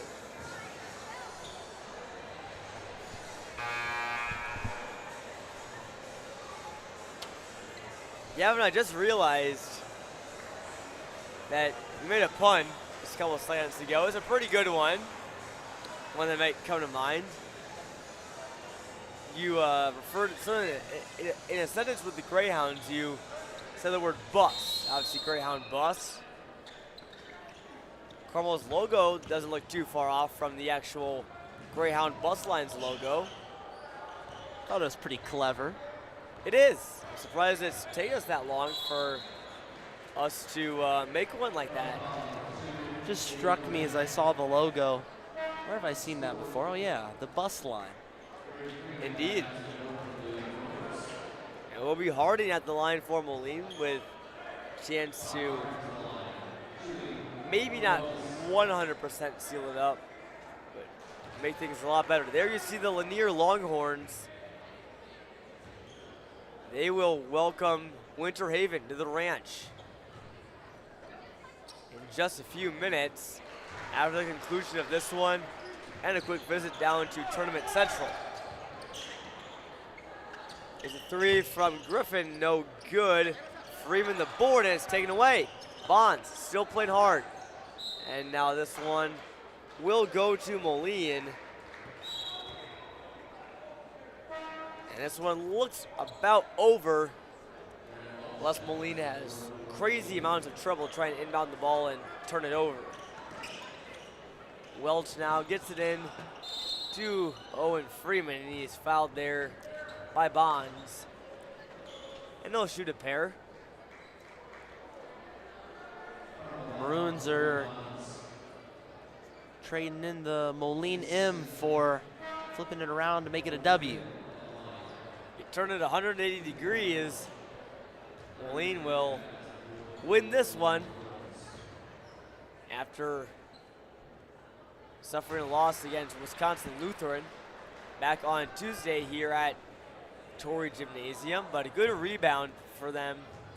It really started with their defense, and you gotta say the game MVP, unofficial. We don't always give one out, but you gotta give it to Owen Freeman. He was a presence all game long, scored the ball a lot. Ormy's gonna shoot there, but Freeman just picks up another board, and that'll be the game. Brock Harding, Owen Freeman and company get it done for the Maroons.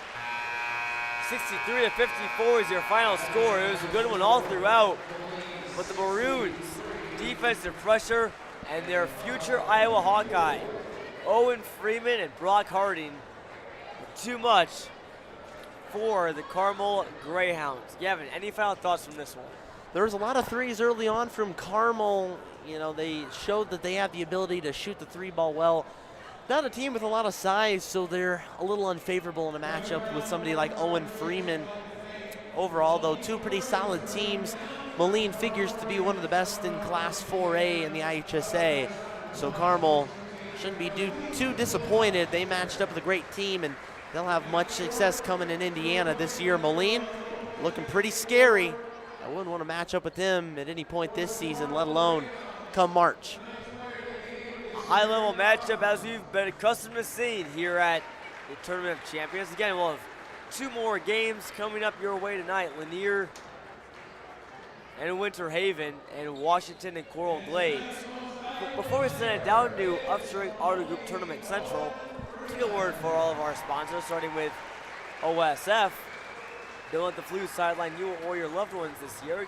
Make an appointment to get a flu shot at your local nearest OSF healthcare provider. For more information, go to osfhealthcare.org.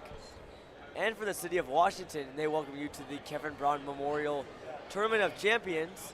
It's a growing city known for its good mix and diverse mix of businesses and restaurants. We invite you to check out all of that Washington has to offer during your visit to the city. And Upstream. New inventory is in stock today and every day at every Upstream Auto Group dealer. 11 franchises, 6 locations, and the year's best selection, UpstreamAutoGroup.com. And for Teamworks, the official apparel and sporting goods provider for the Kevin Brown Memorial Tournament of Champions and the KB Stark Foundation. Teamworks, our team, helping yours.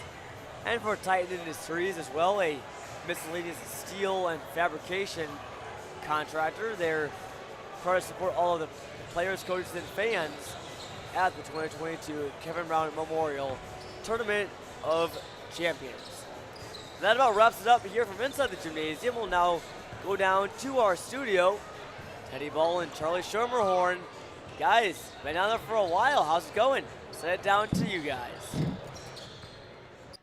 Hello and welcome back to the Off-Train Auto Group Tournament Central. I'm Charlie Schermerhorn, joined alongside the one and only Teddy Ball. Teddy, it's nice to have you. It's nice to have me, and it's nice to be here. We but know what yes, you meant. it is nice to have me. You guys should be very thankful. I'm just kidding. And that was a heck of a game. I gotta say that was a thriller down to the wire. So Carmel, first quarter, I thought they were gonna set a record. Yep. They came out guns blazing, 9-0, 3 for 3 in the first quarter, 9-0. They go up for a lead, and then what happens? It starts going downhill for them. Second quarter, Moline starts to make sort of a comeback, and then in the second half, specifically the third quarter, Moline takes the lead for the first time and drives on from there for final score of 63-54, right? Yeah. So, Teddy, thoughts on the game? Yeah, it was pretty crazy. Moline was trailing pretty big here in the first quarter. Carmel, I was expecting them to keep pace, and although they did play pretty decent throughout the rest of the game, it just was no match for Moline. Yeah, and two star players that really carried the show for Moline. One, Owen Freeman, he kind of took over the game in the second half, scoring down in the post, blocking shots. He had a couple highlight reel plays, I would call them. And when you look at Brock Harding, his passing skills, I said it earlier during halftime, are just astounding. He can find anybody open at any time. What are your thoughts on those two players? They're very unique. Obviously, both of them committed to Iowa. It can be interesting to see where their careers go. Playing together with your high school teammate, you probably played since they were younger, to be honest. Lived on in the same town. So moving on forward, that's chemistry you already have at a level you haven't played at. So that can be a huge upper hand for them going forward. So we've talked about the future a lot, so we're going to actually try and stay away from that. But Teddy, I got to ask you on your own preferences. Who is your favorite TOC player this year? Favorite. Okay, so I'm not going to say in terms of maybe the best, but the one I have personally loved to watch is Tyson Swanson of the Metamora Redbirds. He is just really I put him as my my standout player, not my MVP, because there's guys that put up like 50 plus like Kenneth Lewis, but then there's other players, other teams that are going absolutely ballistic. But he has really been consistent for Metamora. It may not be that flashy on the stat sheet or flashy in game, but overall he is consistently there for the Redbirds. Yeah, so for me it's Kedrick Osby. His team might not be doing as well as they would have hoped to, but he's been able to put on a really good show for people. He's been able to hit step-back threes. He's been able to dunk the ball. He's been able to show off good passes, and he's just really doing pretty much all for his team. So now moving on to up a level. If you're familiar with college basketball or NBA basketball, I got to ask, who's your favorite NBA or current college basketball player or NBA player right now? So I don't follow college basketball too much. I'll tune in the occasional ESPN Plus college basketball if it's on. I got nothing to do, put it in the background. I would say if I had to pick a team, it would probably be North Carolina. I have a North Carolina jersey. Big Jordan guy.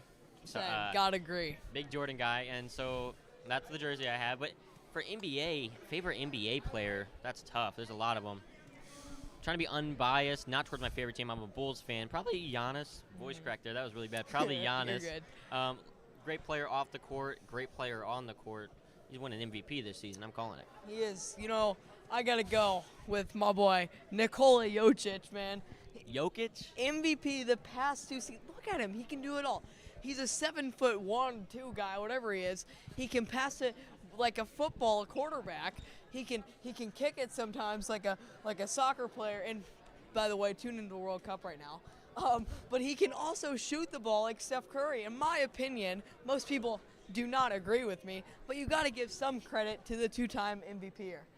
You got to give him credit. I know when he first won MVP, I was a little upset. Okay, last season, I wanted DeMar DeRozan to win the MVP. Yeah.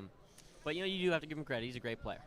So the Nuggets, which Nikola Jokic plays for, and the Bulls, or the Bulls who DeMar DeRozan plays for, they have something in common. In my opinion, at least, I love their uniforms. What do you think about uniforms? What is your favorite all-time uniform from any sport basketball, baseball, anything. Okay.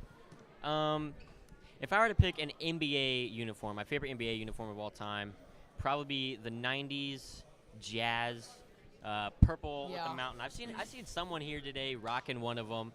Love those jerseys. College jerseys. If I had to pick college jerseys, I really like those Illinois, like the white ones with the cursive. Those ones are clean. Those ones are clean. And for football, football. Definitely the Washington Commanders for me. Washington Commanders. Okay, that's a unique choice. I don't know if I would go with that. For football uniforms, this is tough. As a Rams fan, I want to go with the old 1990s, Kurt Warner, Super Bowl era. Probably that one, the gold and the blue. Yellow and blue, I guess, because gold was more of the St. Louis days, and I didn't like those.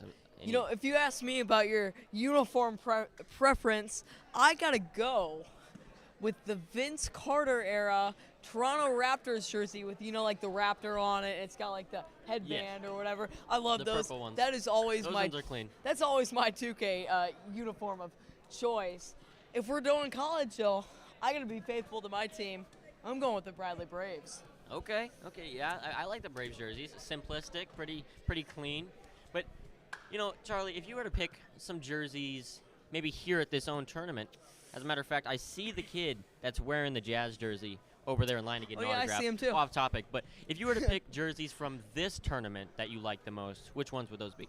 Not to be biased or anything, those Washington Panthers ordered a new set of jerseys. Man, do I love them. I love the orange jerseys with like the white stripes and like the really cool font, It's definitely not the ELA teacher's dream font, but man, is it cool on a basketball uniform. Yeah, I mean, it's pretty good. I don't think it's got much on the team I'm going to pick here. You guys are his opponent in your matchup, St. Coral Paul? Glades. Oh, Coral Glades. Glades, yeah. I got to agree with you. Coral Glades, unique uniforms, unique colors. I like the turquoise, aqua blue. You don't see it too much on jerseys, so that's pretty cool. Not only do I like the Coral Glades uniforms, I love their name, Glades. You couldn't seem to remember it too much earlier. I know. Coral Glacier, then it was Coral Lake. It's tough out here. Yeah. It's day 5. It is. We got it's a lot day going 5. in our head. Thanks for staying with us. But just bear with us right now. But yeah, Coral Glades. I love that name, Coral and Glades. It reminds me of not only like underwater, like going scuba diving or whatever, but it reminds me of the mountains also. And then the Jaguars. I love the Panthers, right? The Jaguar is my all-time favorite animal, though. Is that so? That's so. Are you a Jags fan in the NFL? Absolutely not. Go Bears. Bear down. So, I mean, I would say for Coral Glades, I do agree. I like their name. They came all the way from Florida, so it's kind of fitting the coral aspect and being in like close to the ocean. But for Coral Glades going against Washington tonight, coming all the way from Florida, day 5 here, you got a lot of fatigue from a long tournament. You think that plays a factor, the home court advantage, also being home state advantage here for Washington? I think it home state. That's funny you say that. I think it does play an advantage. Against that Lincoln Park game, I'm going to go all the way back to day 1 of the tournament. I think Washington won that game not only because of their play, but because of home crowd advantage and home team advantage.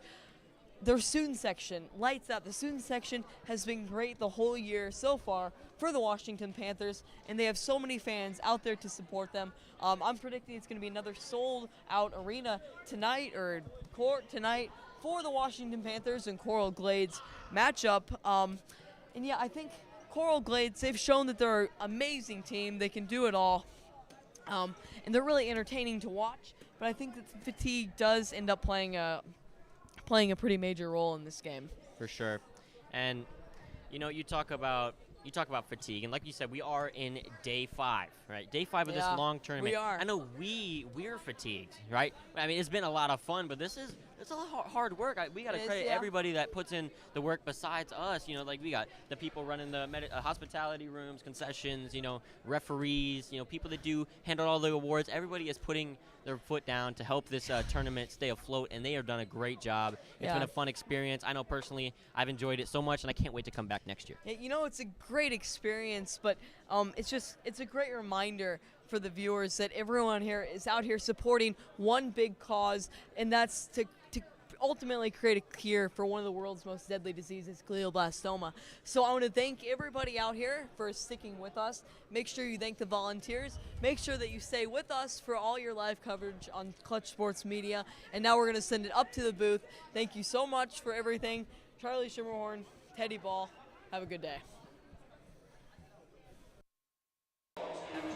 Thank you, Charlie and Teddy, doing a nice job and giving a nice shout out to all the great workers, volunteers here at the Washington Tournament of Champions. It's been a very successful week in the efforts to support KB Strong, and the fight against glioblastoma have been an ultimate success, but we're not done yet. I'm Gavin Russell alongside John Camosa, and we've got 2 games left to go here at the Washington TOC. We get our 6:30 tentatively scheduled matchup. Winter Haven takes on Lanier in the National Classic Championship. For all the marbles of that portion of the tournament, 2 of the best we've seen. Lanier upsetting Joliet West. Winter Haven running through some of the other best teams in this tournament. John, on paper, maybe not a matchup we expected to see in the National Classic Finals, but both of these teams proving they're the real deal. Yeah, they've showed their high-powered offenses. Like you said, Gavin, Lanier, big win over Joliet West. Winter Haven, a team, that almost scored 111 points, which would have tied the record for most points in a single game set by St. Rita last season. They finished with 110 over Booker T. Washington in that win. So this is a Winter Haven team, loaded roster. Dylan James going to be attending Georgia. A lot of other Division I talent up and down the roster. There's plenty of Division I talent. How about for Lanier? Their lineups were introduced first. They're led out by the big man, Osmar Garcia, the 6'7" senior forward from Venezuela. He's number 12 out there. He's joined by Landon Suarez, the 6' guard. Number 3, Jace Nathaniel, the 6'8" forward.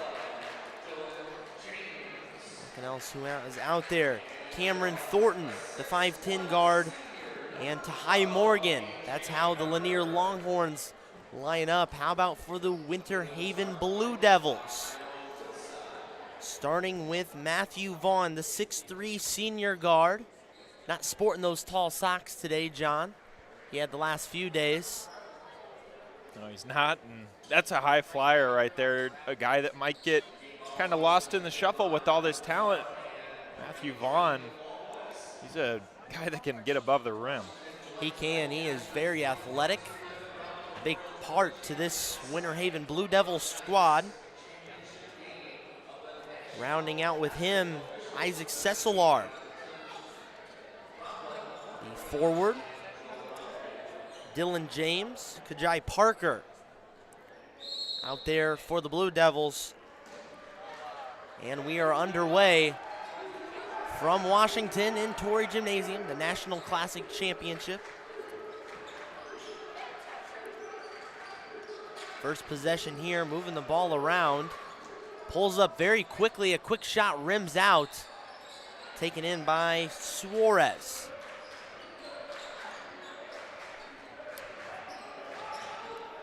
Shot from the corner 3, also rims out, so quick shooting for both sides. Just 30 seconds into this matchup.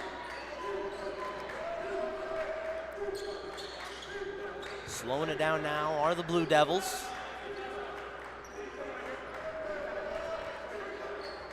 Both of these teams know how to score a lot of points. Here's a 3 on the way, no good.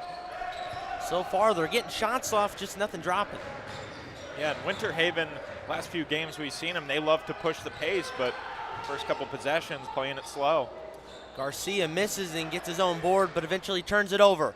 Down the court we go. Lob pass and can't be saved there. Matthew Vaughn had to try to haul it in like a wide receiver. but he can't save it, keep it in bounds. 0-0, we remain. That's that transition, talking about that fast pace football throw down there. Here's Garcia at the top of the key. He'll feed it back to Morgan.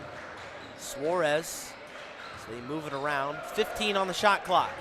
Morgan up, no good. Very close on several attempts on both sides. Still nobody able to lift the lid off the basket.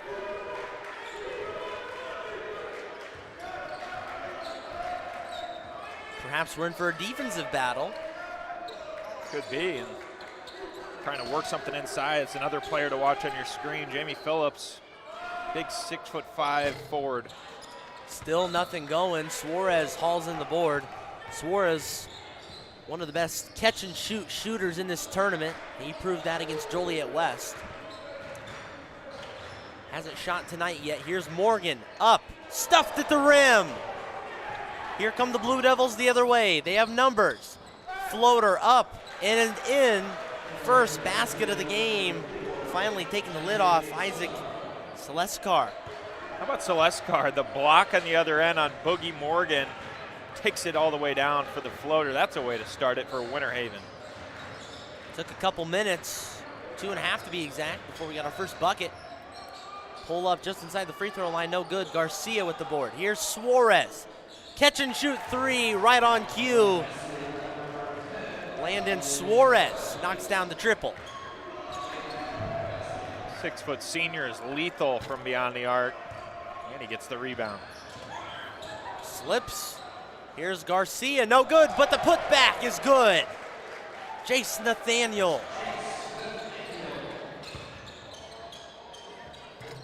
And the other way, Nathaniel plays some good defense, so both ends of the floor, Longhorn starting to get it done. Suarez up, airballs it over the hand there of Jamie Phillips. Throws it away, and Tahai Morgan made contact with that ball. Just a 5-2 lead, but it feels like the Longhorns have a lot of the momentum in the early going.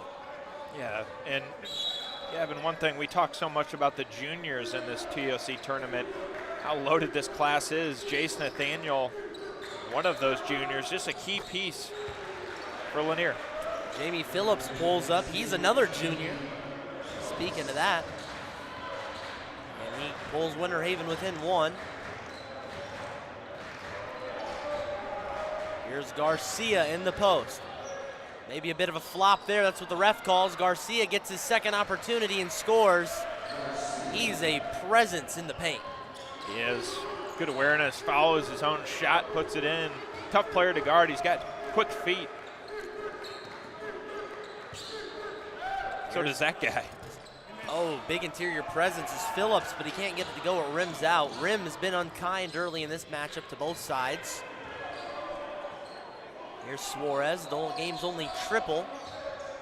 Garcia spins, the footwork, and up for the J. Timeout. Nice job there from Osmar Garcia. And he was a key piece in that win over Joliet West. Just a quick spin move, tough to contest. Let's take a quick look for our sponsor, our great sponsor of the KBM TOC, OSF. OSF is opening a new cancer center here in Peoria by 2024. It'll be equipped with proton beam therapy. Less than 40 in the country and only the second in Illinois. To learn more about OSF and what they're doing to help eradicate cancer, help patients everywhere, visit osfhealthcare.org.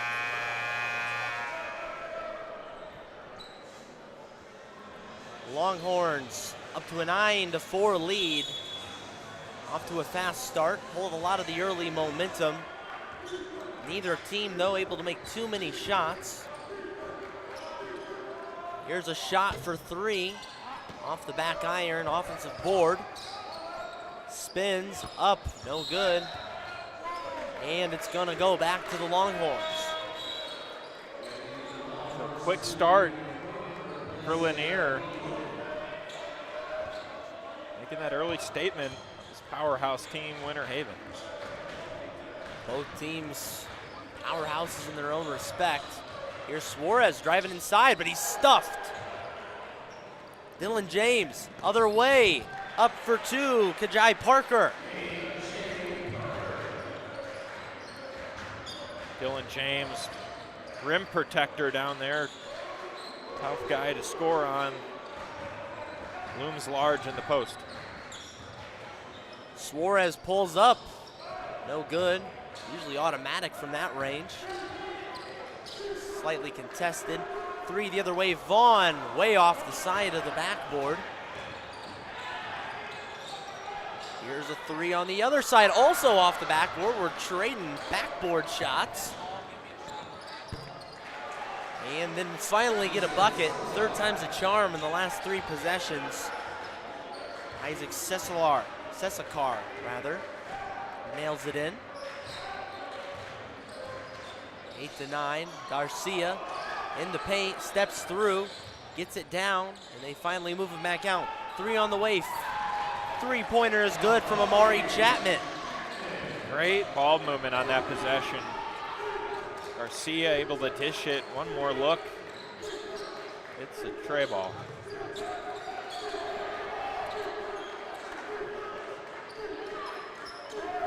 Winter Haven back into the post. Up, air ball. Now the Longhorns move it around. Suarez three, no good. Taken back by the Longhorns. Up.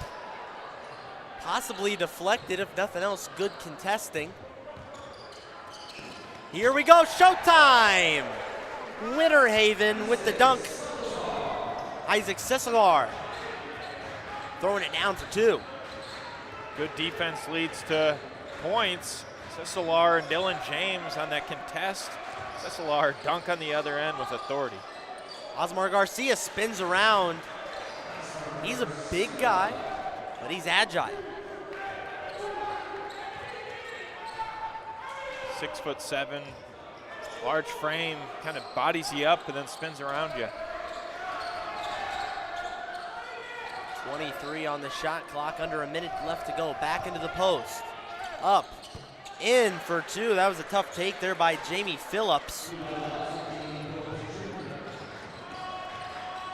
Driving inside, no good. Put back attempt, no good either.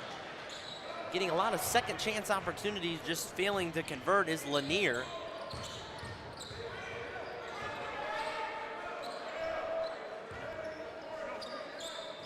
Could be the last possession here if they decide to hold for it. They'll work it around and slow it down. They will not wait. James, rather Phillips. Phillips hitting from distance. Garcia pulls up, responds before the end of the quarter. And time expires. An entertaining first quarter. Started slow, Joko. We'll talk about more in a minute, but let's get a quick word for our great sponsors of the Kevin Brown Memorial Tournament of Champions. When life gets hectic, you need OSF, you need care, that's easy. You need OSF On-Call Urgent Care for the care of minor illnesses and injuries. They offer in-person care and 24/7 virtual visits. Clinics are conveniently located throughout the area. Visit osfoncall.org/urgent care. The City of Washington welcomes you to the Kevin Brown Memorial Tournament of Champions. So for a diverse mix of businesses and restaurants and a great quality of life. There's plenty to check out when you visit Washington during your stop in the city. And by Uftring. You'll always get the best price at UftringAutoGroup.com. 11 franchises in 6 locations. Check out Uftring when you are looking for your next car. Teamworks, located here in Washington, proud to support the Kevin Brown Memorial Tournament of Champions with all their sporting goods and apparel needs. You can too. Teamworks, our team, helping yours, and Titan Industries. Proud to support the TOC this year. All of our great sponsors have been fantastic all week long, and their support is the only thing that makes this tournament possible. We're appreciative of them. Second quarter underway. Tightly contested one in the National Classic Final. Up and in. First basket of the game for Jason Nathaniel. Jason Nathaniel, one of the key reasons they beat Joliet West. He was a big presence. KJ Parker hits on the other end though, trading blows, and we go 18 all.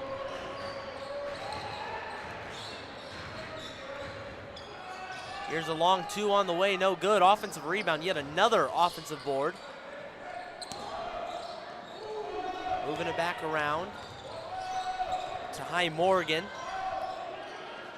He'll pull up, got it for 2, so trading blows both ways.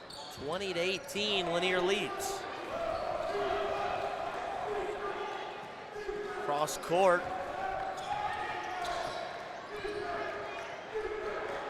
Good defense there from Rivera. Thought about it in a travel, little indecisive.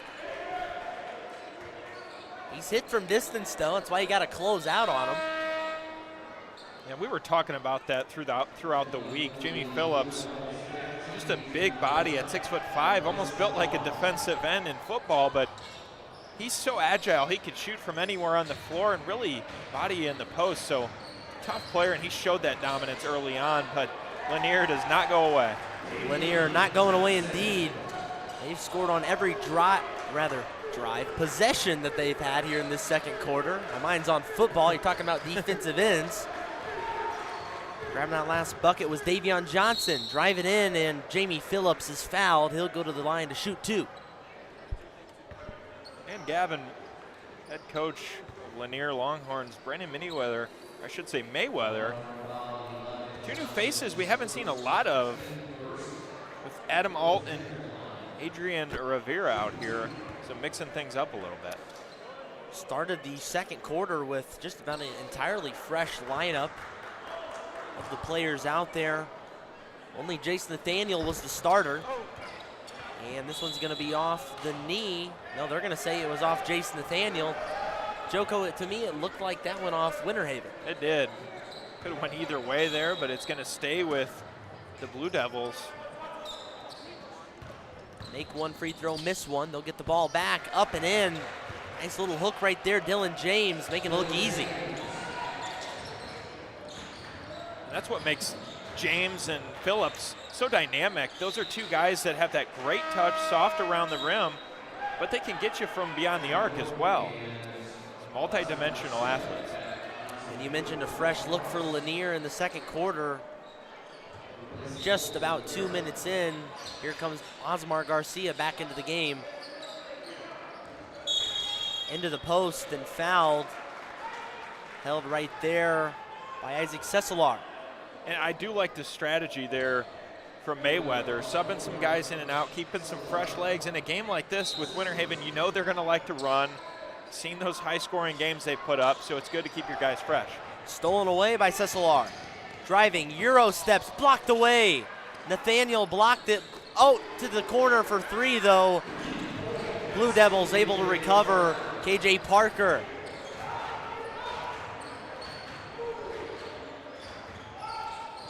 Three on the way there is no good. James pulls it in. Blue Devils come the other way. They quickly take a 24-22 lead. Up, in the score. Tough take there from Jamie Phillips. Phillips said, I will not be denied on that one. He goes strong with the left hand. And just like that, Winter Haven back up 4. And another turnover. Lanier all out of sorts now.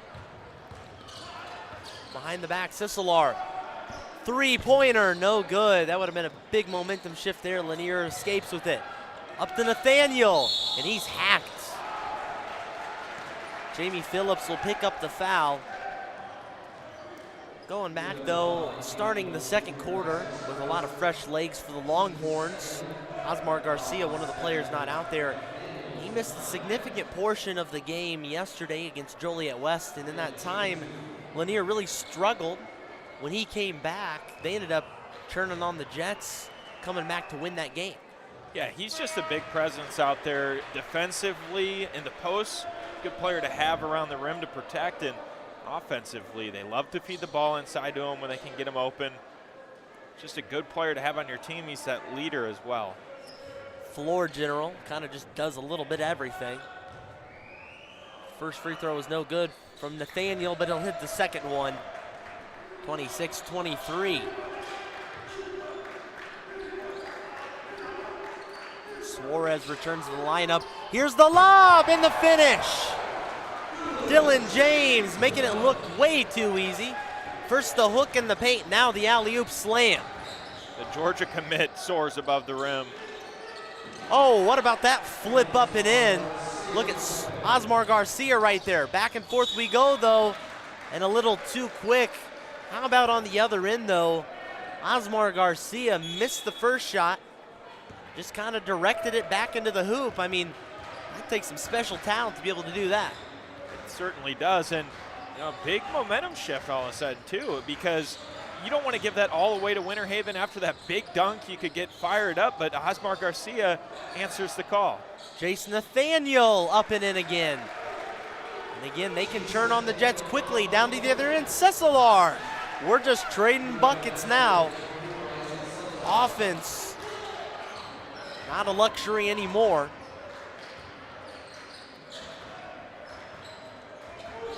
You got to get back so quick on a team like Winter Haven. That rebound comes down, and it's an outlet pass. They can just throw it cross court with ease. Morgan up, nearly an and one. He'll go to the line to shoot two.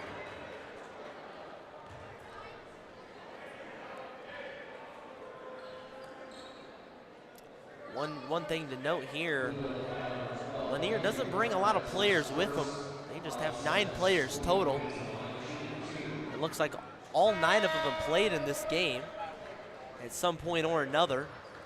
Rather, they'll have 10. There was one at the scores table hiding on me, but still not as big as Winter Haven.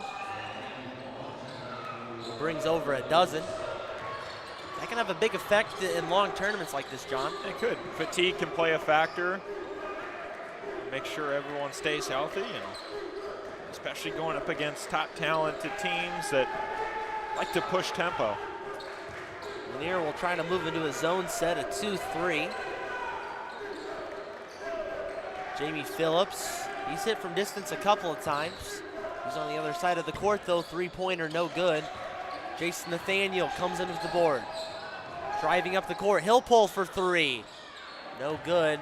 Another offensive board for Lanier. Up, floater is in. Amari Chapman. Great find from Suarez. It's a nice little bounce pass. Meets him right in the lane. Phillips taking his time. Under 3 minutes to go now. Up the lob to Cesilar. Is in. I think to my count, that's their 3rd finished alley-oop in this game. Yeah, they love to look to that play, no matter who it is. Somebody that can cut backdoor, throw him a nice pass for 2. Suarez dribbling it around. He'll get it back to Garcia.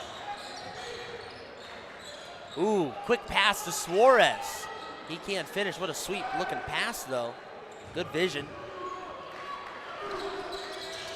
Other way we go. Cesilar driving in, up. Can't get the flip, but James just playing with ease out there. It doesn't look like he's trying. No, Dylan James has been so good this week. His play has really helped spark them to where they are now in this championship game. Ball bounces around. No foul call. Winter Haven 1-1. Looks like it may have been some contact from Garcia. Looks like Matthew Vaughn hobbling a little bit when he ran back down court. Cesilar throws it up. No good. Vaughn does appear to be hurt. Still managing out there. Not 100% though. He's gonna fight through it. They're gonna go to that matchup, but they give it down to Garcia. It's stolen away. Vaughn grabs it.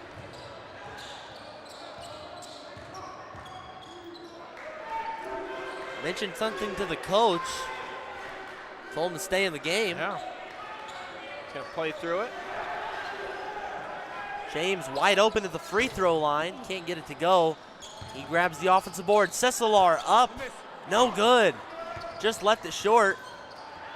Everybody hitting the deck now. 4 bodies on the floor at one time. And Lanier finally takes a timeout. What a wild sequence. Yes, it was. And Vaughn, he kind of stumbles back to the bench.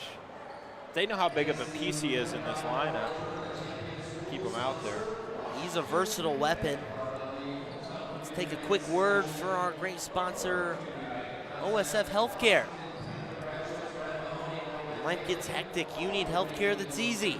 You need OSF on-call urgent care for the care of minor illnesses and injuries. They offer in-person care or 24/7 virtual visits. Clinics are conveniently located in Washington, Morton, East Peoria, Pekin, and Peoria. Visit osfoncall.org/urgent care.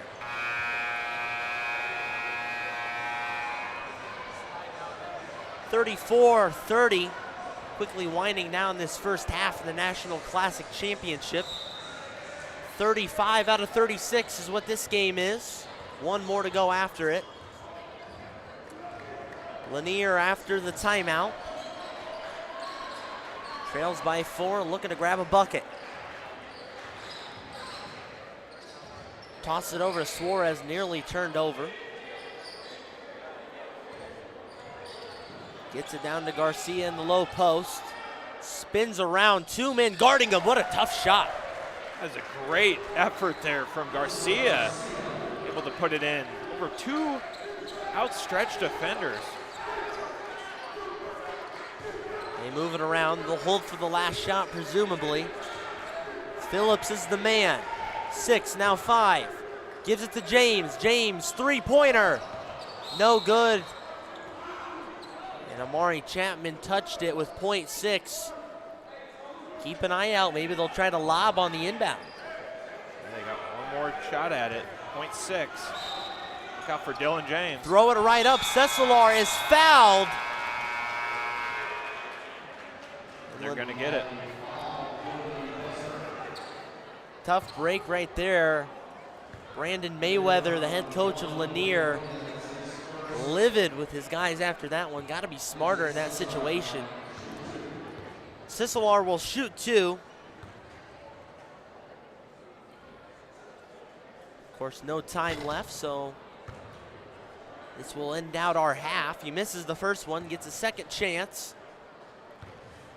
Brandon Mayweather having a stern conversation with his guys. Got to coach him up. Second one is good. That's how we'll end our first half of play.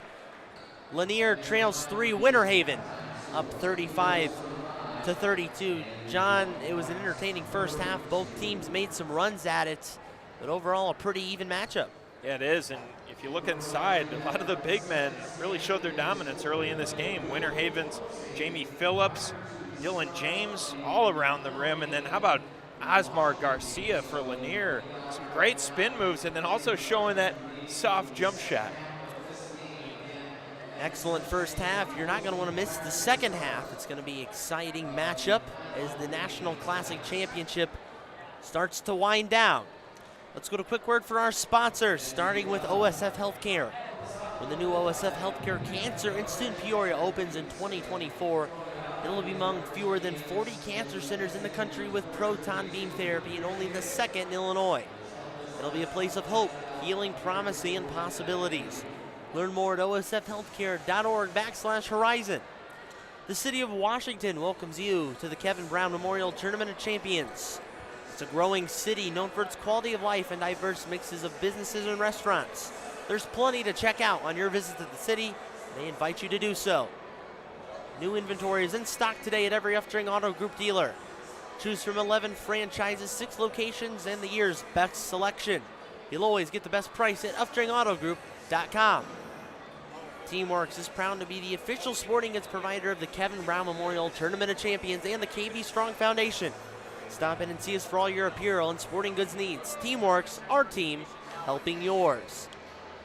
Titan Industries, a structural and miscellaneous steel fabrication contractor, is proud to support all the players, fans, and coaches at the Kevin Brown Memorial Tournament of Champions. Keeping it here for halftime, John Camosa. As we wind down this tournament, we've got some great things to highlight here at halftime. We'll get back to the studio later. How about a couple of check presentations from the KB Strong Foundation, raising money for glioblastoma. And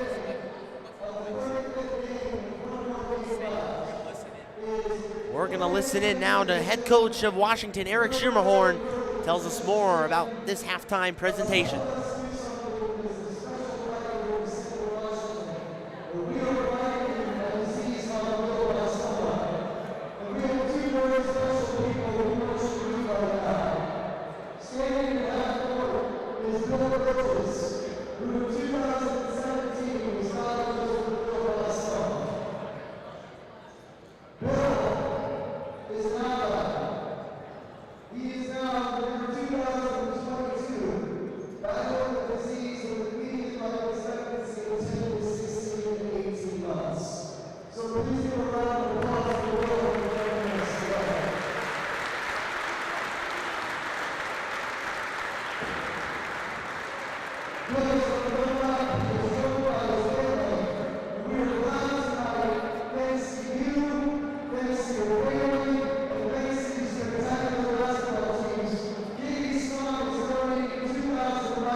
Thank you, Coach Schumerhorn, telling us a little more about KB Strong and a check presentation to a couple of Warrior recipients. I was talking to Jody Brown earlier.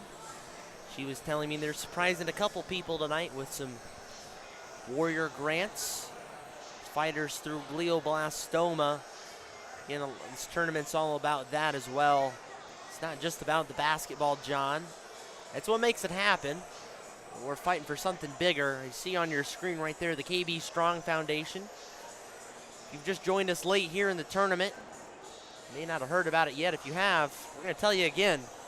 It's an important cause, helping to fight glioblastoma, an aggressive form of brain cancer with a extremely low survival rate.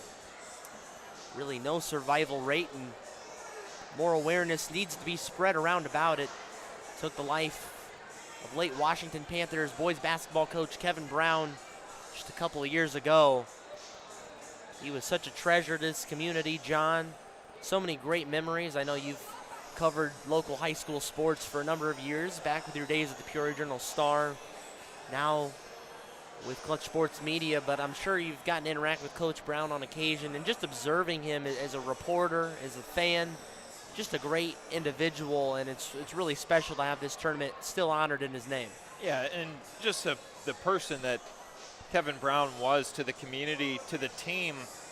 And yesterday when I interviewed Normal West baseball coach Chris Hawkins, longtime friend of Kevin Brown, grew up, childhood memories, high school together. They even shared coaching tips, throughout their adult years. And he said when he was at Normal West and DMAC coach John Hughes, I believe it was John Hughes, he was trying to get his guys to play. He said, how do I get my guys to really buy into this? And he asked, I believe he went through Chris, and they set it up through Kevin Brown, where he brought the DMAC team to go watch Washington practice. And they had all the guys sit in the front row there and just observe the practice to see what Kevin did for these guys, just push them beyond their limits. And he said, ever since I watched that practice and saw how Coach Brown interacted with his kids, my team's never been the same. Now, I believe John moved on from DMAC. If it was, in fact, John Hughes, he was there a long time at DMAC.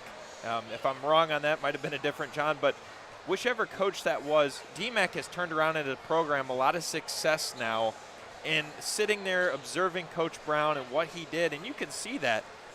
It's been passed down to Eric Schumacher, sitting behind the bench, observing Kevin Brown, sitting next to him on the bench and learning the strategies and the defense, or I should say the coaching strategies and what he's done for his teams. Even when they graduate good players, it's the next man up, and he's instilled everything that Kevin Brown taught him into his players. I think it's such an amazing thing. He was an amazing person, an amazing coach. Tragically lost his life to glioblastoma, but that's why KB Strong Foundation is so important. It's not just about raising money to help support families and patients. It's about raising awareness, understanding symptoms.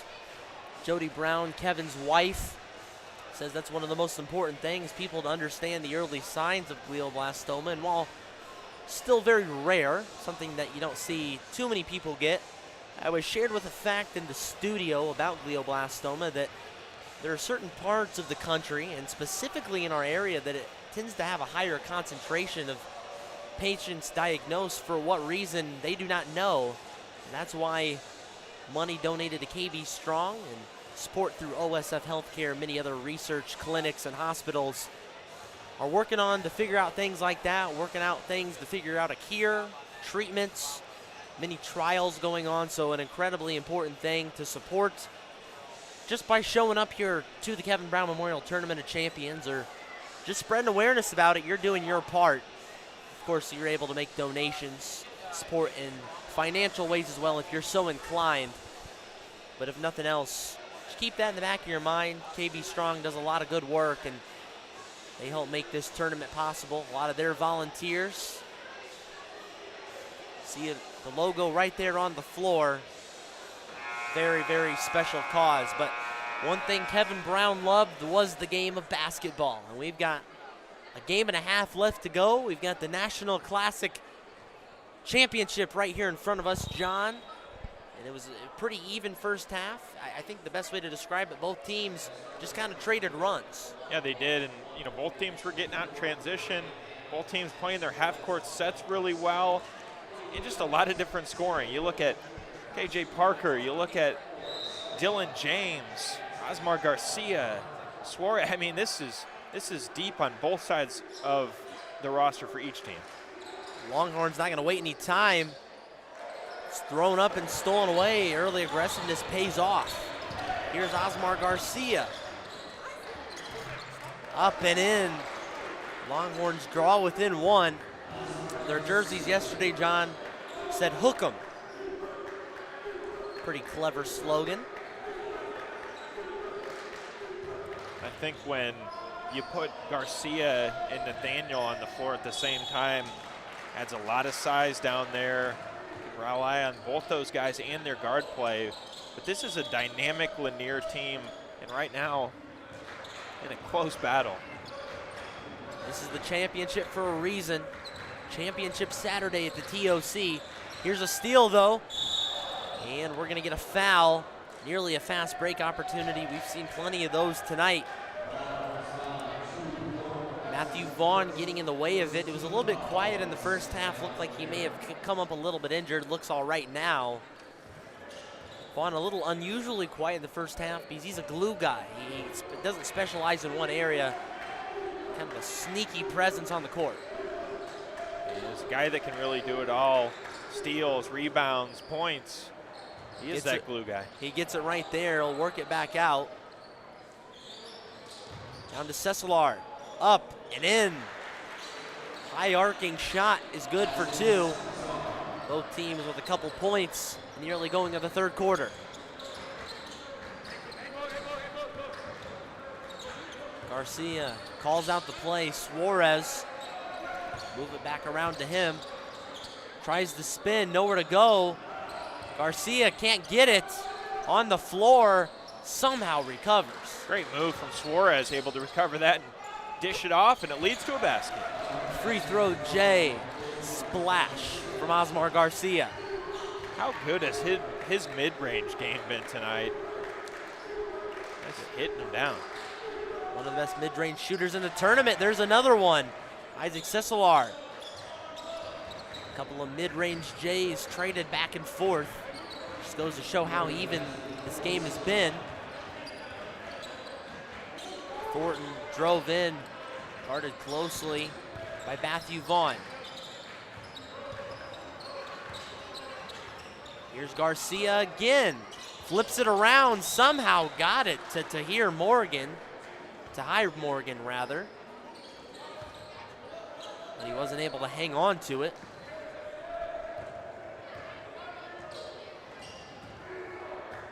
No signs of slowing down in this game. The points just keep on flowing. Flowing right through the net. Nothing but nylon. KJ Parker for the 3.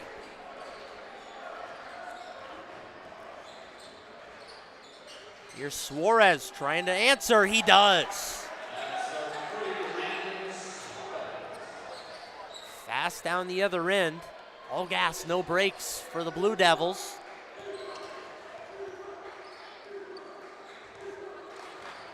Nathaniel guards James, no good there from Jamie Phillips. Here's Osmar Garcia, quick footwork. Here's Suarez, 2-pointer, and he's fouled. Garcia, you can see him on the ground there.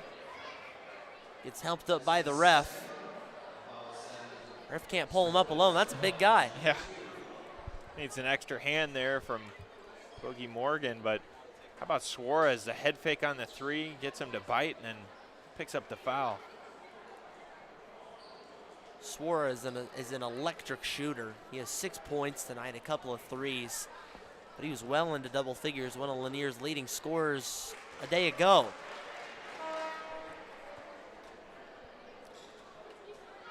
Suarez nails the first one.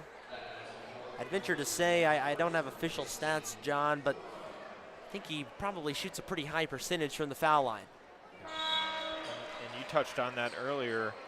Gavin, not only does he shoot a high percentage from the foul line, but definitely has made his mark in this tournament as a top 3-point shooter. There's no question. He's going to be one of the best 3-and-D type guys you're going to find in this tournament. Plays his role extremely effectively. Phillips with the matchup. Vaughn on the alley-oop. Got it.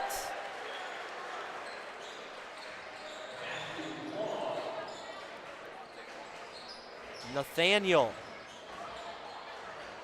Back to Morgan. Everybody getting a touch on this. Very little dribbling. Here's Nathaniel dribbling inside and tough take. Great body control and finish. Extra step there from Nathaniel, finds the glass, and this game is back and forth. James can't get it to go. And we'll get a tie up, a jump ball. And the Longhorns get it back, so a chance for them to regain the lead with any field goal.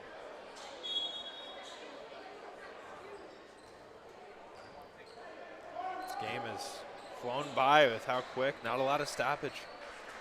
No, just one foul apiece, and we're halfway through the third quarter. You love a good pace of play. This is fun basketball, no doubt about it. Nathaniel snaps and has to pass away. Blown by Vaughn is Chapman, up for two, and Lanier regains the lead. You can tell both teams want this championship crown. Three-pointer, James.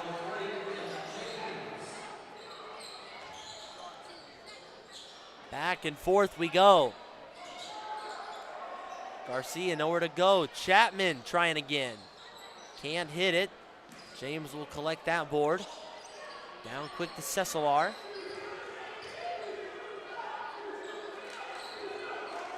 James trying to set a screen, but he'll back off.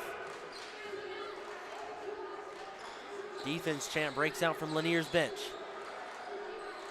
James for three. Tough contest there from Osmar Garcia. Other way come the Longhorns. Garcia drives into the low post. Turns around. Up, no good. Football pass the other way. Vaughn up and in. James to Phillips to Vaughn. Yeah, Lanier trying to convert on here because you don't want Winter Haven to start running away. They're dangerous when they do. Longhorns trying to put a halt to that. Steal inside could spark Lanier's efforts. They trail by 4. Morgan knifing his way in, and they'll call a block here. And we'll get a number of substitutions into the game. Suarez back in. I think Suarez is going to be one of the most key parts down the stretch here, John. Yeah, hitting some big shots from him is what they're going to need, and still right there with Winter Haven, but you want to make sure you're trading basket for basket. Here is Suarez right on cue. Three-pointer is good.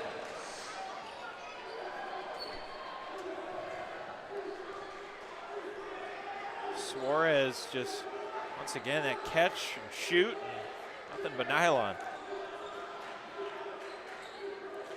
Osmar Garcia guarding out on the perimeter, mismatch. Phillips in the middle. They're going to call this one on the floor. Bit of a hold even prior to the alley-oop. More of a flip up to the hoop, rather. Phillips thought he was already standing at the free throw line, ready to shoot two. Says, hey, it's coming out over here. Walks back to the line. He was anxious for those points. He wanted some chance to shoot some free throws. Here's Phillips again, up, and he'll get him anyway. Just does it a little bit quicker in a different way, pads the field goal percentage perhaps. 3-point lead. Suarez thought about the three. Makes a couple quick moves. He's in double figures. Nearly slips away. And a travel, costly mistake right there by Amari Morgan. It'll head back to Winter Haven. And again, games like this, John, even a 4, 5, 6 point lead just feels big.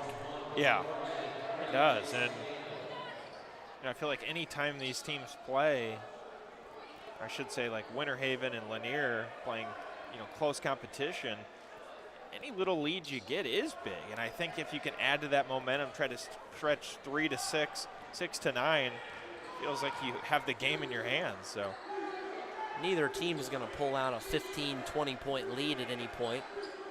Certainly wouldn't expect that. Here's Phillips with the mismatch. He gets on that low block, and it's in for two. Ooh, he says he's too small. Puts his hand down. That's exploiting the mismatch. Just that soft touch off the glass again from Phillips. Morgan no good. Second chance points. Trying to go with it. Jason Nathaniel, the third try. Number 3. Gets his try to go. 53-50. They stay within one score. They'll slow it down. Good decision, Joko. Yep. Play for this last shot. You got the lead, try to add to it. Trying to make a couple moves. Here's Cesar, drives in, mid-range J. Bounced around, no good. 2 seconds left. And they won't be able to throw one at the buzzer. 53-50. It's staying just as close as we thought it was going to be. John Camosa. We've got one more quarter to play in the National Classic Championship, but before we do so, let's get a quick word for our great sponsors here at the Washington Tournament of Champions, starting with OSF Healthcare. OSF Healthcare is opening a new cancer center here in Peoria. By 2024, it'll be among fewer than 40 cancer centers in the country with proton beam therapy, and only the second in the state of Illinois. To learn more, visit osfhealthcare.org/horizon. The City of Washington, hosting the KBM TOC, invites you to check out all it has to offer. Many restaurants and businesses to check out. Make sure you do so while you're here in the city. New inventory is in stock today at every String Auto Group dealer. Choose from 11 franchises, 6 locations, and the year's best selection. You'll always get the best price at fstringautogroup.com. Teamworks is proud to be the official sporting goods provider of the KBM TOC and the KB Strong Foundation. Teamworks, our team helping yours. And by Titan Industries, a structural and miscellaneous steel fabrication contractor, is proud to support this year's tournament and the KB Strong Foundation. Good look at a packed Torrey Gymnasium on this Saturday night. Hard to believe it's the last day of the Kevin Brown Memorial Tournament of Champions. It's been a fantastic tournament. My second year working it. I've made some other appearances as a fan. I'm very much a fan still. Definitely. And Gavin, when you say last day or last game even coming up, it just feels like it flew by. I mean, that's mainly because there's been so many great games. No complaints, but Ty Morgan might have a complaint on that foul. Didn't think there was much contact there. Official will chat it over with him real quick. Nothing comes of it. We'll get back to playing. Here's Cesar, top of the key. James has the position, he loses it. Costly mistake there, he would have had a chance for an easy bucket. In turn, it's going to give Lanier a chance to try to tie or cut it to 1. And Cesar with the foul. Thought it was a jump ball. Thought he got hand on all ball. But the referee will say, no, there was a foul in there. Made some contact with the arm. Morgan, first free throw is good.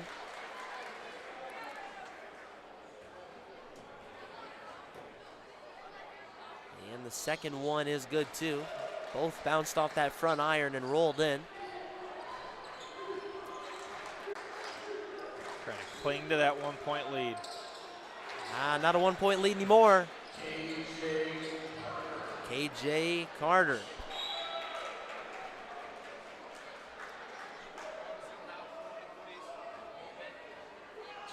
(55-52).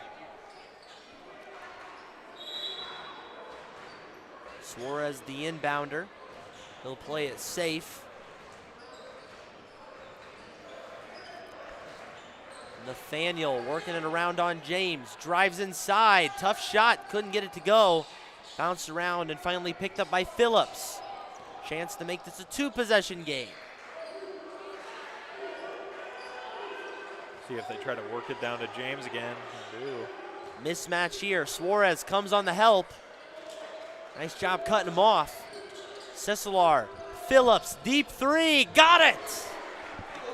He can make you pay from deep. The big man knocking it down. College range for Jamie Phillips, the junior. 6-point lead now. Could that be the turning point? Suarez tries to answer, no good. Here come the Blue Devils, momentum their way. 3-pointer on the way, got it! And now it's a 9-point Winter Haven lead on the 3 from KJ Parker. And if you give them any room, they can pull away with it.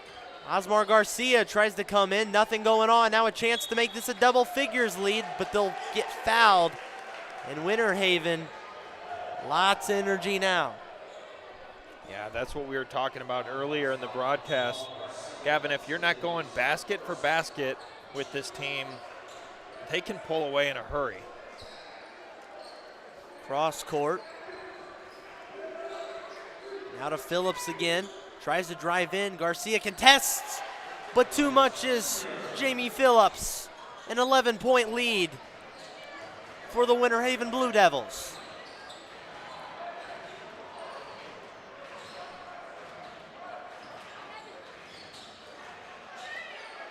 Spin, stop, can't get it to go. The cold streak continues for the Longhorns. Cesilar steps through, got it.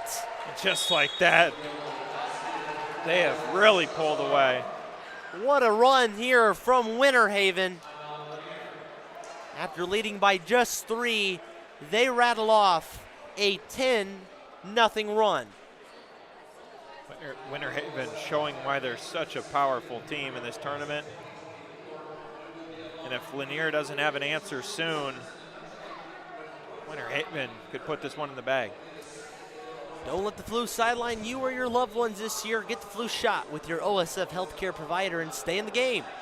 To learn more, find out how to get your flu shot. Visit osfhealthcare.org to schedule an appointment today. Lanier trying to work here. How about some youngsters enjoying the TOC just in a different way? Playing with some trucks, maybe some blocks. Waves at not the camera. Nice little wave there. People of all ages can enjoy time here at Torrey Gymnasium. Nice to see the young man there. He's got some good paved hardwood there to drive the truck over. Bleachers.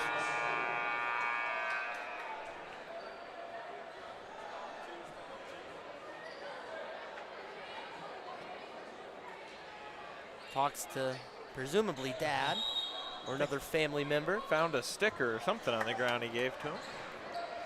Never know what you might find in the Torrey Gym bleachers. Lanier. Osmar Garcia has it now. Three-pointer, they need this one. Can't get it to go. Winter Haven can continue their 10-0 run. Cesilar drives in on Suarez. Another bucket. Friendly roll there. And then a steal, perhaps. Nearly a steal. The tip of the shoe prevents it. But what about the Winter Haven Blue Devils? And you just tune in, you see a 15-point game. It's not that good a one. No, it's been the last 2 minutes. 12-0 run. Yeah, they really turned it around just in the last few minutes. Lanier needs to make something happen. Garcia, free throw line jumper short. And still the cold streak continues.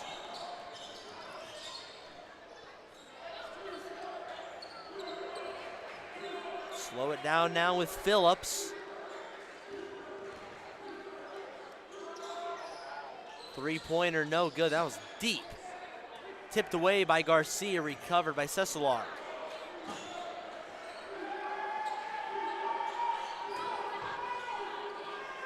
Four minutes remain in the National Classic Championship, and a timeout from Winter Haven.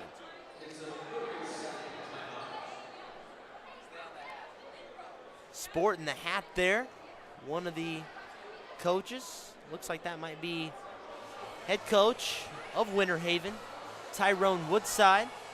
Bringing some style to the tournament. It's the Florida license plate, it looks like.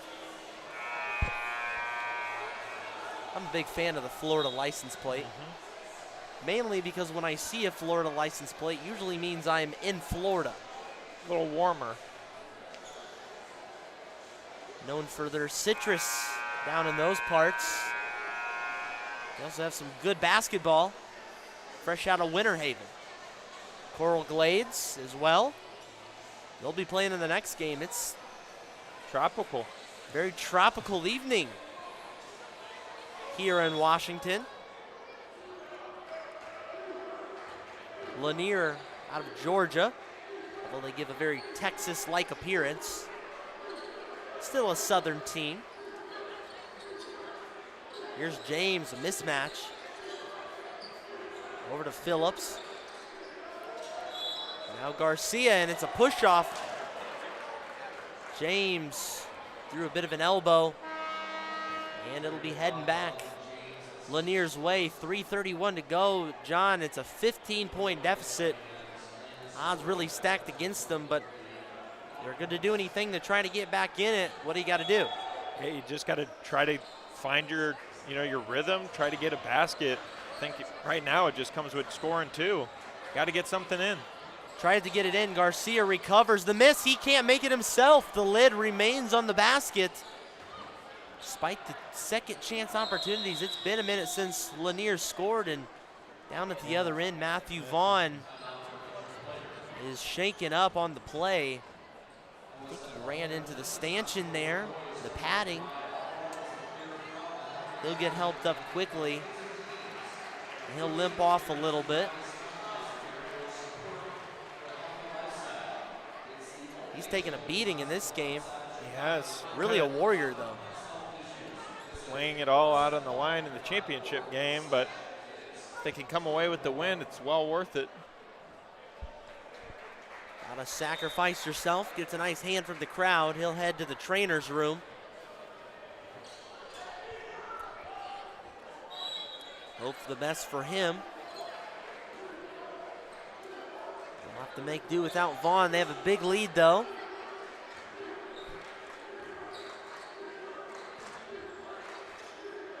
Phillips, James, been too much in this fourth quarter for Lanier. Over, Cesar, easy bucket, and the rout continues in the fourth quarter. How about the find from Phillips? It's right in his hand. Stolen away.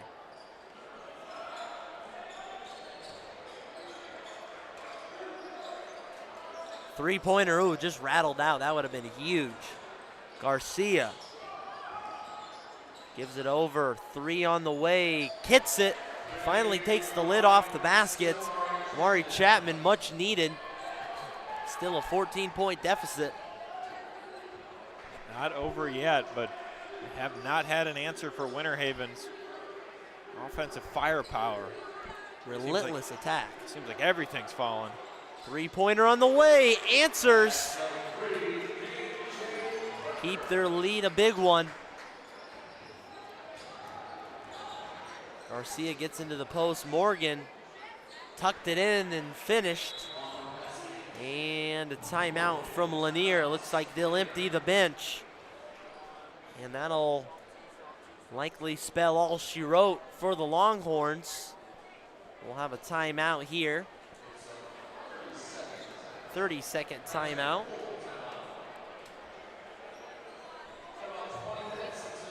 One thing I go back to, I mentioned it a few times on these broadcasts, John Camosa, in a conversation with Verdell Jones.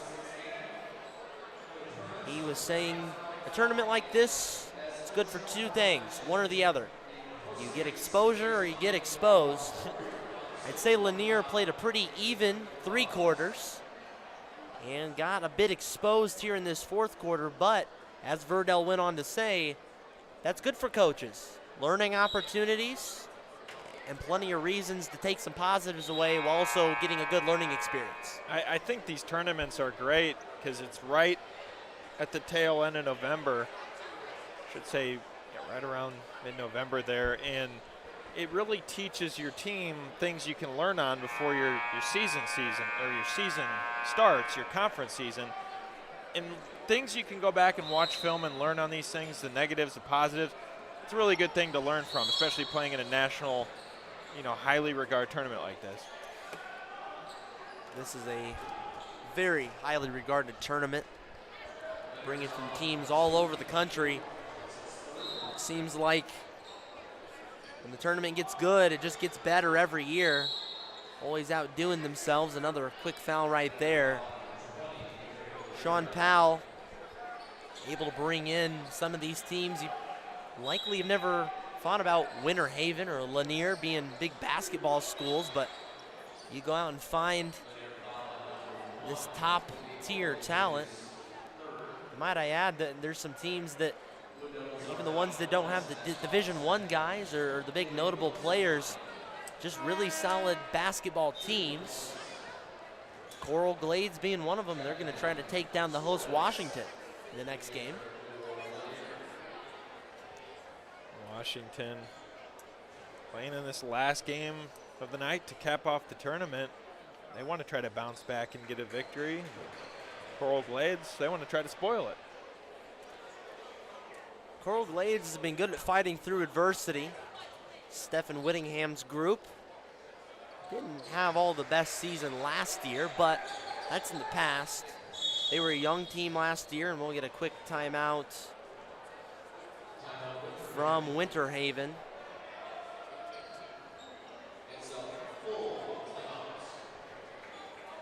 Stephen Whittingham, he's got some real good players to work with.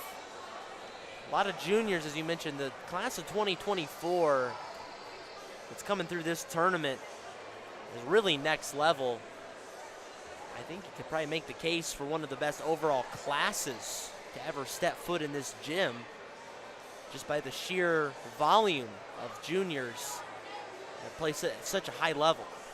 Yeah, I would say, and when you talk about Larry Larson, I discussed that pro talent, you know, that you see through the years, guys that you knew they were going to the NBA. And we might have some guys throughout this tournament, I'm sure, down the road we see, but how about just the college talent, the guys that are going to be going in within the next year, 2 years? You look at Jeremy Fears, you look at Dylan James here. I mean, there's so many guys in this tournament as a whole that have so much potential at the next level. And they're showing every bit of that here in high school. Speaking of Stephen Whittingham, check out the shoes. He's ready to go for the next game.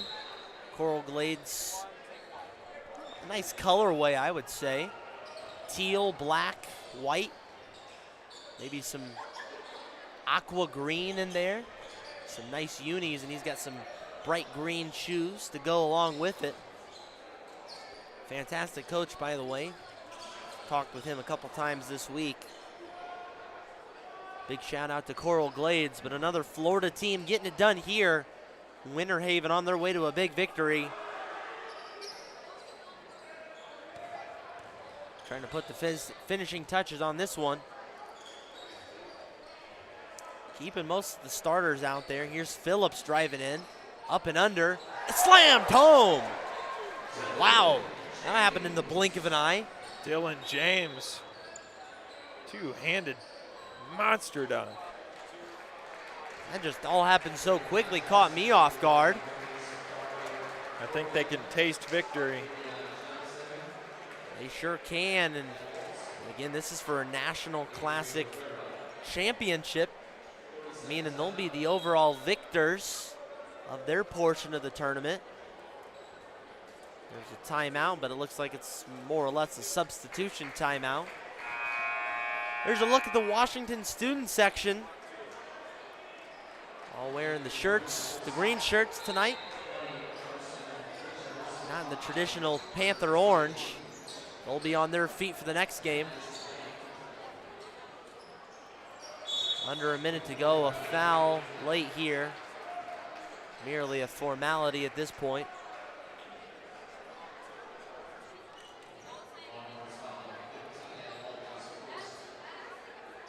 Couple free throws here. Not that this game's already wrapped up, but for good measure. Get some extra experience off the bench. How about the effort, though, from Winter Haven? Winter Haven with a huge fourth quarter. Again, played a very even 3 quarters of play. Up and under, no good. But again, you gotta win. Gotta win those quarters when they count. And they certainly won the fourth quarter. That's the whole turning point. And up and in. Nice right there from Adrian Reynolds. Getting some time off the bench. He played a little bit early in this game, but a little bit of a chance to get some extra playing time. And aside from just the high-level talent, a lot of these teams that come from a decent distance away, a lot of them haven't been able to travel this far, this long away from home. Maybe not many times, if at all. So an excellent experience for these teams and these players. Up and in and one. Nice play there from Amari Morgan. Not a bad place to spend your Thanksgiving week, though. Off from school, playing some basketball, getting fed, staying in the hotel. I wonder if these players get a chance to maybe jump in the pool at all. Sure, maybe a hot tub would be much needed after a hard-fought week of basketball. Much needed indeed. I need a hot tub right now. I know some of our staff staying here in Washington, local hotel. Wonder how late that hot tub's open. Last seconds tick off the clock in Winter Haven. Your 2022 Kevin Brown Memorial Tournament of Champions National Classic champions. Just an unbelievable job from the Blue Devils, mounting a huge second half. That's going to power them to victory and a title. And they will finish their week in style. No shame to Lanier, though. They played an excellent ball game and several great games. They beat Illinois powerhouse Joliet West. So they did a little bit more than make their time count here in Illinois. But Winter Haven, tonight they say hook 'em and horns down. The Blue Devils coming out on top. We'll see our presentation here. Sean Powell will come out, hand out a couple of medals and a trophy. And something else interesting, John, after we get this presentation, will be the three-point showdown. A few lucky fans will get an opportunity to shoot some threes.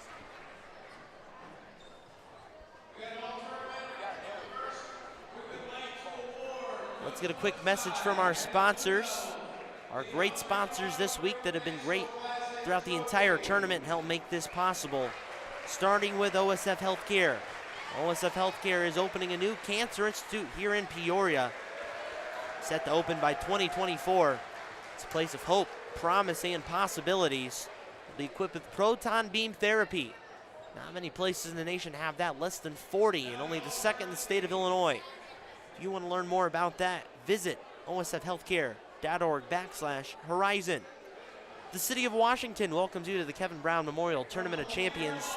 Washington is a growing city known for its quality of life and diverse mix of businesses and restaurants. We invite you to check out all that Washington has to offer during your visit to the city. New inventory is in stock today at every Upstring Auto Group dealer. Choose from 11 franchises, 6 locations in the year's best selection. Our own Joey Wright purchasing his car from Upstring. If you want to be like Joey, go to upstringautogroup.com. Teamworks is proud to be the official sporting goods provider of the Kevin Brown Memorial Tournament of Champions and the KB Strong Foundation. Stop in Washington to see us for all your apparel and sporting goods needs. Teamworks, our team, helping yours. And finally, by Titan Industries, a structural and miscellaneous steel fabrication contractor, is proud to support all the players, coaches, and fans at the 2022 Kevin Brown Memorial Tournament of Champions. We've got Charlie Schumerhorn standing by in the studio. He's with Jody Brown to talk a little bit more. Charlie and Jody, all yours. Thanks, guys, and welcome back to the Upstream Auto Group Tournament Central. I'm Charlie Schumerhorn, joined alongside Jody Brown. Jody, it's good to have you here. Thanks, Charlie. Yeah, so this tournament is all about one cause, and they play that through basketball. So this one cause is obviously revolves around glioblastoma, who unfortunately took one of the best people on this earth a couple of years ago. And last game at halftime, they gave out some checks to some very special families who have been fighting this disease. Jody, it's great to have you here. Can you go ahead and tell us a little bit about those checks that were being handed out? Yeah, Charlie. as you know, Kevin, when he was diagnosed with glioblastoma, he wanted to be a cancer survivor. Yeah. And he wanted to help people. And one of the ways that we help people is this, what we call a Warrior Fund.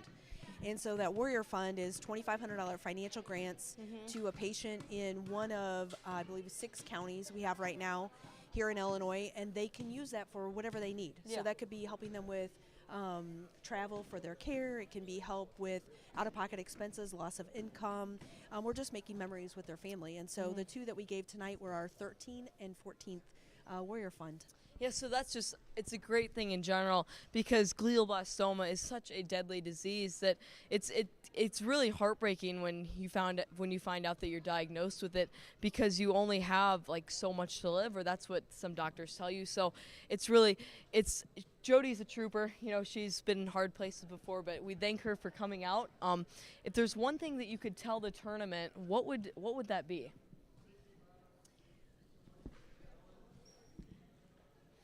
That's a really tough one, Charlie. there's the lots of game of things. basketball is, that was Kevin's love. Yeah. I was probably number 1, I think, but was definitely his love. And so to be able to bring people out to watch this amazing basketball and have such a great 5 days in this tournament, but also bringing people together that have been affected by glioblastoma or people that maybe haven't been affected but don't know much about the disease. And so they want to come out and get involved and make a difference. So I would say just I've been amazed by what everybody has done with the tournament, and Kevin always said we should have a cause, and unfortunately we didn't want him to be the cause, right? Yeah. We didn't want glioblastoma to be the cause, but I just think we got to keep it up. And I think we're just scratching the surface. Yeah, I know that Coach Brown, as he might not be here physically, he lives on within this school.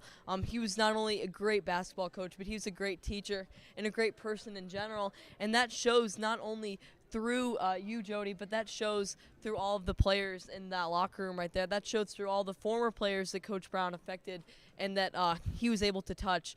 So with that being said, this is all played out through basketball. Basketball, as you said, was Coach Brown's one of his biggest loves. So basketball, it's very entertaining, and it can get that audience just to want to be here and want to support anything really. And what we're supporting right now is glioblastoma. So if you've watched it all, I like to make some predictions. Washington's game tonight, I got to have a prediction. Score-wise, win-wise, what do you think? Well, Charlie, I like 8s. Yeah. That was kind of our number. Lucky number 8. Yeah. So let's say the Panthers take it 58 to 48. 58 Let's to go 48. call it low scoring. I 58, like that. 48. Washington's known for their defense. Coach Brown would love defense. He loved toughness, and that's all what Washington is all about. So low scores for sure, except for the Panthers. I got them winning 65 to 55. There we go. I think that they can do it. Ooh, let's bet an Alexander steak dinner. I'm in. Like I did to Gavin the other day. I'm in. So thank you so much for being here. Thanks, it means Charlie. a lot to everyone.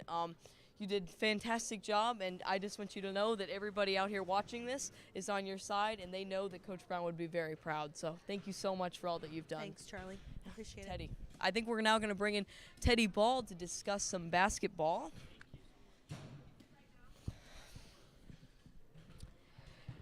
Teddy, what a great moment that was right there. So we got to talk to Coach Brown's wife, who's just really strong and courageous right now to go through all that and go through this tournament. So, Teddy, your thoughts on the Warrior Funds right now?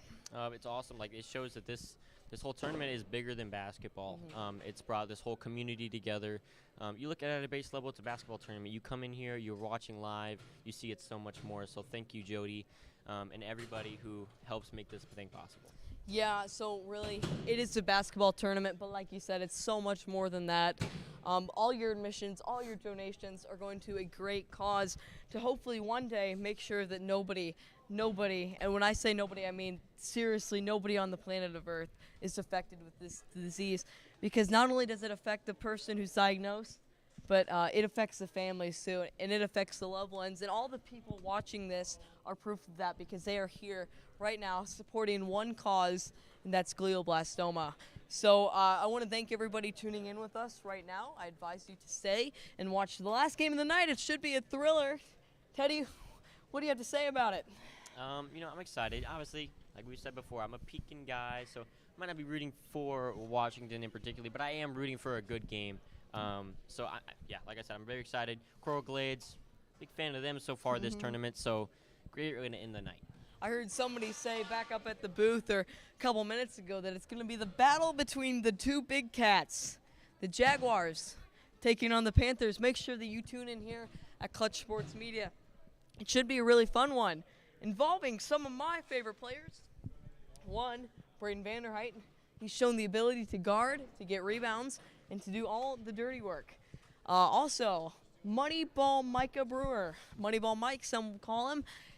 He is just a stellar player right now. He's shooting the ball lights out. He's doing all the little things that I'm sure Coach Brown would have loved and that Coach Brown would have just been really proud of him for.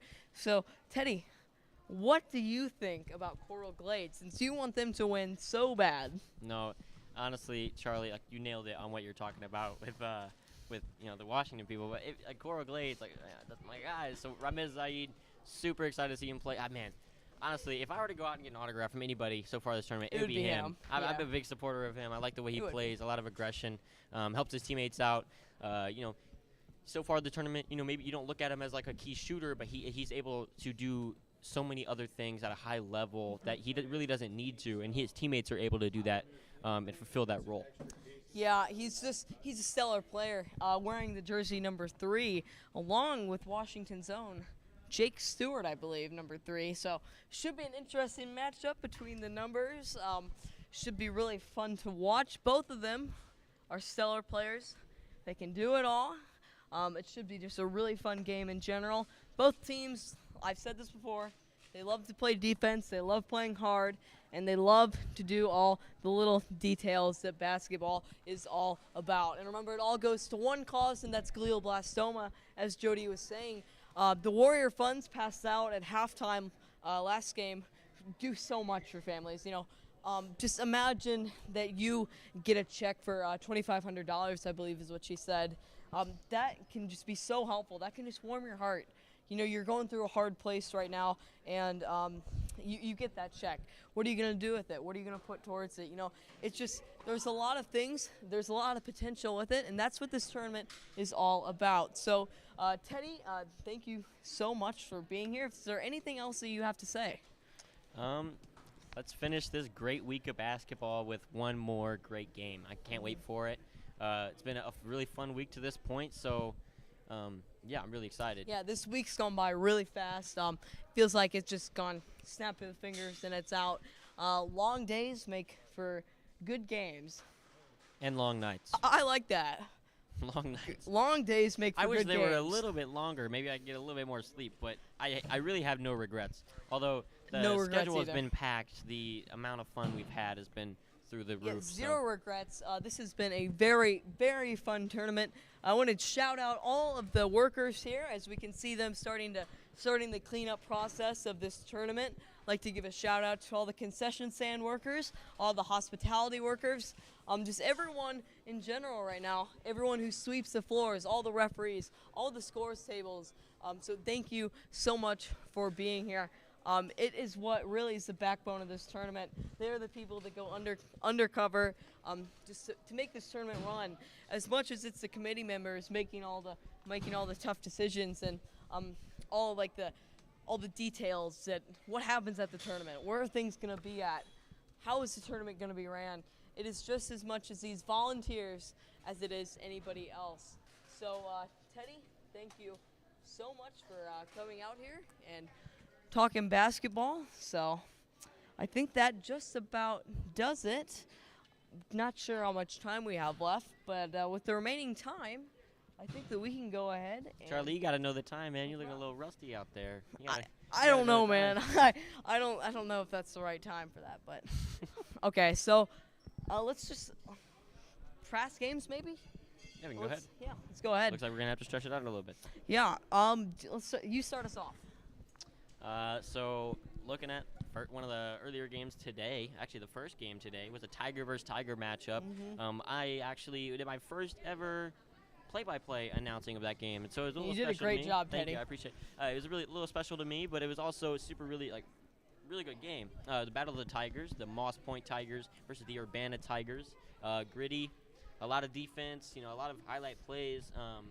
Kendrick Osby, highlight player in that game. So that was one of my most exciting and most favorite games of the day so far. If you had to choose one from the day, what would you choose?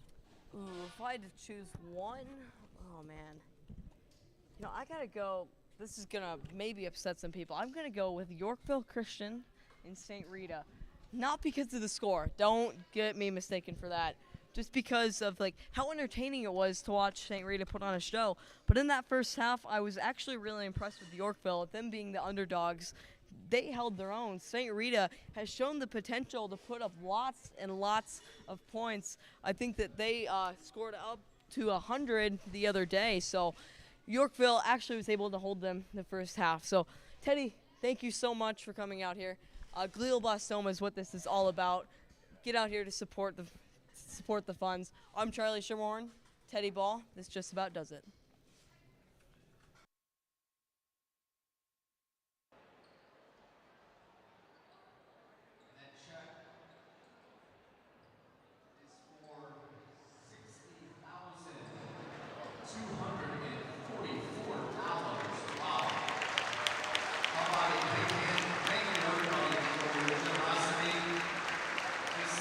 Incredible, and we'll go a long way to fight that against the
If you look up at the scoreboard, that 13:35 represents the start time to our final game of the Kevin Brown Memorial Tournament Champions, and when our concession stand closes. So you want to get out there in the next 13 minutes and get in refreshments for this final contest of the tournament.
It is game number 36 of 36 at the 2022 OSF Healthcare Kevin Brown Memorial Tournament of Champions. It's the host Washington Panthers taking on the Coral Glades Jaguars for third place in the Washington Invitational. Larry Larson, John Camosa in with you. Thanks for joining us, and thanks for joining us all week long, your Thanksgiving week. Starting on Tuesday and ending here with this game. John, Washington 2-1 with their only loss to a tough St. Paul team, and Coral Glades also having a nice showing in this tournament. This is a pretty even matchup on paper, especially when you look at the rosters. Yeah, I think if you go up and down the rosters, let's start with Coral Glades with their guards. Dominic Smith, Tyre Bond, Ramez Zaid, who has over 11 steals in this tournament. He is such a key piece on this roster to go along with Grayson Thomas, and then your 6'8" junior forward Dylan Burrows for Washington. So many key seniors on this roster: Jake Stewart, Micah Brewer, and Jamari White. This is going to be an entertaining game. Both teams match up very well. You mentioned Washington's strong guard play. That's really where it starts. Doesn't necessarily end, but really does start with them. But their biggest player, in terms of guys that can fill up the paint, is Jamari White. He'll start at forward, but he's just 6'3". He'll be charged with likely guarding Dylan Burrows. Yeah, so between Jamari White and Brandon Vanderhyde might switch on and off with Burrows, but Burrows doesn't just necessarily live in the paint at 6'8". He's a guy that'll step out, float around the perimeter. He can shoot the three ball, as can all the guys on this roster. So I think this is going to be a fun matchup. Washington, they like to shoot the three as well. It's going to be a hard defensive battle, and expect both teams to push the tempo early. Washington letting their ball boys shoot some threes before the finale. They head to the locker room. Coral Glades also in the locker room. We got about 5 minutes until game time. Thanks for sticking with us here. A lot of glioblastoma talk, and we do want to remind folks that that is the cause behind the tournament, the KB Strong Foundation. And the story behind head coach Kevin Brown, former Washington head coach, lost his life to glioblastoma, a rare form of brain cancer.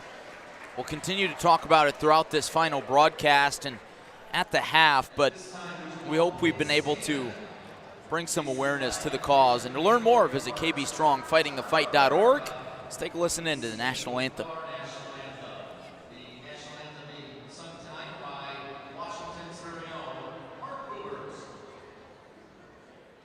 Oh, say, can you see by the dawn's early light what so proudly we hailed at the twilight's last gleaming, whose broad stripes and bright stars through perilous night o'er the ramparts we watched were so gallantly streaming. Head the rockets red glare, the bombs bursting in air, yet proof through the night that our flag was still there. Oh, say does that star-spangled banner wave o'er the land of the free?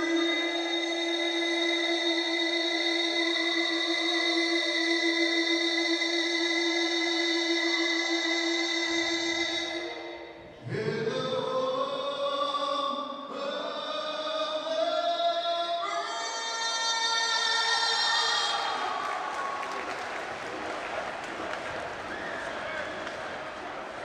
Well, if that doesn't get you fired up for a little basketball at 8:30 at night, I don't know what will, John. That was electric.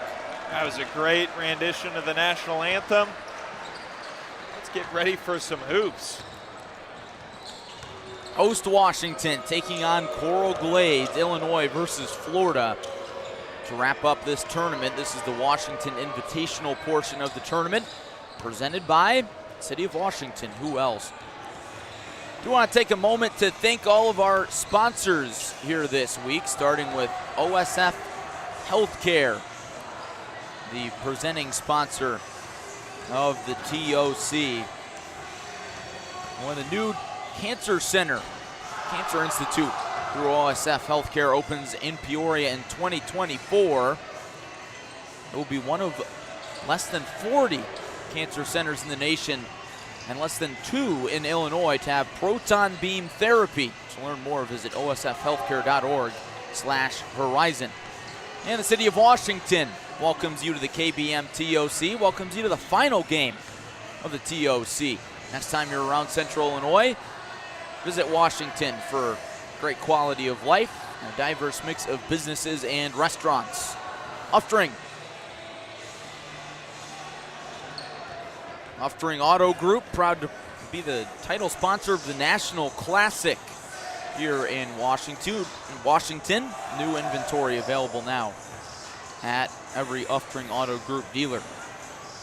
And Teamworks, proud to be the official sporting goods provider of the KB Strong Foundation and KBM Tournament of Champions, and Titan Industries, a miscellaneous steel fabrication company, proud to support everybody here at the TOC.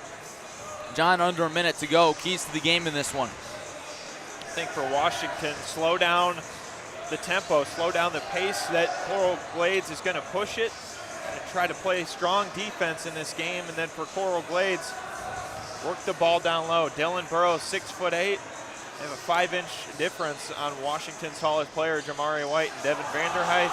Try to own the paint. That's where St. Paul had their best advantage against Washington last night. Well, if that missed dunk is any sign, I suppose it might be a good night for Washington. I will say, though, Moline did the same thing. You know, the whole team gathers up, everybody jumps, one guy dunks. Well, that one guy from Moline was Brock Harding. He missed, and Moline still won. So, who knows? Washington student section clad in Brown Fest green. At least most of them. Also happens to be just about the same color as Coral Glades. It's a lot of coincidences here for this last game.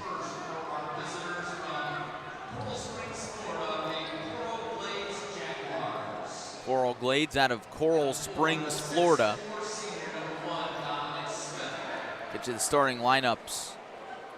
Starting with those visitors from Coral Glades, who will be very politely ignored by the Washington student section. Dominic Smith, 6'4", senior guard. Starts it off.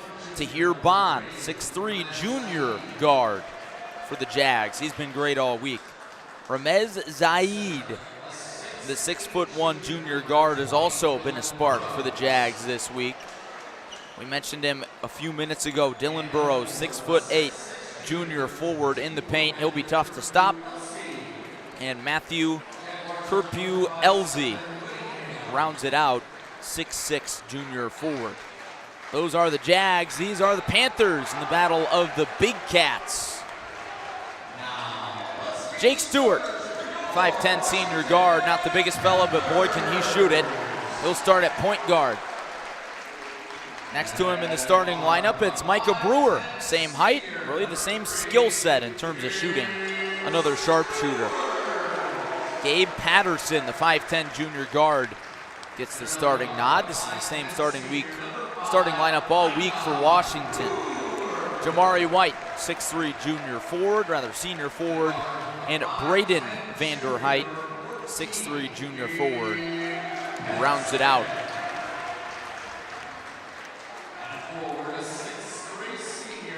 I like those orange uniforms, John. Probably my favorite Washington get-up. I do too. New style this year.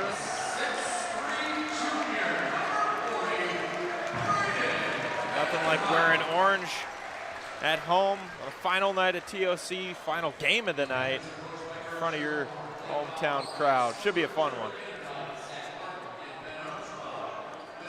Thanks for sticking with us throughout the entire tournament. This is it. Always hard to believe when we get here every year. Game number 36 of 36. All supporting great cause. Washington in the aforementioned orange, coral glades in their black.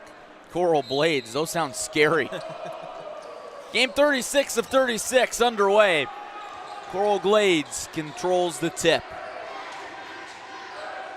Watch this guy at the top of your screen, Ramez Zayed. Failed lob attempt, back out. Elsie with good guard skills off the wing. Zayed hands off to Burrows, back to Zayed. Shot clock at 10. Zayed in the paint. Tip shot, no. Stick back a third time, goes down for Dylan Burrows. There's that size we're talking about with Burrows, able to position himself, put it back in for two. Gabe Patterson dishes to Jake Stewart.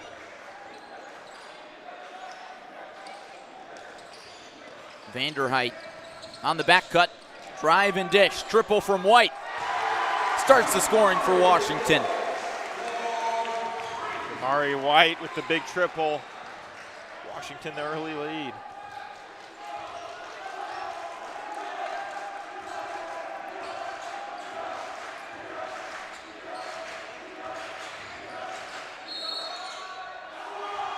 Washington doesn't exactly D up, they commit a foul. Tahir Bond heads to the stripe. You look at both these teams, a lot of guys that will likely be named to the all-tournament team in this Washington Invitational bracket, but for Coral Glades, I haven't called one of their games, but the names you hear over and over, at least I have, is Tahir Bond and Ramez Zayed. Coral Glades backcourt, first free throw goes down for Bond. Rather, second free throw goes down, he makes it 2 for 2. On the other end, Javon White can't hit, cleans up his own mess, and finishes. Javon White, brother of Jamari, getting involved early. It's a family affair in Washington. Triple from the corner, too strong off the iron. Panthers in transition. White picks off the pass that was headed for Vanderheit. White pulls up, can't hit. Vanderheit down low to a wide open Brewer, dribbles out of it, and he's pickpocketed. Jags in transition. Smith ahead to Zayed. And he traveled.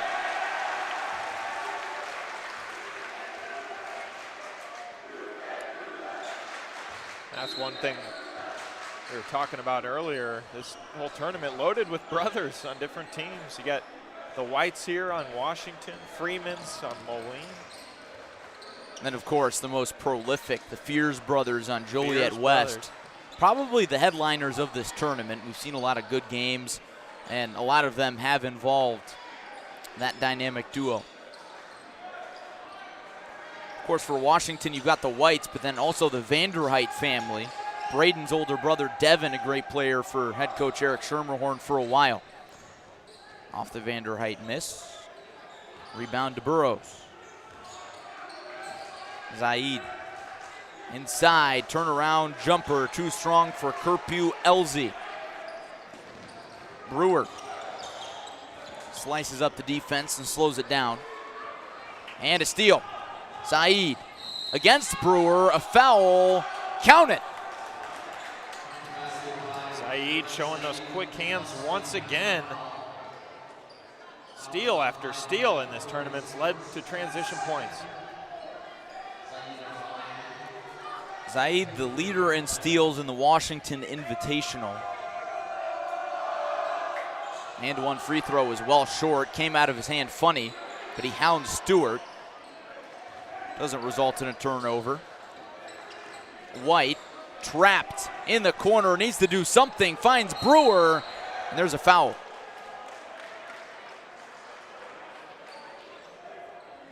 That's Coral Glades, their defense, they swarm in on you so quick, able to get their hands on the basketball. It results in a foul this time. Ramez Zaid called for the foul there. Micah Brewer to the sideline for Washington. Off the inbounds. Around the horn to White. Vanderheit lost his grip. Behind the back pass, but a turnover. That was almost an epic bucket. Lob down low.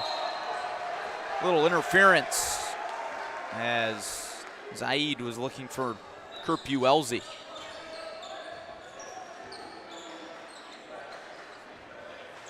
Jaguars with an early lead. Final game of the Tournament of Champions. Vanderheit.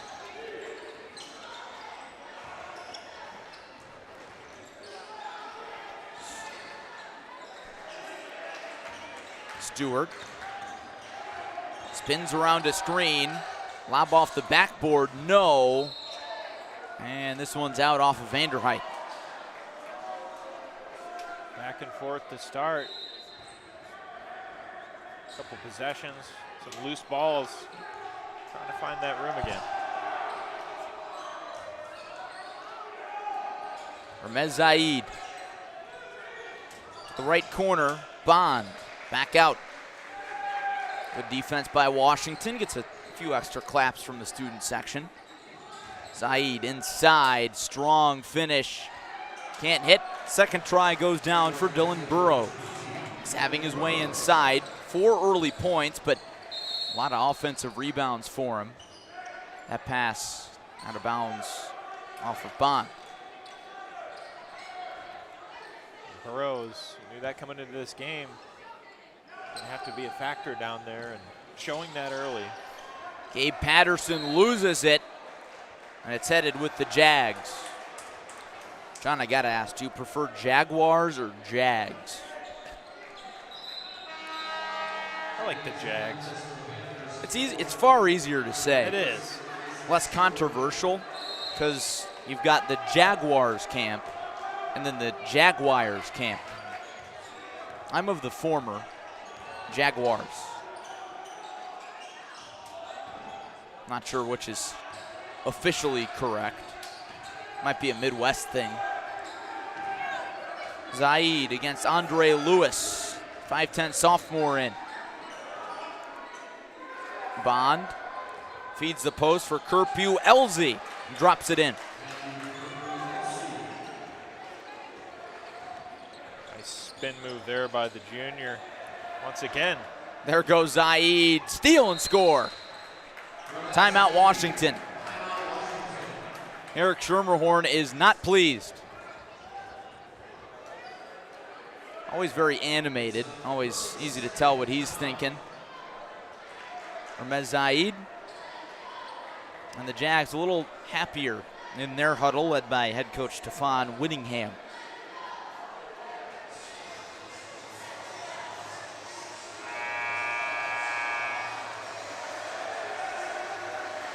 They're making some noise, and John, that's what you got to do when you're on the road in a true road game.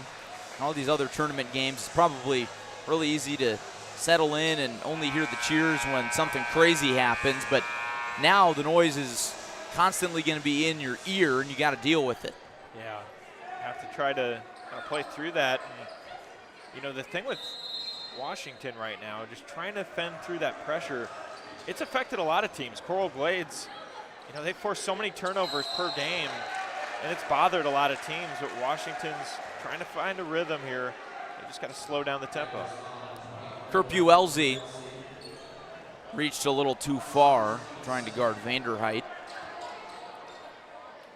Inbounds pass goes to Andre Lewis.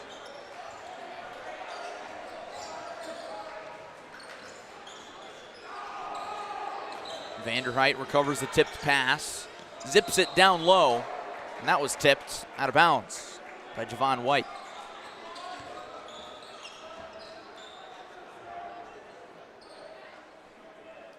Another trip down the floor for Coral Glades. Another trip down the floor for Washington without a point. It's been a little bit. Lid on the bucket for the Panthers. Zaid in front of the student section, charges in. Lost the handle. It'll stay with the Jags. You know, another thing about Jaguars, you look at the Jacksonville Jaguars. Who decided it was a good color to make or decided it was a good color to have it coral green for a Jaguar? Last time I checked, those are kind of like gold colored. The big cat. We'll get our research department on it. I'm fine with it for Coral Glades because coral is in the name. It's coral green, and it only makes sense. Bond somehow got the shot off, and he draws a foul. Nice little paw print on the back of the jersey, though. It's a nice touch. I also don't think that's coral green in real life. Got to use your imagination.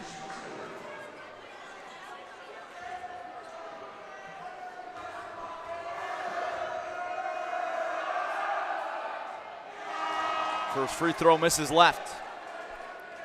DeAndre Jackson comes in. Landon Shelton does as well. Patterson and Lewis to the bench. That's one thing Eric Schumerhorn said earlier in the week. They have a lot of guys they rotate in and out. He said he has about 10 or 11 guys that could go any given night. Lewis still in the game. Right wing. Dishes to White. It was Javon White that exited the game, his younger brother. Jamari dishes, and it's pickpocketed by Zayed, to the rack off the window for the deuce. Crowd is silent, 10-point lead. White can't get the layup. Haven't had an answer. Euro step and kick, that's the charge. Tahir Bond trying too hard to make something happen. A little too far out of control.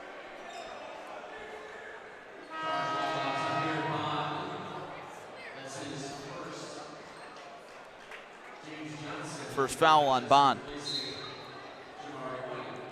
James Johnson getting out there too, the freshman.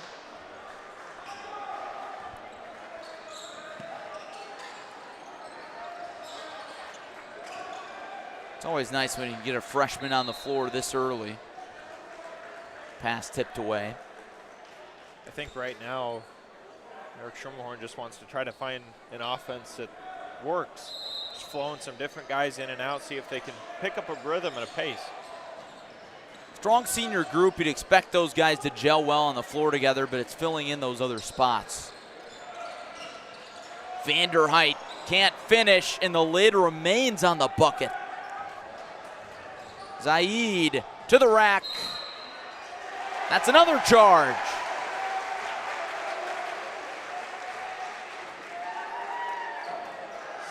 Full head of steam, a little too much steam. I think Washington's definitely up there on this side of the bracket with teams that have the most charges throughout the tournament. They take multiple charges a game. That's one thing. Even if they're not scoring right away, they will put themselves on the deck. Lewis nearly throws it away. Good job by Shelton to recover. Vanderheit hounded on defense by Mark Vassar. Good ball movement and a huge swat from Austin Proctor. How do you do? He's ready to play, approaching the 9 o'clock hour. 10 Eastern, back at home. Vanderheit. Johnson inside to Vanderheit. He's got a good look. Still no points for Washington. Under 30 seconds to go in the first half, first quarter. First half of the first half. Jags slow it down. Vassar dishes to Bond. Inside, and the 2 for Matthew Kerpue-Elzy before the buzzer. 17-5. Coral Glades over Washington after 1. Want to thank our great sponsors who have been so good to us all week, starting with OSF. And the new OSF Healthcare Cancer Institute in Peoria opens in 2024. We'll be among fewer than 40 cancer centers in the country with proton beam therapy, and only the second in Illinois. It'll be a place of hope, healing, promise, and possibilities. Learn more at osfhealthcare.org/horizon. City of Washington welcomes you to the KBM TOC in person or virtually, wherever you might be watching. Washington, a growing city known for its quality of life and a diverse mix of businesses and restaurants. Check it out. New inventory is in stock today at every Uftring Auto Group dealer. They might be closed this late at night, but go check them out on Monday when they open back up. Choose from 11 franchises, 6 locations, and the year's best selection. Teamworks, proud to be the official sporting goods provider of the Kevin Brown Memorial Tournament of Champions. And Titan Industries, a structural and miscellaneous steel fabrication contractor. Proud to support everybody involved at the KBM TOC. Game number 36 of 36, Washington trailing by 12. Trying to find something on offense right now. Stewart back in there. Deep 3 is the answer at long last. Timeout, Coral Glades. Jake Stewart said, I'm wanting some points here. Let's make it happen. Hey, whatever it takes. Sometimes, John, that's just the best shot that you'll get. And for some guys, that's more of a realistic make than others. For Stewart, you look at him, size him up, 5'10". You might think, okay, probably doesn't have the strength to consistently make those threes, but we saw him hit a lot of clutch threes last year, specifically in a game, a win over Metamora. That was Metamora's last loss before the state finals. But he was also the varsity quarterback this year. Yeah, so out of strength, I mean, conditioned well in the football season, brings that to the hardwood. And same with Micah Brewer. Him and Jake Stewart, both undersized at 5'10". They'll match up with players that are 6'2", 6'3", but they got that quick step. They can launch a 3 from anywhere on the court. Tahir Bond blocked by the rim. Tip shot, no. Strong board from James Johnson. Stewart, lob to the corner, rhythm 3 from Shelton. And it's opening up beyond the arc. Washington, just like that, back in this game. Once they start finding their flow beyond the arc, watch out. Wonder what Eric Schermerhorn said in between quarters. Vassar looking inside. It's deflected away from Dylan Burrows.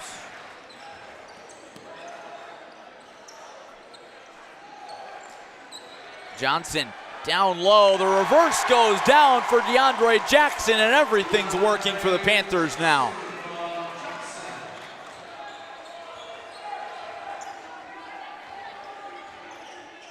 Washington turned it on after the timeout. All started with that Jake Stewart 3. Those are the guys you look for, your seniors. Drive to the basket. Taps the rim 5 times. Rebound goes down to Washington. Stewart had an advantage. Hits the trailer. Shelton! Are these the Washington Panthers or the Villanova Wildcats? Shades of the national title shot right there. Back to your point, what did Eric Schermerhorn say? They flipped a switch.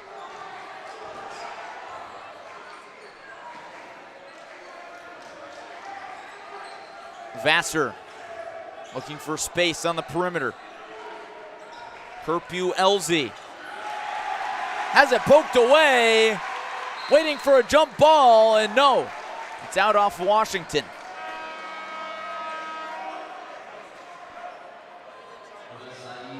Dylan Burrows was tied up down there. Started jumping around. It's always a cause for concern, especially when there are folks laying on the ground. Everybody's all good. Ramez Zaid. Open mid-range for Burrows. Not enough shooters touch. Stick back, and one more for Kerpew Elzy. It's had a massive effect on this game early. 6 points, a lot of rebounds. It's right there at the rim. He kind of puts an end to that run that Washington was having.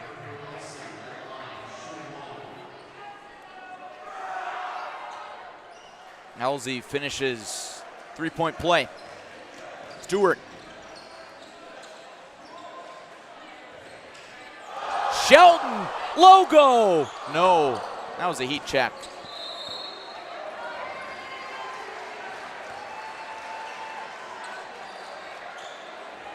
About ready to be on fire. If he made that, roof might have been raised a few inches.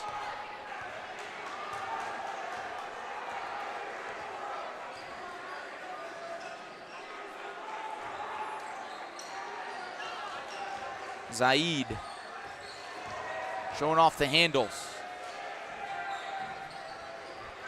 Elzy inside, sent the other way. Big stop there for Washington. Another possession.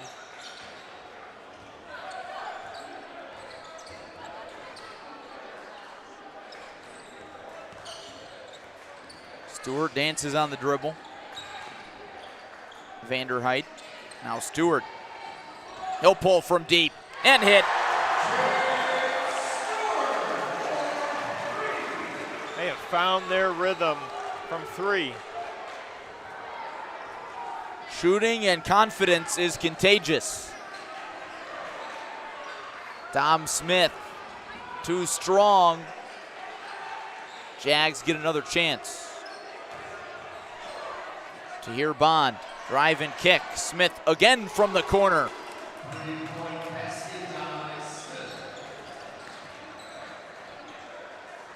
Big response from Coral Glades.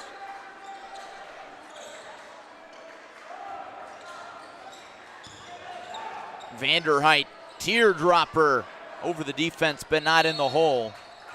And a foul called. Good move from Vanderheit to slash to the basket. Just couldn't get it to fall. You know, you watch his game, he really does remind you of his older brother, and I'm sure he's sick of hearing those comps. Also, his dad is one of the coaches on the staff for Eric Schermerhorn, but Braden a little smaller, and he's got a few more guard skills.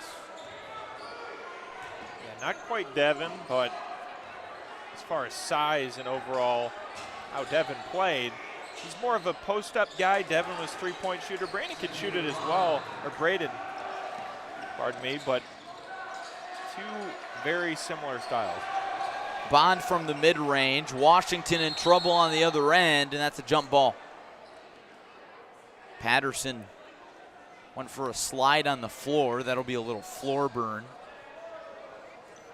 Ouch. Never a good feeling. That's why those guys wear those leg sleeves, arm sleeves. And that call is reversed.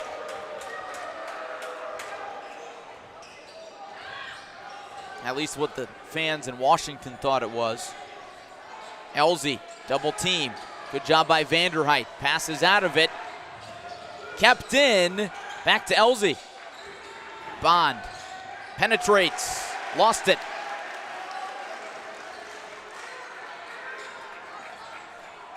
Smith squares it up.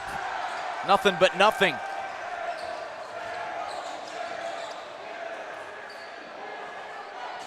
Washington's going to have to get it across. Johnson needs to go, and he does, just in the nick of time. Pass glanced away. Got to do what you got to do there. Again, good job by that Coral Glades press. It's what's made them so effective this week. If they build a lead on you, they love to press, and Washington Will they get another crack at it in the half-court set? Shelton. Patterson inside, fouled by Dom Smith. In case you're just joining us, Washington has been trailing since the early going. Very cold offensive start.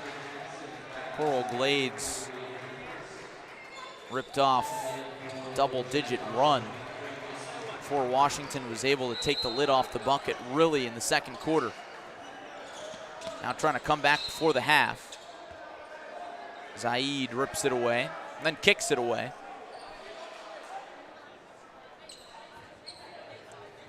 Two and a half to go in the first half. Patterson had that pass picked away. And Washington's been looking for some plays inside, but that defense for Coral Glades not giving them an inch. So they've looked more to the threes. Patterson into the backcourt. Stewart with his foot off the line. Lobs it over Patterson. What a play to Vanderheit. Dish inside, no finish. And it's out off the Panthers. It's got to be dejecting. A few nice plays to get to that spot and get that shot, but no points. This is where your defense has to go get you a stop.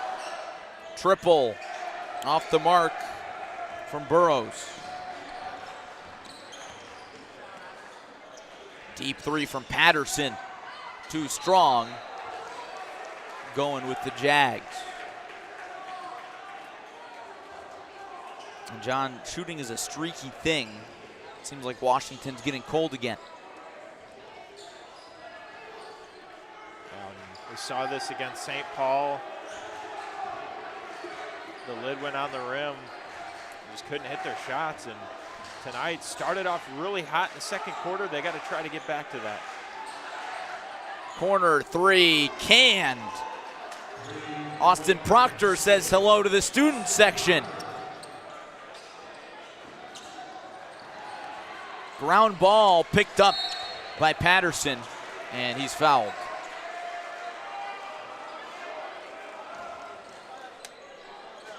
That wasn't very Midwest nice, I'm sure, the things that student section was saying to him after that.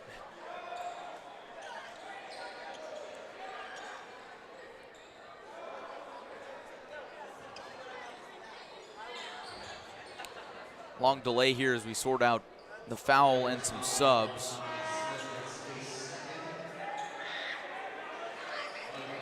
Foul there on Smith. Micah Brewer back out there for Washington.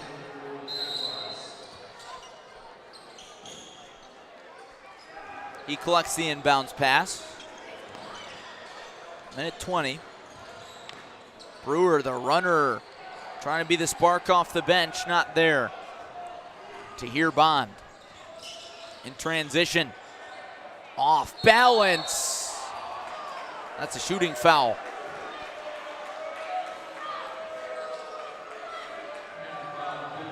Landon Shelton trying to say, I didn't do it. But the official says, yes, you did. And Tahir Bond will have 2 free throws. Chance to get this lead past 10.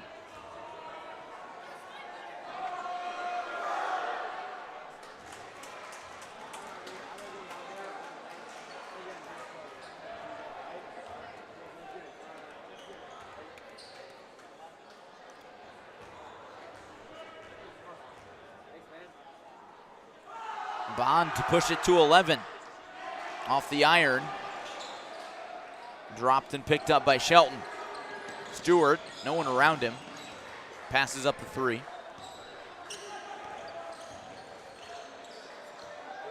Quick trigger 3. Halfway down and out. Lob ahead to Tahir Bond. That's Zaid for the bucket. And you don't want them to get in transition like that if you're Washington. Trying to find an answer for the Panthers. Can't hit it again.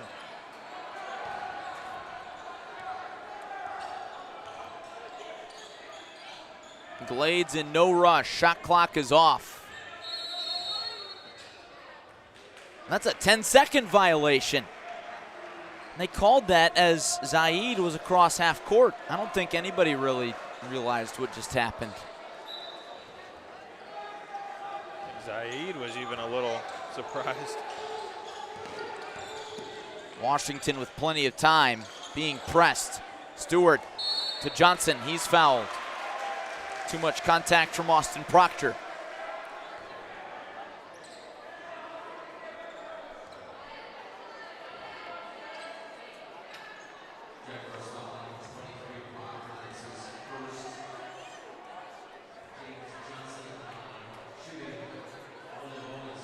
James Johnson, 6'4" freshman guard, banks it in. Bank is open late.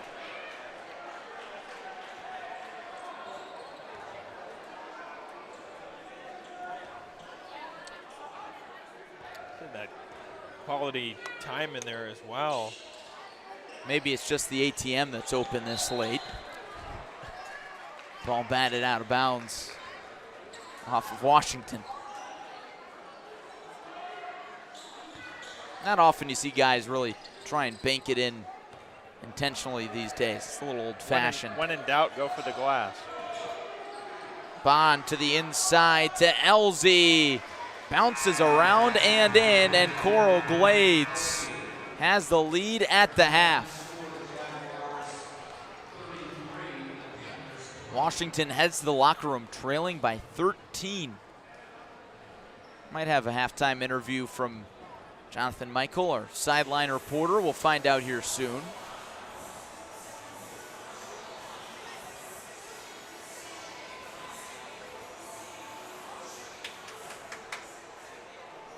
The officials, they won't get interviewed, that's for sure.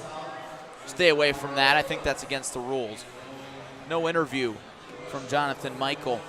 And we'll take a moment to thank our sponsors who have been great all week for us here at the KBM TOC, starting with the title sponsor, OSF Healthcare.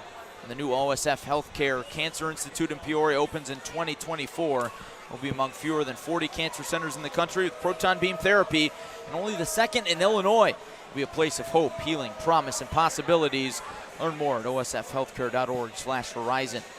City of Washington welcomes you to the Kevin Brown Memorial Tournament of Champions. Washington is a growing city known for its quality of life and a diverse mix of businesses and restaurants. We invite you to check out all that Washington has to offer during your visit to the city. New inventories in stock today at every Uftring Auto Group dealer. Choose from 11 franchises, 6 locations, and the year's best selection. You'll always get the best price at UfteringAutoGroup.com. Teamworks is proud to be the official sporting goods provider for the Kevin Brown Memorial Tournament of Champions and the KB Strong Foundation. Stop in and see us for all your apparel and sporting goods needs. Teamworks, our team helping yours.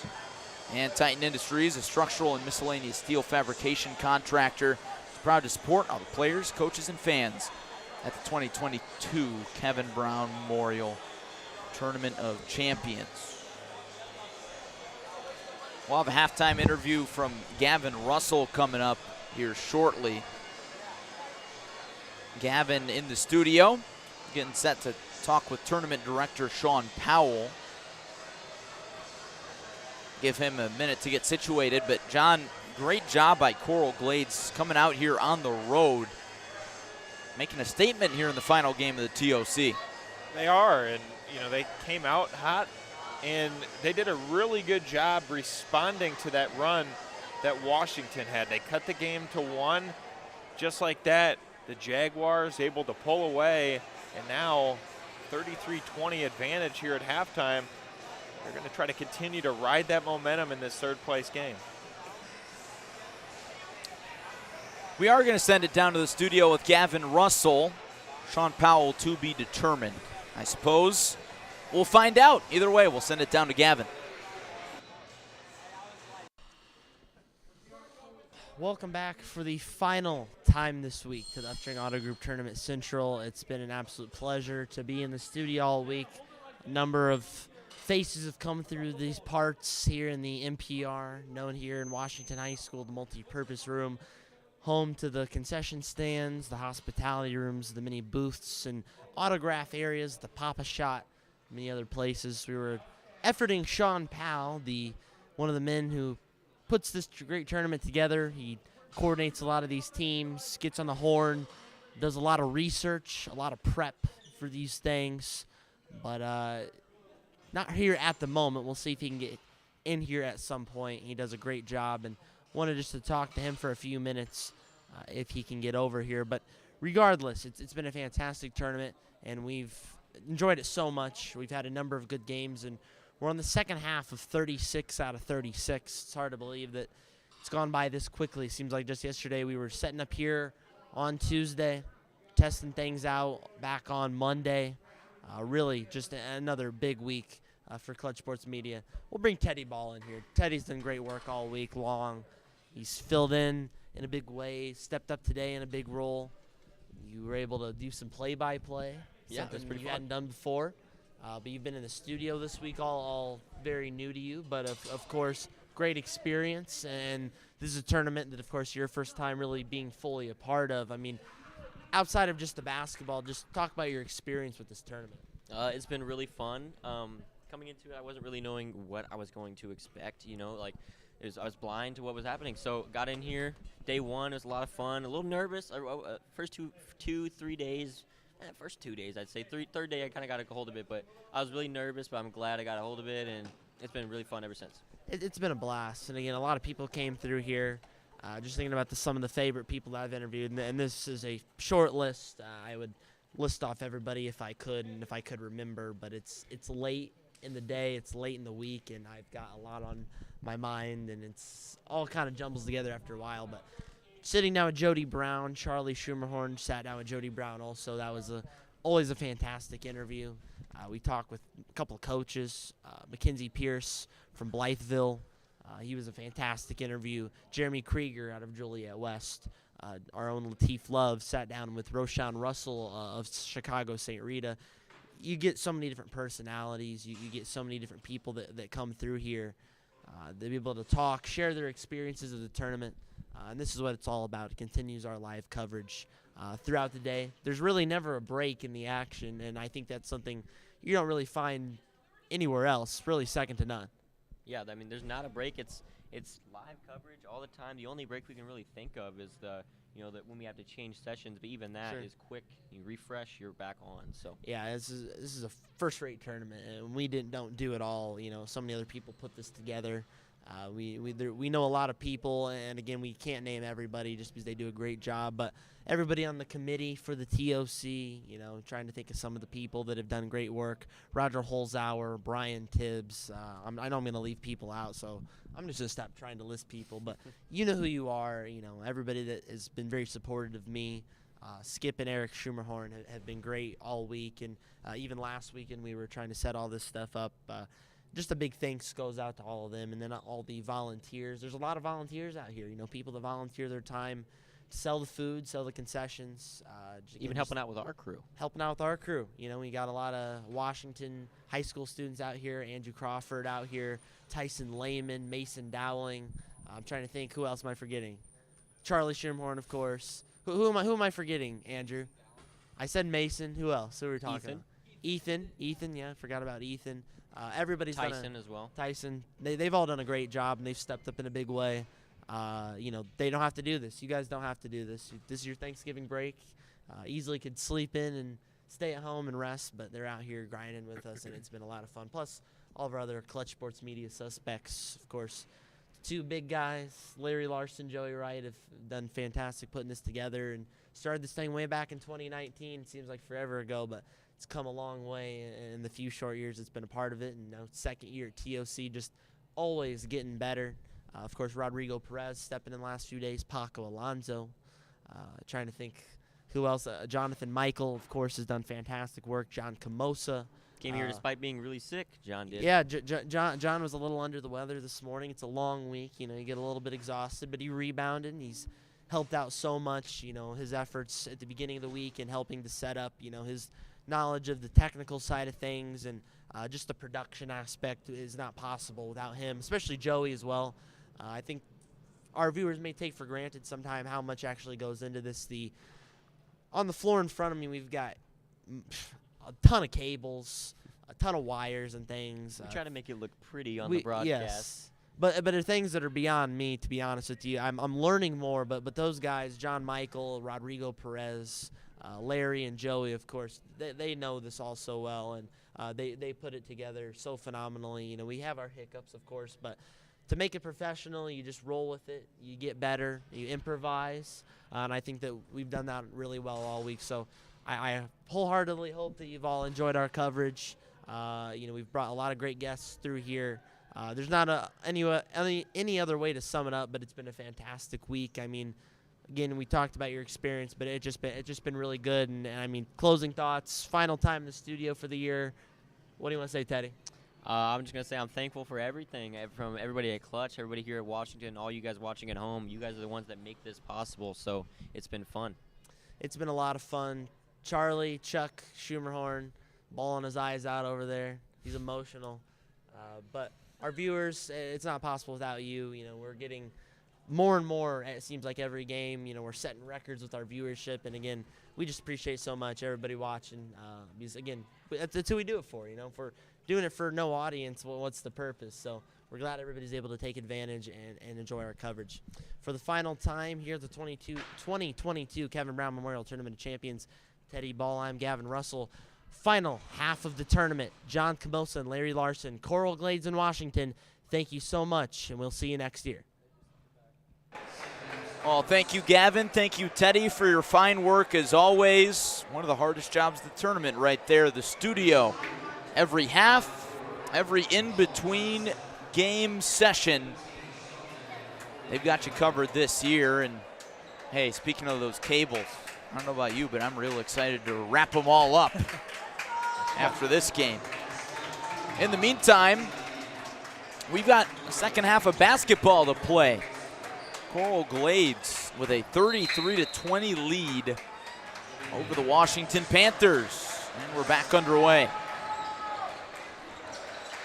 Micah Brewer dishes to the right for James Johnson. Washington really started the game cold, eventually got their offense going in the second quarter. Wasn't really able to sustain it, though, towards halftime.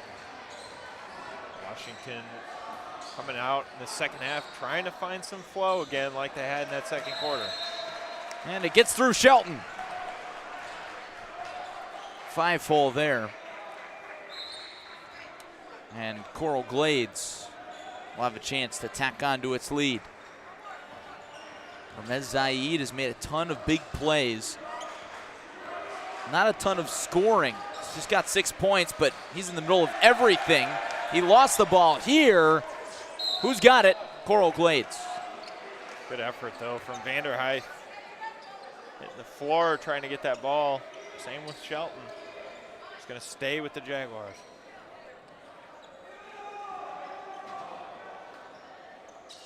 Vanderhyde always seems to be on the floor during those plays. Elzy. Zaid turns it over. Washington could be the first to score in the half. Johnson all the way to the rack. Got it. For the deuce. The deficit is 11.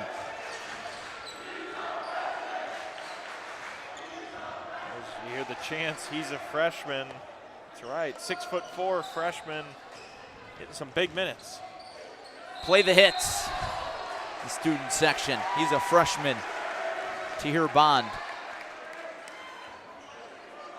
has it poked away. Foul on Washington. I'm sure Johnson will be hearing those chants all year long, and then eventually he's a sophomore. Don't really hear that for junior or senior. It's a little more common. Smith, short on the teardropper. Brewer from downtown, short. Offensive board, he'll try again and make. Starting to tally off a couple big baskets here. Washington with a 5-0 run out of the locker room. Zaid working against Shelton. On the inside, Kerpew Elzy was fouled.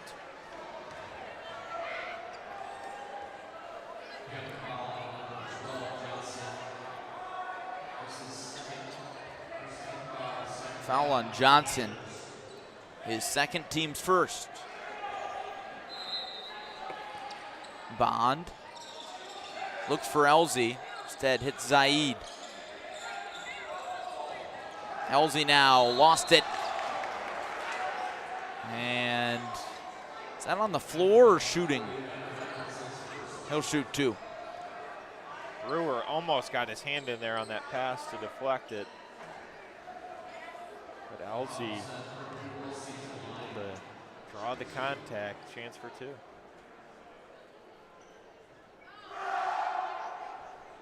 Elzy unfazed by the student section. It's got to be a fun experience for Coral Glades to come up here. Maybe not experience the cold weather, but experience everything else.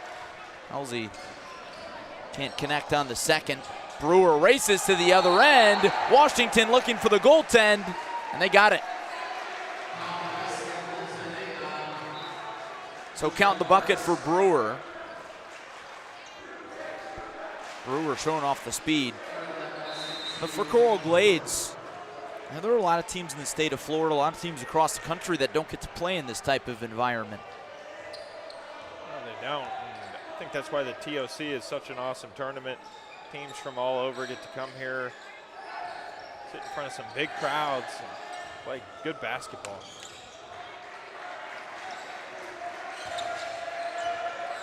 Zaid. Bond. Shot clock at 6. Bond. Drive and dish and a turnover. Kerpew Elsley couldn't handle it.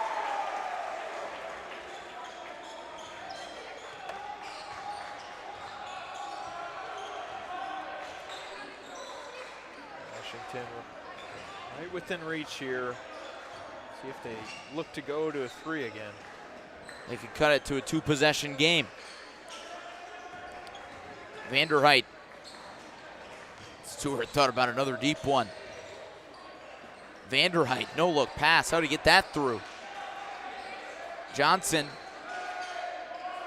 Shelton with 3.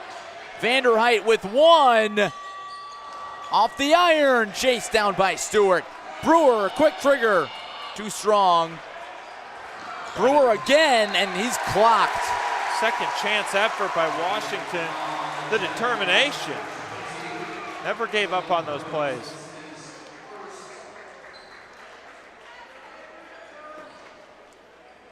Washington very, very undersized, but probably can't tell based on the rebounding numbers today.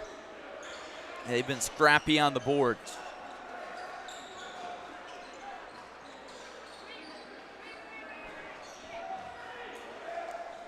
Deep tray from Shelton, ring it up. Panthers within 4. Shelton's buried some big ones.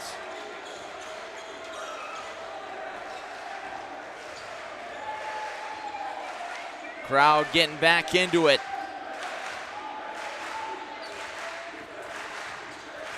Bond on the back cut. Lost it. Going to the Panthers. I think Bond thought he was looking for a foul.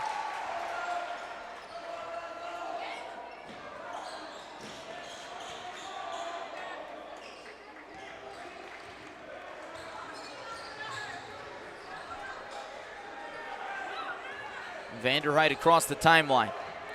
Washington with a lot of patient possessions. They're one of the few teams in this tournament that will wait for the shot clock to get real low. Vanderheit has a good look. Who needs it to get low? What a pass by Brewer. Vanderheit spots up in the corner. 1-point game.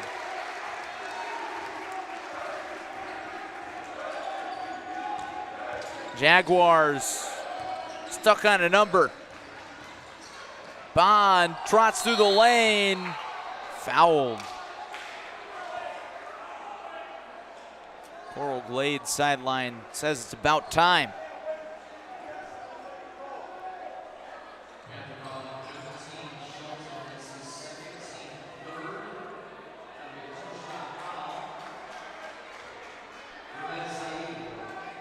So Zaid goes to the stripe. He's got 6 points today. First free throw goes down.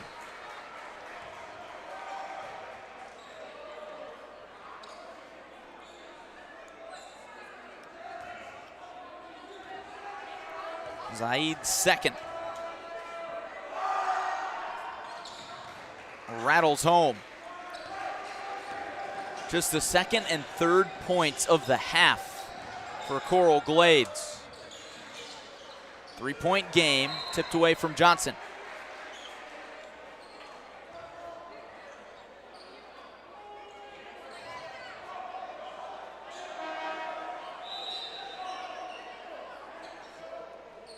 Vanderheit will trigger it in. Out there with Brewer, Stewart, Johnson, and Shelton. That's the 5 for Washington. Dylan Burrows defends the inbounds. Out there with Kerpew Elzy. Vanderheit lost it. And he can't believe it's off him. And they reverse the call. How about a quick shift of emotions? Evan Vanderheit's not too happy. He said, all right, I'm fine now.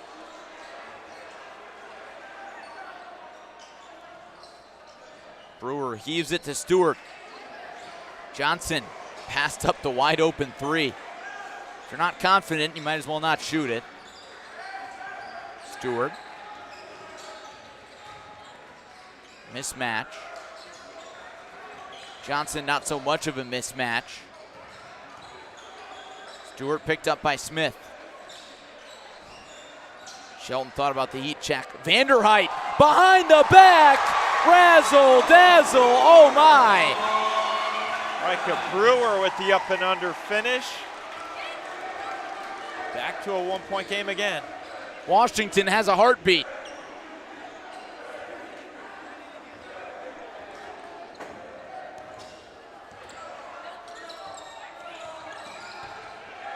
Kerpew Elzy halfway down and out. Second chance. So many second chance attempts for Glades. Wide open Shelton. Celebrates with the student section. Knotted up. Shelton feeling it tonight.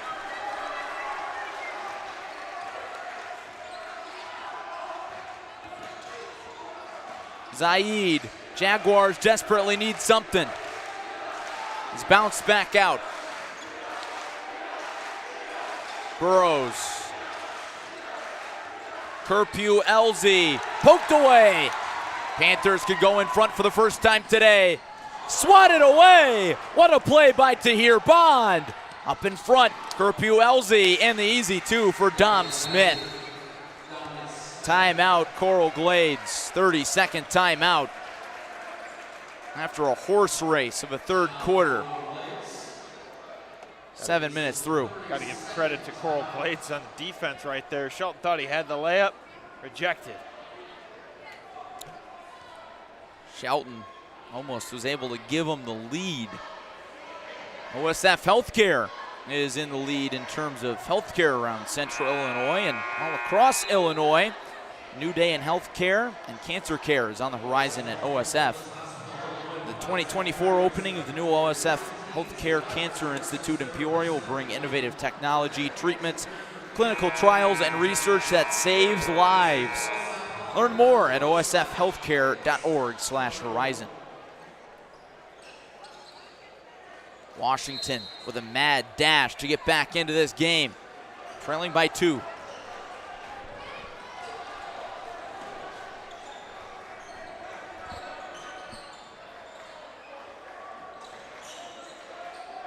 Three would give him the lead.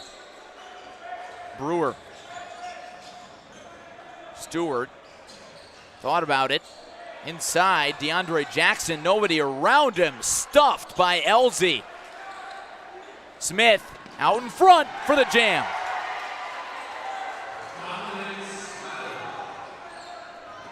Smith throws it down and trying to separate a little bit. Shelton, the hot hand, draws the double team. So does Jackson. Jake Blocked. Stewart was clapping, calling for it in the corner, had him wide open off the double team. I don't think he saw him.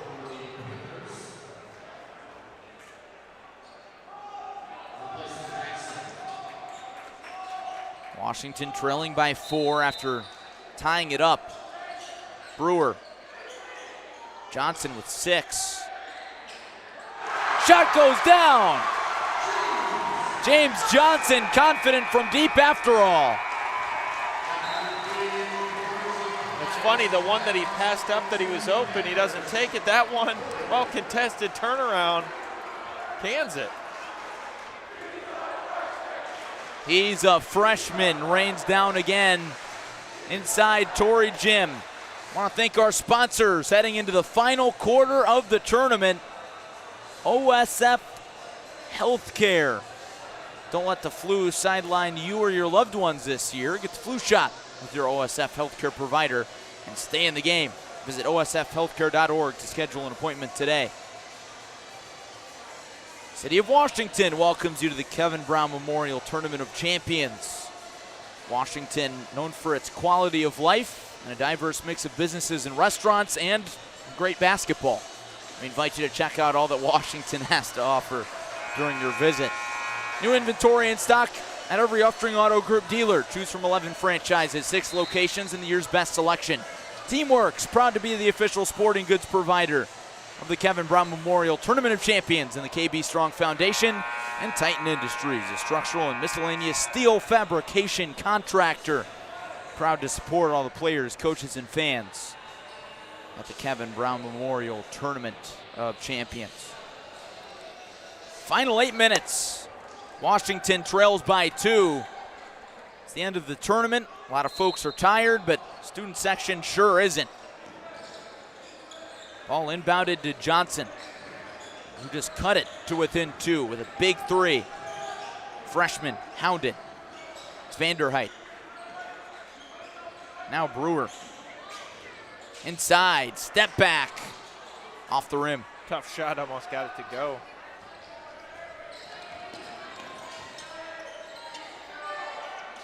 Proctor. Now Smith. Zaid. Dances, spins, kicks. Bond spins and kicks. Good ball movement from Coral Glades. They get the right shot, and it's a make from Austin Proctor. Proctor knocking it down. Washington looking for that answer. They've been close, just haven't been able to get in front. Brewer, a lot of physical play and a foul.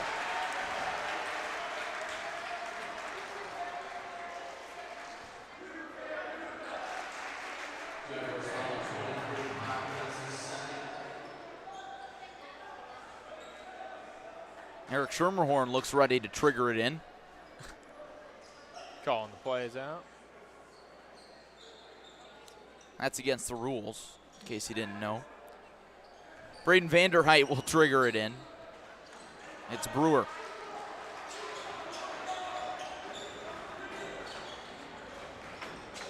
Stewart. Johnson, halfway down and out. Strong board from Austin Proctor.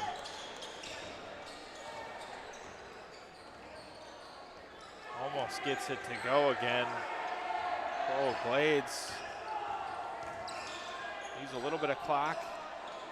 Downtown, no one around. Proctor can't stay hot.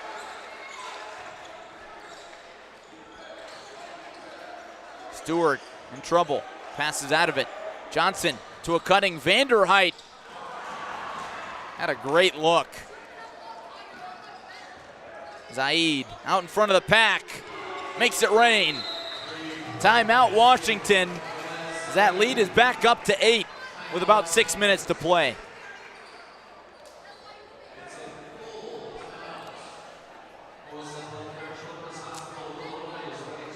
Full timeout for Washington. We want to give our full thanks to the title sponsor of the tournament, OSF.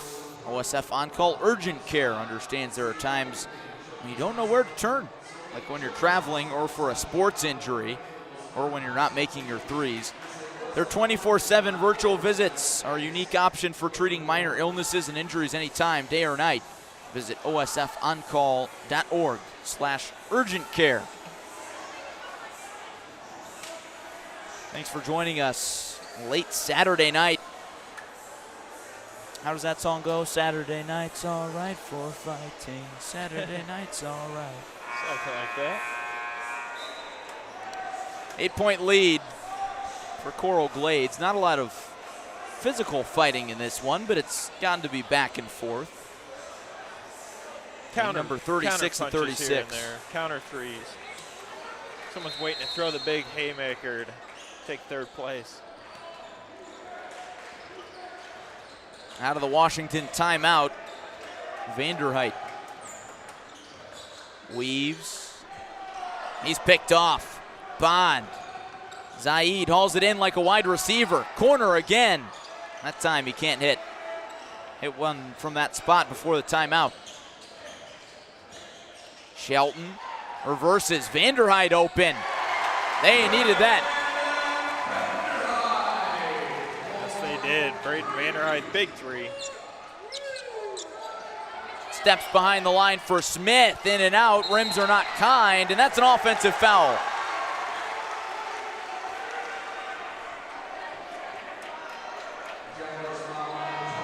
Kerpew Elzy called there. That's his second. Coach Whittingham doesn't like the call. Puts his hands up, but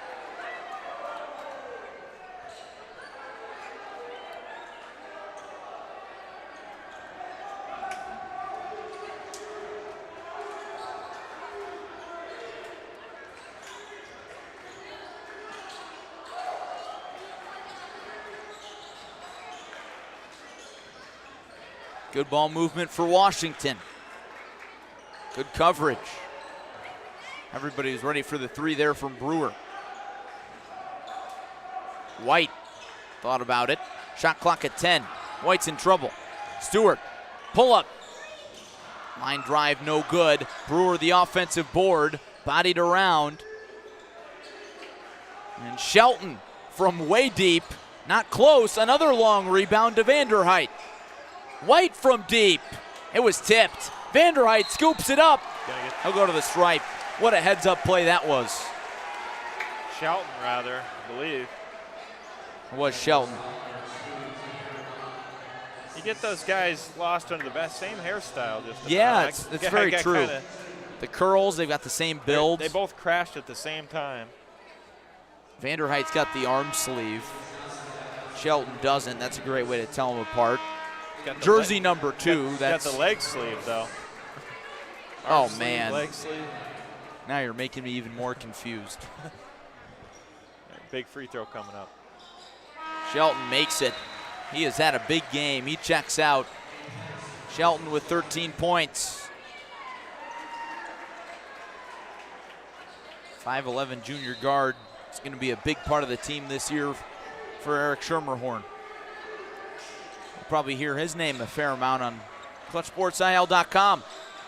All your local Middle Illini Conference, Big 12 Conference, and beyond coverage right here. Kerpew LZ, tough take, but not a make. Stays here with the Jags.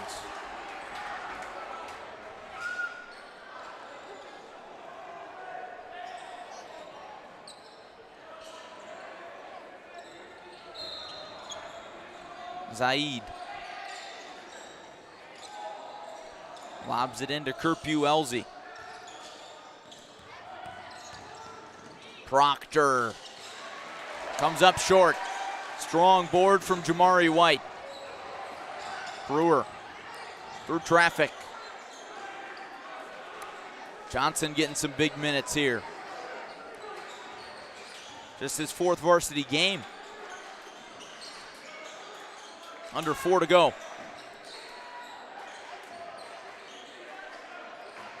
Patterson hounded by Zaid. Shot clock under 10. It's at 6.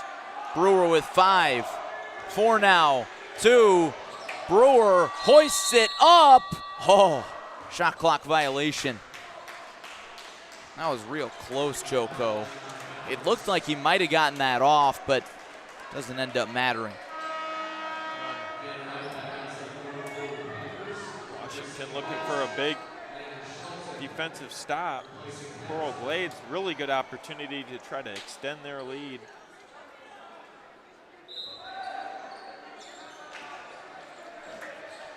Washington with a little full court pressure, not too much. Zaid trots it up.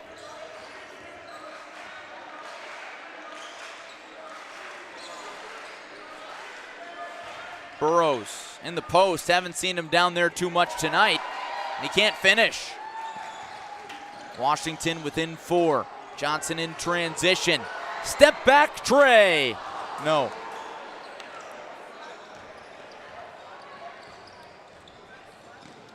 Zaid jets ahead, rolls off the rim, stick back goes down, ends a long scoreless stretch for both teams. Timeout Coral Glades after the Burrows bucket. 3 minutes even. 6 points in the separation. John, what's the message for Coral Glades to try and put this thing to bed, I think it literally and figuratively? Starts with defense. I mean, try to make sure you're containing the 3. Guarding Washington around the perimeter. That's where they've hit some big shots. You look at Devin Vanderhyth in the corner. Shelton's hit a couple big 3s. Got to try to limit their touches. They haven't went inside as much. Try to get that ball back on offense. Let Washington come to you.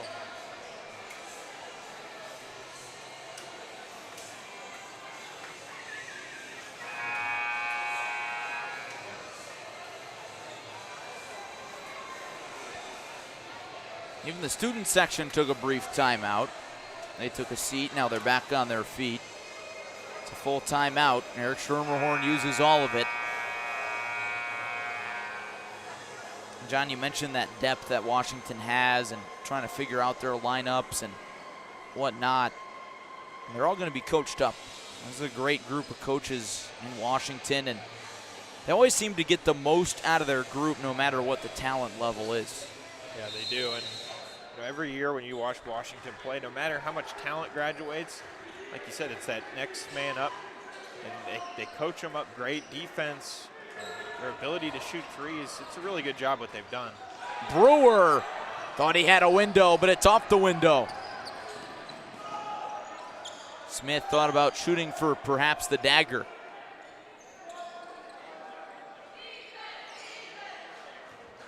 Glades taking its time. Bond against Stewart. Feeds the post. Halsey out of it. Bond inside, back out. Shot clock at 7. Open 3 from Smith. No. Rebound to Johnson. And that's a foul. Burrows got latched on late. It's getting a little feisty. Braden Vanderhyt loves it. Physical game. Washington trying to get down the floor here. They need a bucket.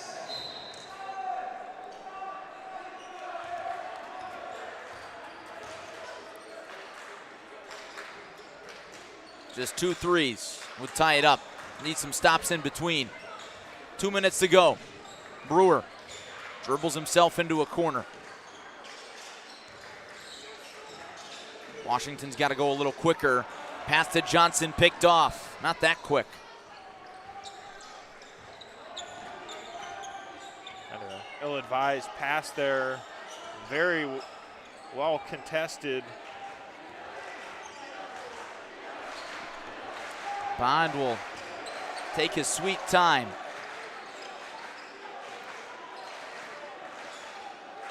Zaid directing traffic. Needs to pass or dribble.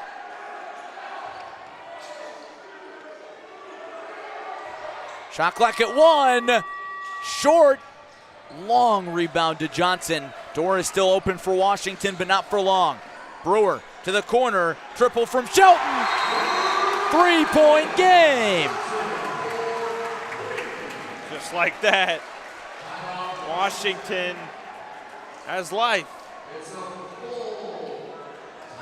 Full timeout for the Panthers. Quick word for OSF, title sponsor of the Kevin Brown Memorial Tournament of Champions. When the new OSF Healthcare Cancer Institute in Peoria opens in 2024, it will be among fewer than 40 cancer centers in the country with proton beam therapy, and only the second in Illinois. It will be a place of hope, healing, promise, and possibilities. Learn more at osfhealthcare.org/horizon.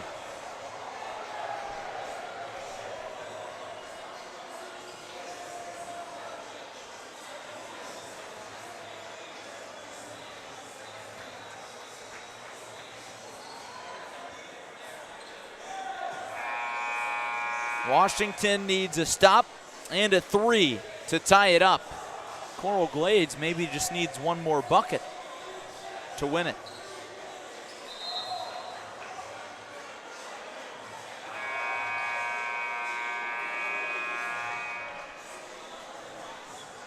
Five on the full floor for Glades. It could change. It's Bond, Zaid, Burrows, Kerpew, Elzy, and Smith, the starters. Washington with Brewer, Shelton, Vanderheit, Stewart, and Johnson, the freshman. Zaid.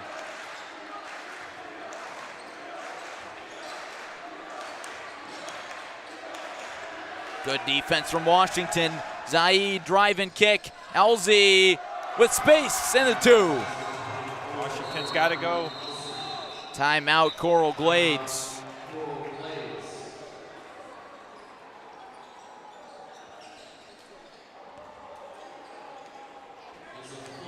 Full timeout, Coral Glades. We'll keep it right here. So now, John, shot clock is off. Things get a lot more hairy for the Panthers. Yeah, they do, and it's a matter of if you can get down there. They've been hot from beyond the arc. You try to space the floor quick, look for Shelton, potentially look for Stewart, Brewer, one of your good three-point shooters, and knock down a 3, or do you try to play for a quick 2? Let's see what Eric Schumerhorn draws up here.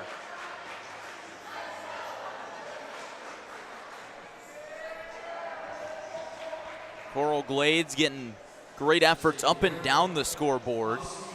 A quiet 13 points from Ramez Zaid.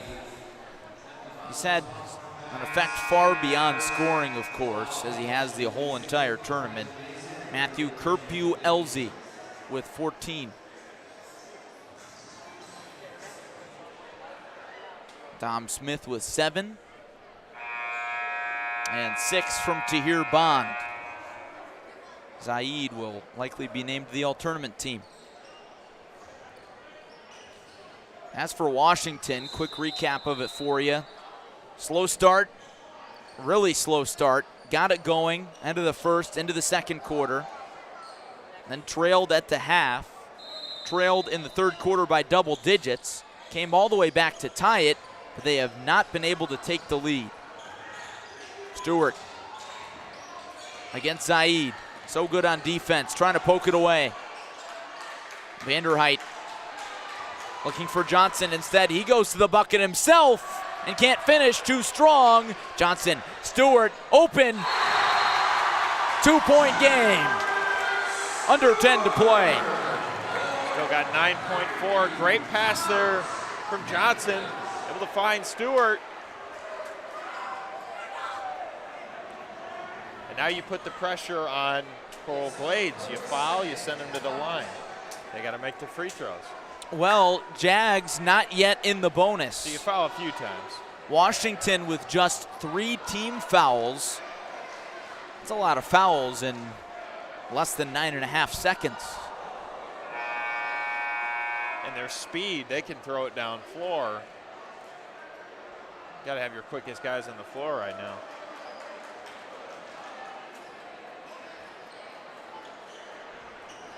Which they do add some speed. Andre Lewis. So it's Lewis, Jamari White, Micah Brewer, Jake Stewart, and Landon Shelton. Sharpshooter group. Johnson takes a seat. Smith inbounds and a foul. 8.1 now. A tick comes off the clock.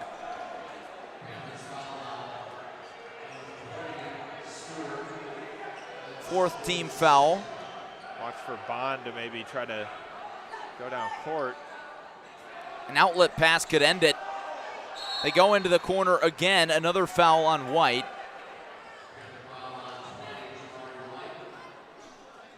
.4 now. That's White's first foul. Now one more for the bonus. DeAndre Jackson comes in. Jake Stewart comes out for one more foul. Inbounds pass goes to Elzy. He almost stepped on the baseline, but he's fouled.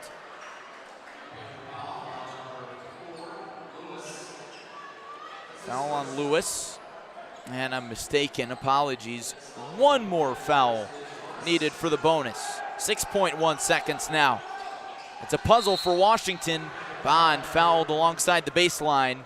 5.4 to go, and now that gets him to the 1-and-1. So you take a step back here. Say Zaid misses the first free throw. Washington has one timeout left. They could take that timeout, or they could take a few dribbles, but it probably takes at least 3 seconds to get to half court and within range for a shot.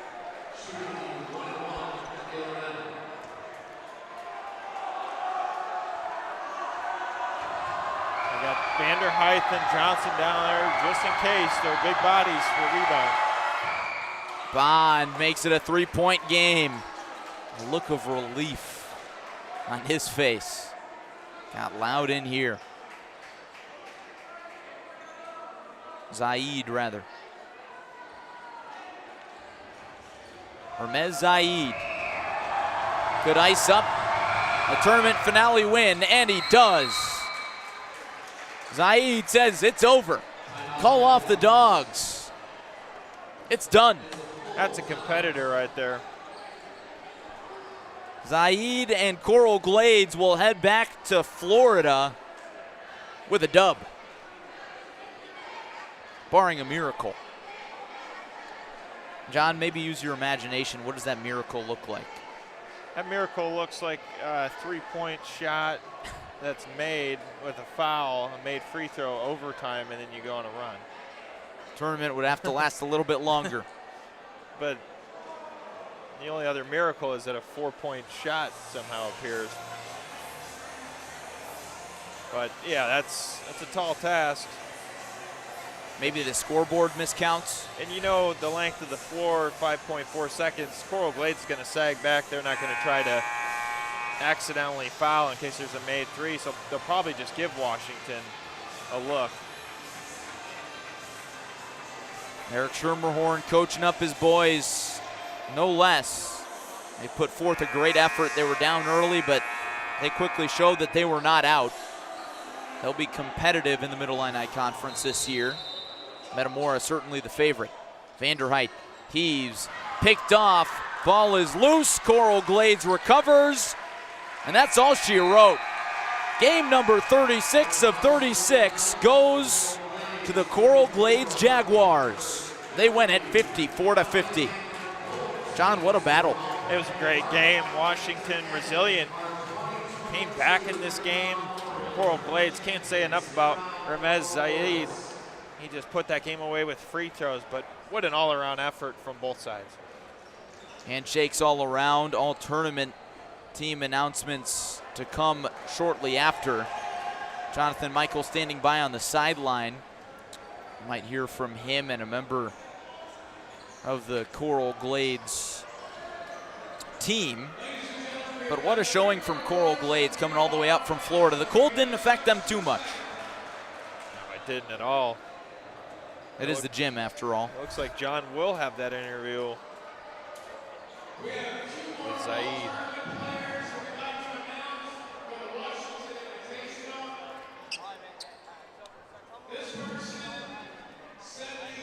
All right, we're getting it ready to send it down to Ramez Zaid here in a moment.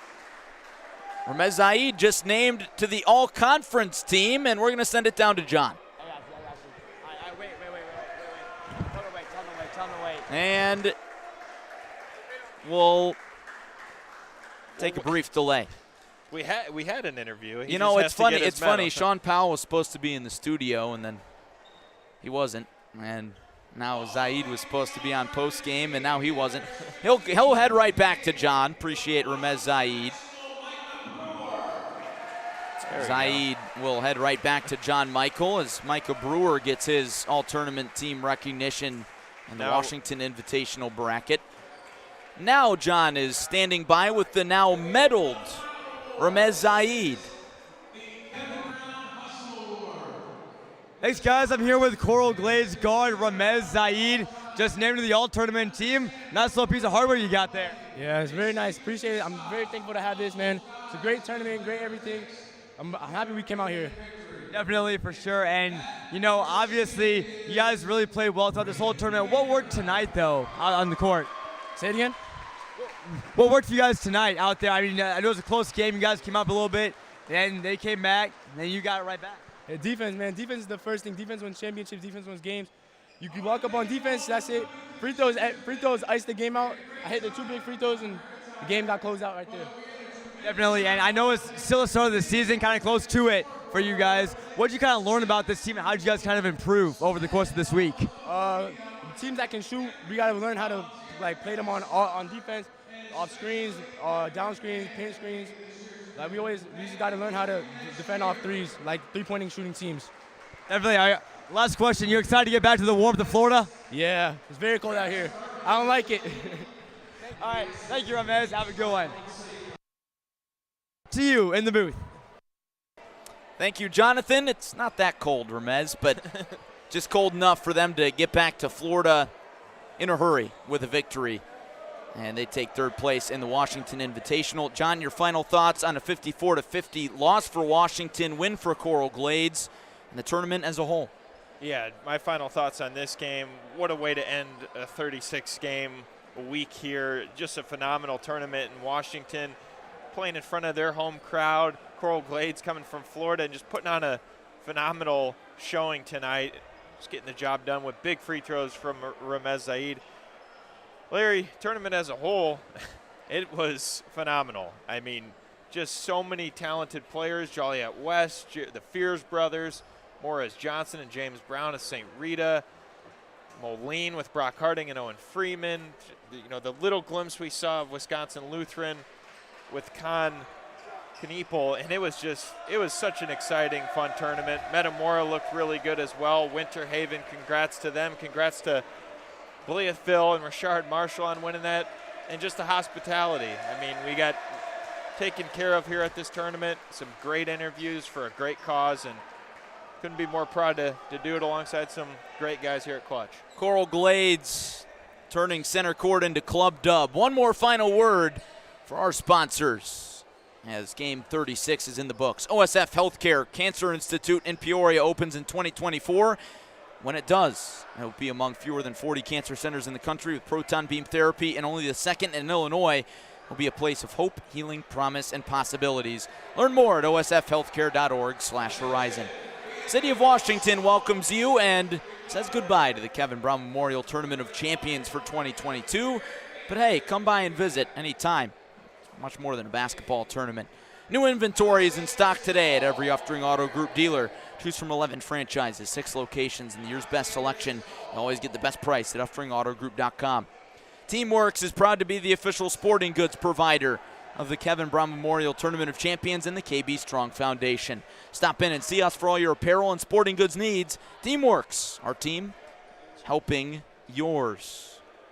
Titan Industries, a structural and miscellaneous fabrication contractor, is proud to support all the players, coaches, and fans at the 2022 Kevin Brown Memorial Tournament of Champions.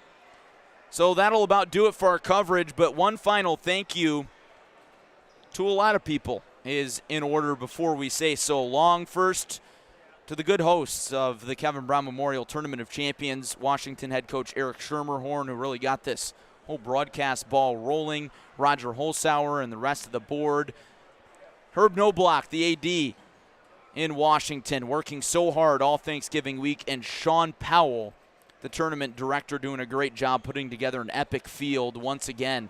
Sean Powell really undefeated putting together a lineup. And, of course, our entire crew, led by Joey Wright, who's not able to be with us these last few days of the tournament. Joey with great work and making all those fancy graphics that you see on your screen still right now. For all the Washington high school students who came out and helped us out, they were a huge boost. Couldn't have done it without them. Tyson Lehman, Charlie Schermerhorn, Mason Dowling, Aiden Martinez, Andrew Crawford, Ethan Puri coming up in the clutch.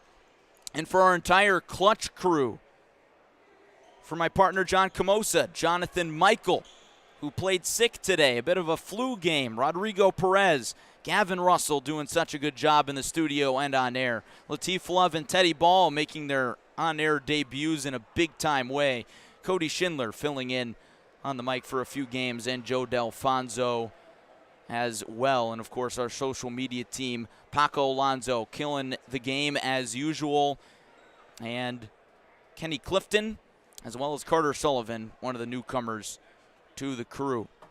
I sure hope I didn't miss anybody, because we're thankful for each and every person who helped us out this week. So many people to thank, well beyond everybody I just named, including Rodrigo Perez, who jumped in for the final 2 days of the tournament. Couldn't have done it without Rodrigo. So for one final time, for our entire crew and everybody beyond our crew, this is Larry Larson saying thank you for spending your Thanksgiving week with us at the 2022 Kevin Brown Memorial Tournament of Champions, presented by OSF Healthcare. So long, everybody.